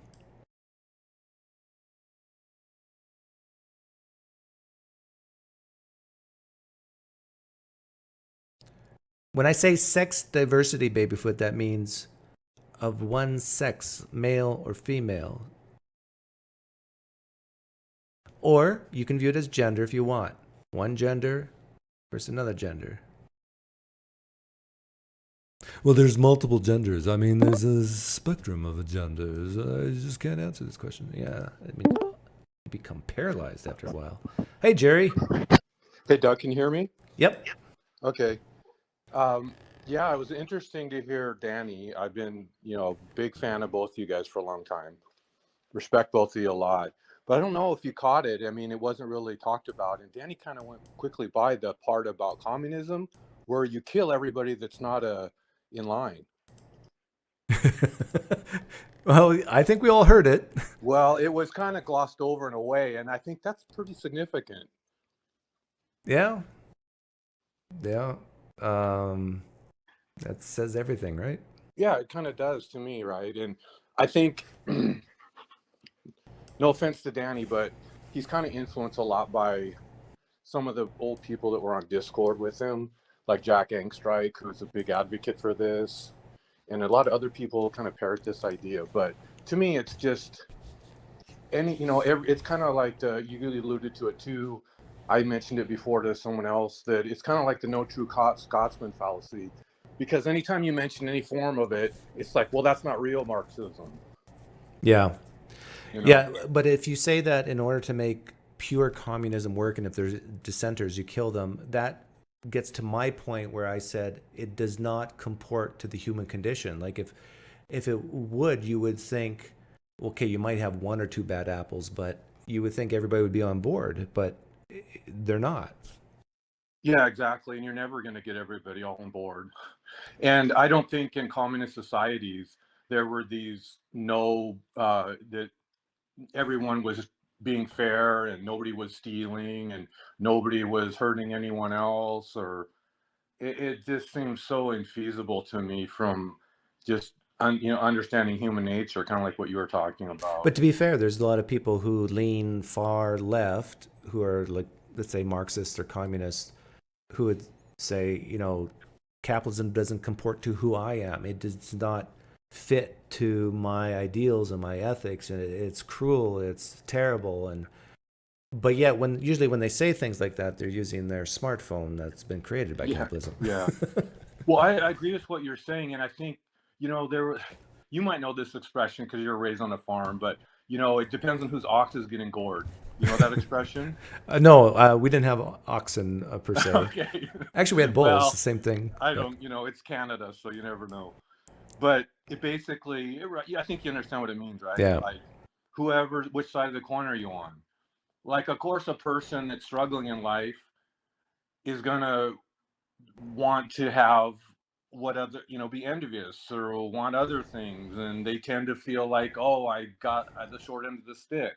And then the people that are maybe on the other spectrum that have had good success in life are on the other end of the spectrum. Yeah. So it's almost like your political channel versus your religious channel. Like you made such a good point. Like when, religiously, some people might agree with you, they love you, but then when it comes to politics, they can't stand you all of a sudden. Yeah. But you made a good point, and I've said this also before, that people who lean left, well, let's just put it in terms of U.S. politics, Democrats are 60% female and 40% male. And Minorities are probably, well, if you're African American, 90% Democrat. Hispanics, I think 60%. So if you're female or a minority, and I would say if you're a white male who votes Democrat, ours are your you either have had an addiction or some type of problem in your life. Basically, stable men who they vote Republican, right? And it's because the Democratic Party is the party of compassion. It's the, in quotes, it's the party of we care about the little guy, and those evil Republicans are the party of for the rich. But I think it's simpler than that. It's basically if you need help, you're going to vote Democrat. If you don't need help, you're going to vote Republican. Yeah, I agree. You know, a good example of that was my mom, who was, and I don't really identify as a Republican, actually. I'm more independent or libertarian leaning, but because I hate a lot of the conservative values on social issues and drugs and things like that. But but anyway, my mom was a lifelong Republican, and as soon as she got to old age and needed benefits, all of a sudden she's a Democrat, and it was like, come on. But I mean, I don't know what her reason. Maybe she just had real reasons why, and it was fair. But it just was kind of. Was your dad passed away by then? No. Okay. No, and he was a lifelong Democrat. My brothers too. Oh, your dad was the only one. Your dad was a Democrat while your mom was a Republican? Yes. Okay, so that flips the stereotype I just made. Yeah. How was your mom raised? Well, my grandfather, who was, if you think back way back then, he was the only atheist I ever heard about when I was a kid. So there's that. But yet he was more like independent thinking. He had a farm. Yeah, there you go. Apple orchard, right? I mean, you know what that's like. You're very independent minded that way. He started out like in I don't know, some sort of sales type thing, but then bought his own farm and had an apple orchard, and so obviously, you learn to depend on yourself. You don't feel like someone should be giving you things. You have to earn things, right? It's a meritocracy, or you fail. Yeah, if you're a Democrat and you've used to getting W-2s your whole life, you're working for someone, then all of a sudden, you hit your 40 years old and you start your own business. It's weird how things shift. Like you'll become a 1099 or an S corp or something, and then you start voting Republican, and you realize that the regulations, the hoops you have to go through, the barriers to, it's like you want to vote for someone who will not make your life harder to provide jobs, but make it easier. Yeah, that's right. I mean, I don't know how much longer you want to go on with this, but to me, I feel like people forget about the values that we create. And I really don't see how in a communist or Marxist system we'd get things like we have now. What would be the incentive to make like an iPhone or to improve? There's no incentive. There's no reason to create anything new. And you look back at those systems, like you hear stories of the Soviet Union where they had one kind of shoe and not even the variety of sizes sometimes, and massive shortages. It just, I mean, it's not. I think what the good system. I think what a Marxist would say to that point you made, which is a good point about incentives, is that some people are just born that way, that to innovate, and that they will do it no matter what, if there's an incentive or not. And their answer is to kill you, then, I guess. Well, no, they could say they could still be a Marxist or a communist and still be innovative, but they just won't expect to be treated any differently. They won't expect it to be a billionaire rewarded for their patents or their innovation. They would just be happy to get the exact same return as the person who's stupid as bricks. Yeah, that doesn't seem reasonable to me. I don't think it does to you either. No, it goes against I think, how we are as humans. But anyhow, I'll give you the last word. Say one more thought. No, that's it. I was just, and it was just that point about the, I think that's pretty critical to the right kind of Marxism is that everybody has to be wiped out. I don't think that should be glossed over. That's a pretty big deal to me. Yeah. What's your name, YouTube name, like when you're in the live stream chat? Jerry Penna, last name Penna. You've seen me probably, but I haven't okay. commented in a while. We've had a few exchanges, but no reason do you remember me, probably. Well, no, the name rings a bell. So, okay. I'll remember you now. Thanks for hopping on. I've given you some chats before, but then I realized, why am I giving money to somebody that probably makes more than I do?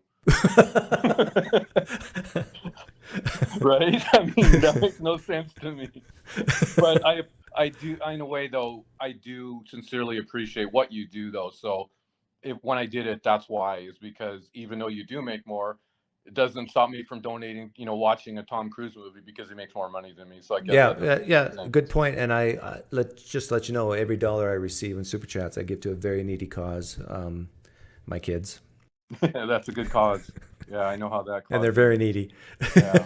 Well, I'm trying to save as much for my kids, so then I'd be taken away from my kids to give to your kids, and so. Oh, there you go. Yeah. Well, I have a philosophy of not paying for my kids' college. I'm against that. So I hope. Are you saving for your kids' college? They're done, and I got lucky. They went to community college, then they transferred to a major college university. Both are graduated, both are done, and no debt.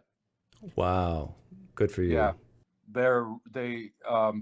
we shared, and I paid for the 2 years each that they had, and they have no debt, and I have no debt from that either. Excellent. So that's the way to do it. Lucky. Yeah. Usually with colleges, I think they're worth going to if they're free. Yeah. But there's very few disciplines that I think are really worth that much. Maybe doctors and lawyers, but my son was really against it. He thinks it's such a scam, but he does have like a computer science degree. He's still kind of struggling. My daughter, on the other hand, she's a counselor and works for a governmental agency already. She got a job literally the day she graduated at 20, had 4.0, and was just, What job did she get? She works for helping.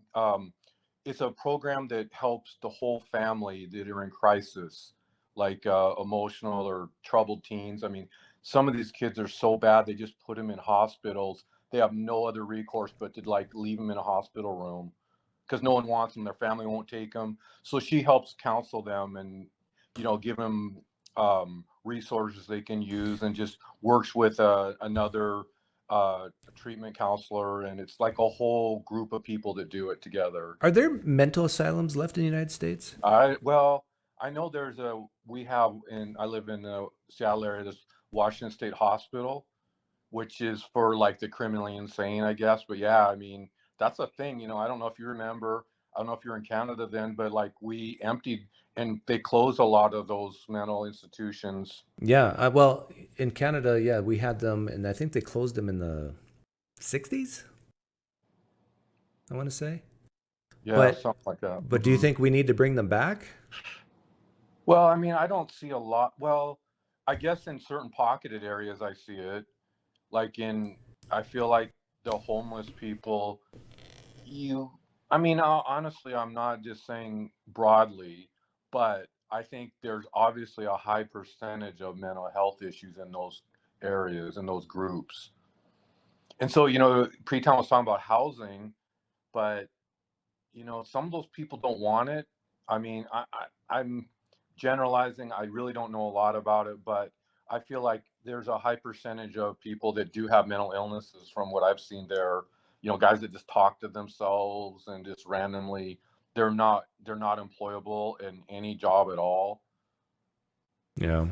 But that's just observations I've seen. So I don't know not that much about it, and obviously it's not every circumstance.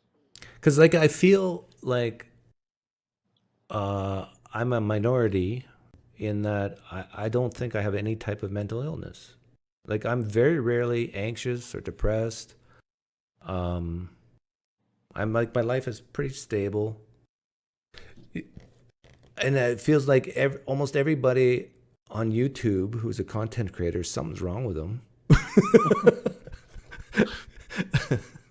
I think that there. I know what you mean. I think there's some pretty well-adjusted people. I think Danny's pretty well-adjusted. Well, no, Danny has some issues. Myth Vision's a former addict. Inspiring Philosophy, I think it's publicly said he's suffered from depression.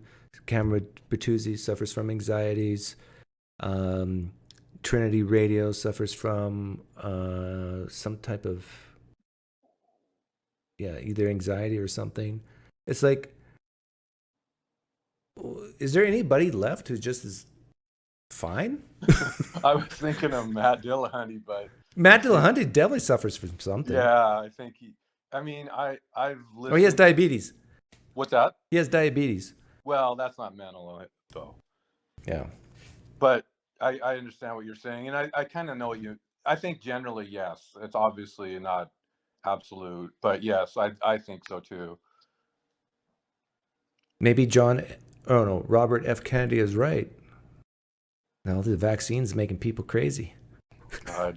I who had the hardest time with my son, he went so far down that rabbit hole, and now he's such a big conspiracy theorist guy.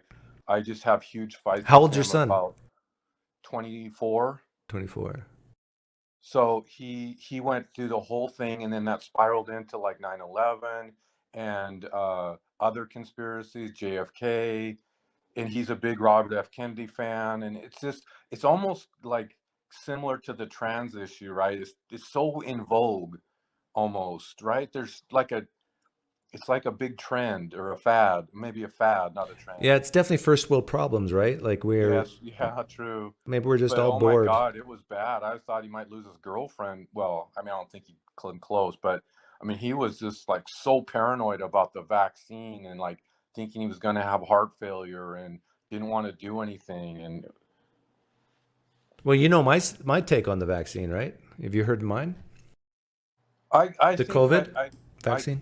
yeah, I probably have. I kind of tend to agree with a lot what you said. Like, is it that you believe that it should be up to the person to decide whether to take it or not?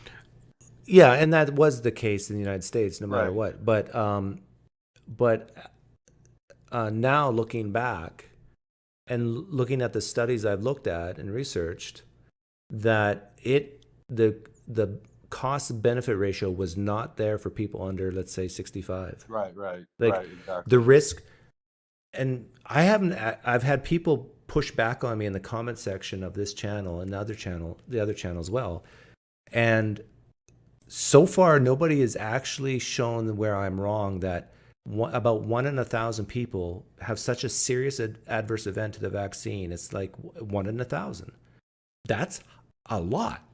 Yeah. And for That's right. and for like your son who's 24, the chances of him going to the hospital from COVID is probably like 1 in 10,000. Well, here's what I told him though. Okay. So it was a lot of unknowns at that time, and we were about in vaccine number 2. And my parents are very elderly, right? My dad actually has passed away since. But I told him, I says, what if for some reason after we visit and they got COVID and you weren't vaccinated, how would you feel about that? So I understand, but now there's a lot of hindsight's 2020 also. So I don't, at Yeah, the but COVID time, doesn't that prevent was, you from transmitting. COVID, well, I the mean, that's vaccine, what sorry, the vaccine that's doesn't what they prevent. thought, I think, initially, wasn't it? Yeah, that's what they thought, but they were wrong.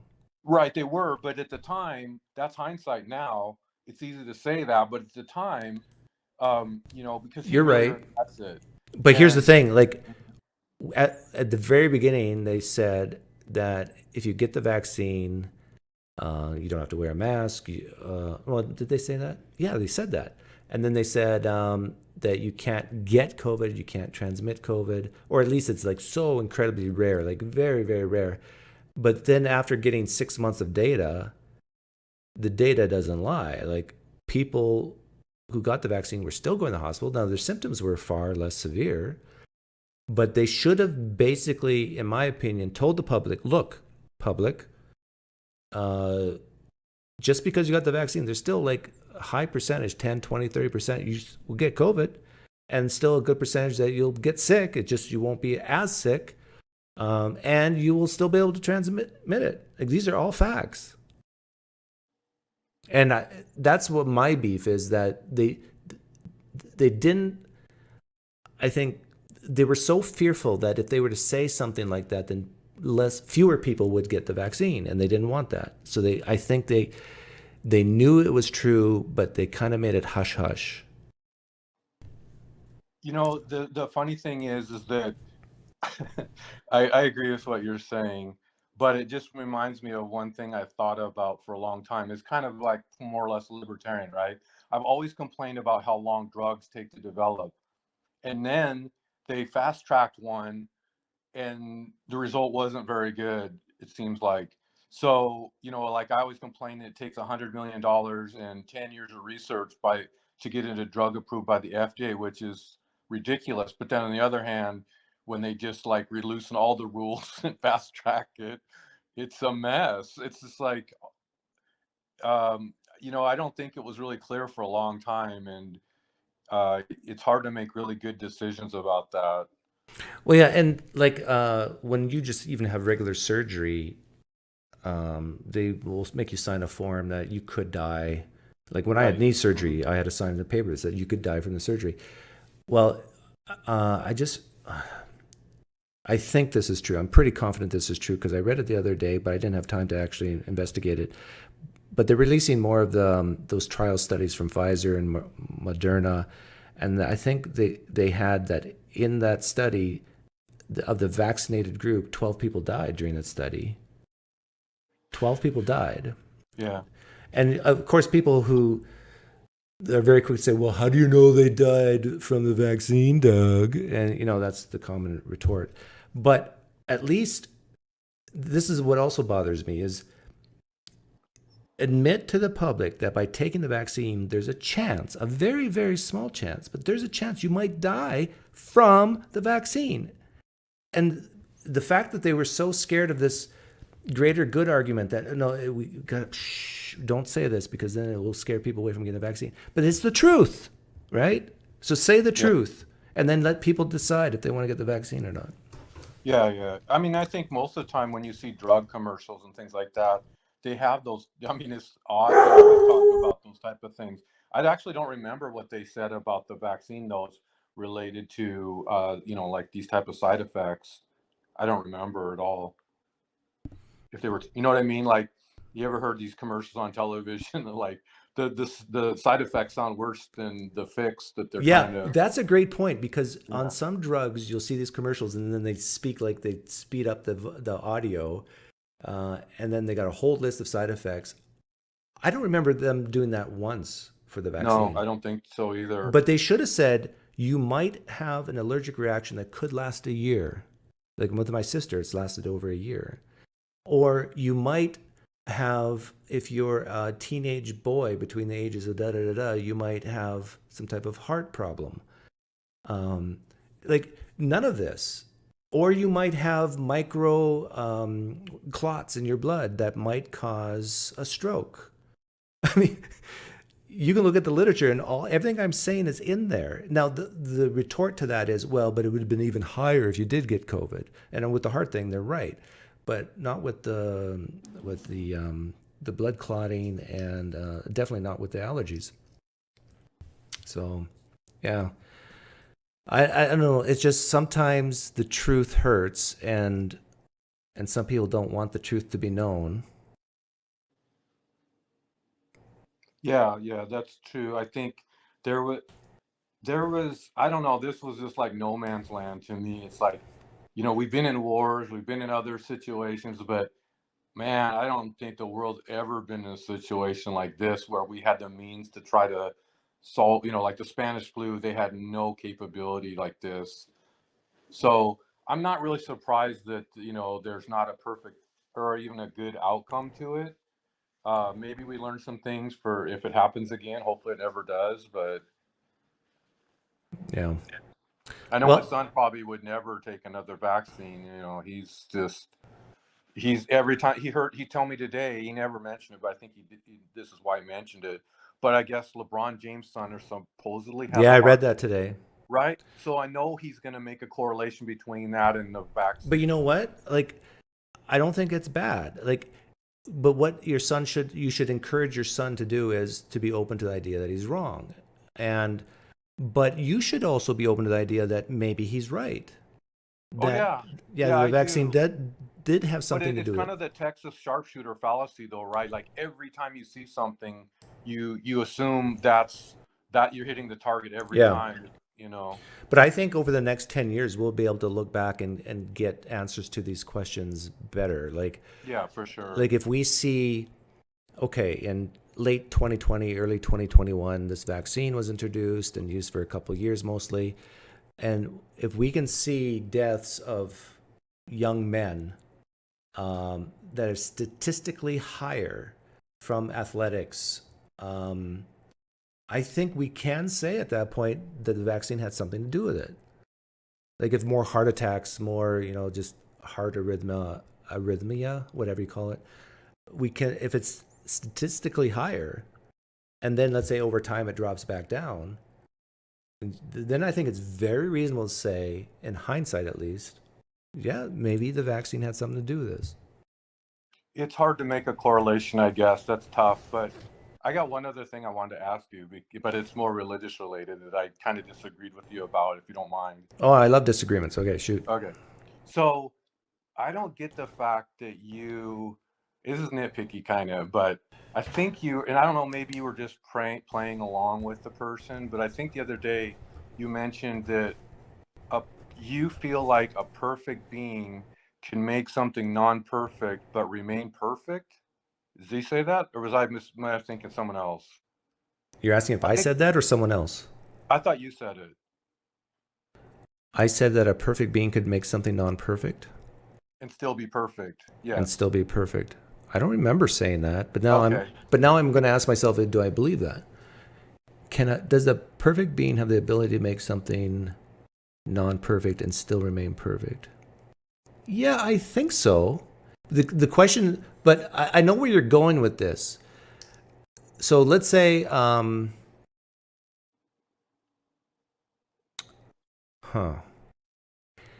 if this being can make something non-perfect, but it's still not a sin?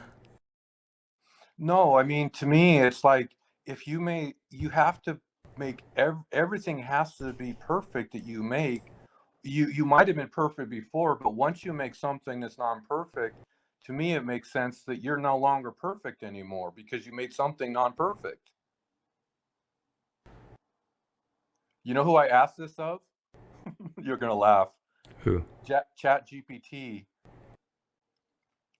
And it said, yes, you can. It's obviously it's like just scouring the internet. I use this argument basically with the real problem of evil, but it's a little different because what I say is a perfect being would not create, knowing with 100% certainty, it would lead to something that it detests and hates. But you're saying a perfect being would not create something imperfect and still remain perfect. The difference is between mine and yours is, I think, and I'm trying to think of an example, that you can create something that's imperfect, yet still not something this God hates or detests or goes contrary to its nature. So let's say this God creates a imperfect wheel that doesn't, has a little crack in it. It doesn't really rotate perfectly. Can it still remain perfect? Yes. Because it doesn't go against its nature, really. But now if you say, can this God create a human that it knows with 100% certainty that will rape and murder children, and this God does not want that. He does not want it. He hates it, hates it, hates it. He doesn't want it. Why would he create it? It just doesn't compute. Yeah. I agree with you. I think I'm just looking at it in a different sense. And my understanding of the way I interpret perfection, I think most Christians do too, is they mean every single aspect of any potential is perfect from God. Is that not your understanding of what they mean? Yeah. There's everything is perfect about God, right? Yeah. Every single possible thing you could think of, imagine, couldn't consider everything as perfect according to them.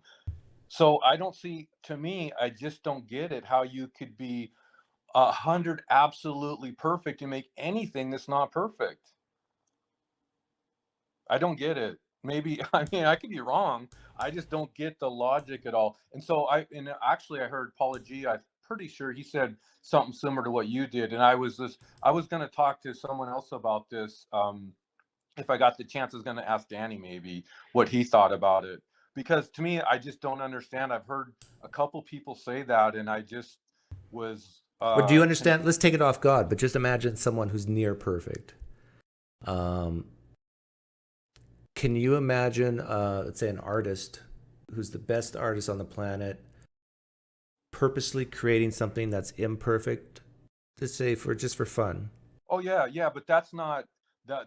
You said the best artist, but you're not talking about a perfect artist, though. Well, there's no such thing as the perfect human being, so I'm trying to just get it close. I don't think there's anything perfect being either. Yeah, but let's say we had a 99% perfect human. There's nothing that goes against this perfect human deciding to create something imperfect, right? No, but in a sense, if they were perfect in every aspect, I don't think that. I mean, I kind of see what you mean, I guess, but and you're thinking of humans too. Like, take it off humans. Say, just imagine this perfect being is creating non-sentient stuff, and just decide to make it imperfect because it makes them laugh. Like, just roses that have arms or something weird. It's an imperfect rose, but it doesn't take away from the creator's perfection. I think it does. Even if it's for a joke? Yeah, because well, I mean, you could make the argument like you do that a perfect being wouldn't want a joke, I guess. I don't know that's a good argument. To me, a perfect being would be a comedian. Yeah. I don't know, a joke. A perfect being that wanted. Actually, you know what? I just think I helped the theist here. Yeah. That would be a great retort that God is perfect. Yes, he hates sin, but he just did it for a joke. Yeah. To amuse himself. He likes to. I don't think that. He likes to hate. I don't think that helps Christians. Yeah, you're right. It doesn't help. Anyhow, I got to go. I've been going for a long time. Sure. Thanks, Doug. I appreciate it. Okay, see ya. Okay.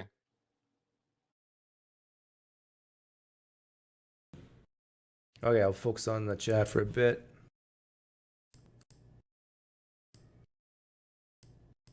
I'm going to keep that up. Where did this one go? There it is.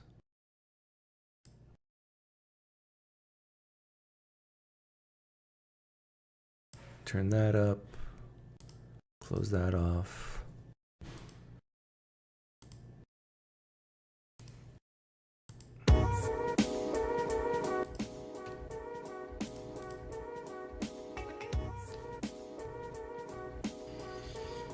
Take me if you have questions or comments.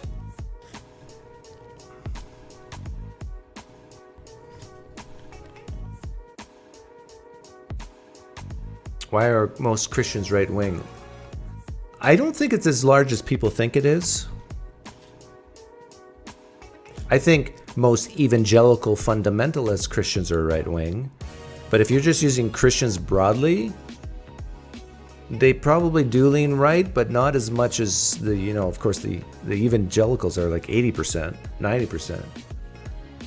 But overall, my guess is maybe 55%. Like if you talk about the mainline Anglicans and Lutherans, and a lot of Catholics lean left.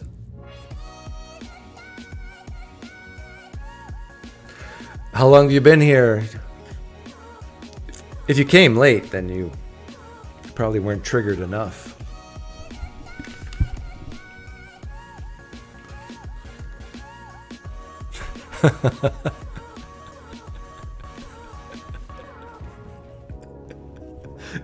That's good.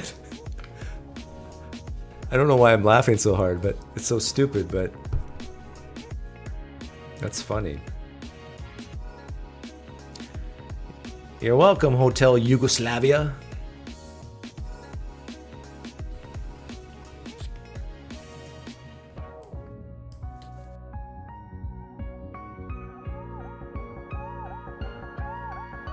Compose a flying man type parallel for politics. Well, politics is so broad. We've got a flying man type scenario for transgenderism. I kind of did when I brought up my son with steroids.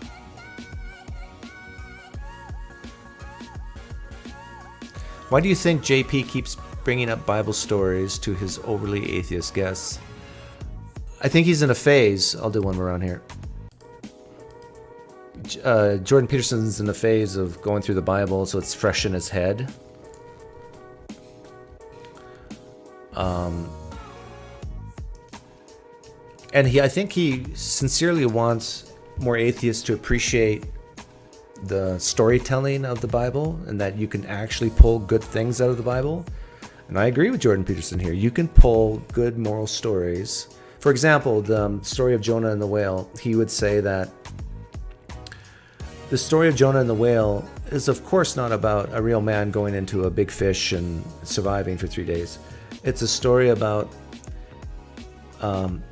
you're seeing something that's wrong, something immoral, but you're too scared to speak out against it. And God punishes Jonah in a way for not having the courage to address it.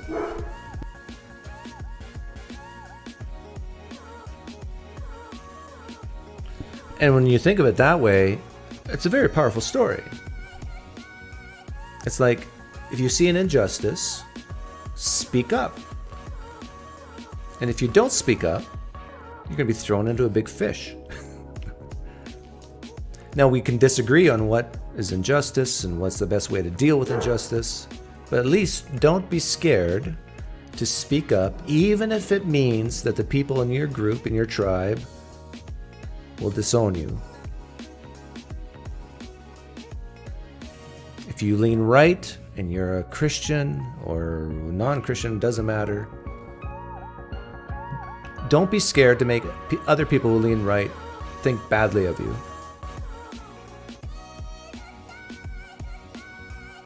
And if you lean left, don't be scared to have other people who lean left think you're a racist or a bad person. If you truly believe what you're saying is true and best for society, speak up. Use your voice. This will bring you hope, meaning, and purpose too.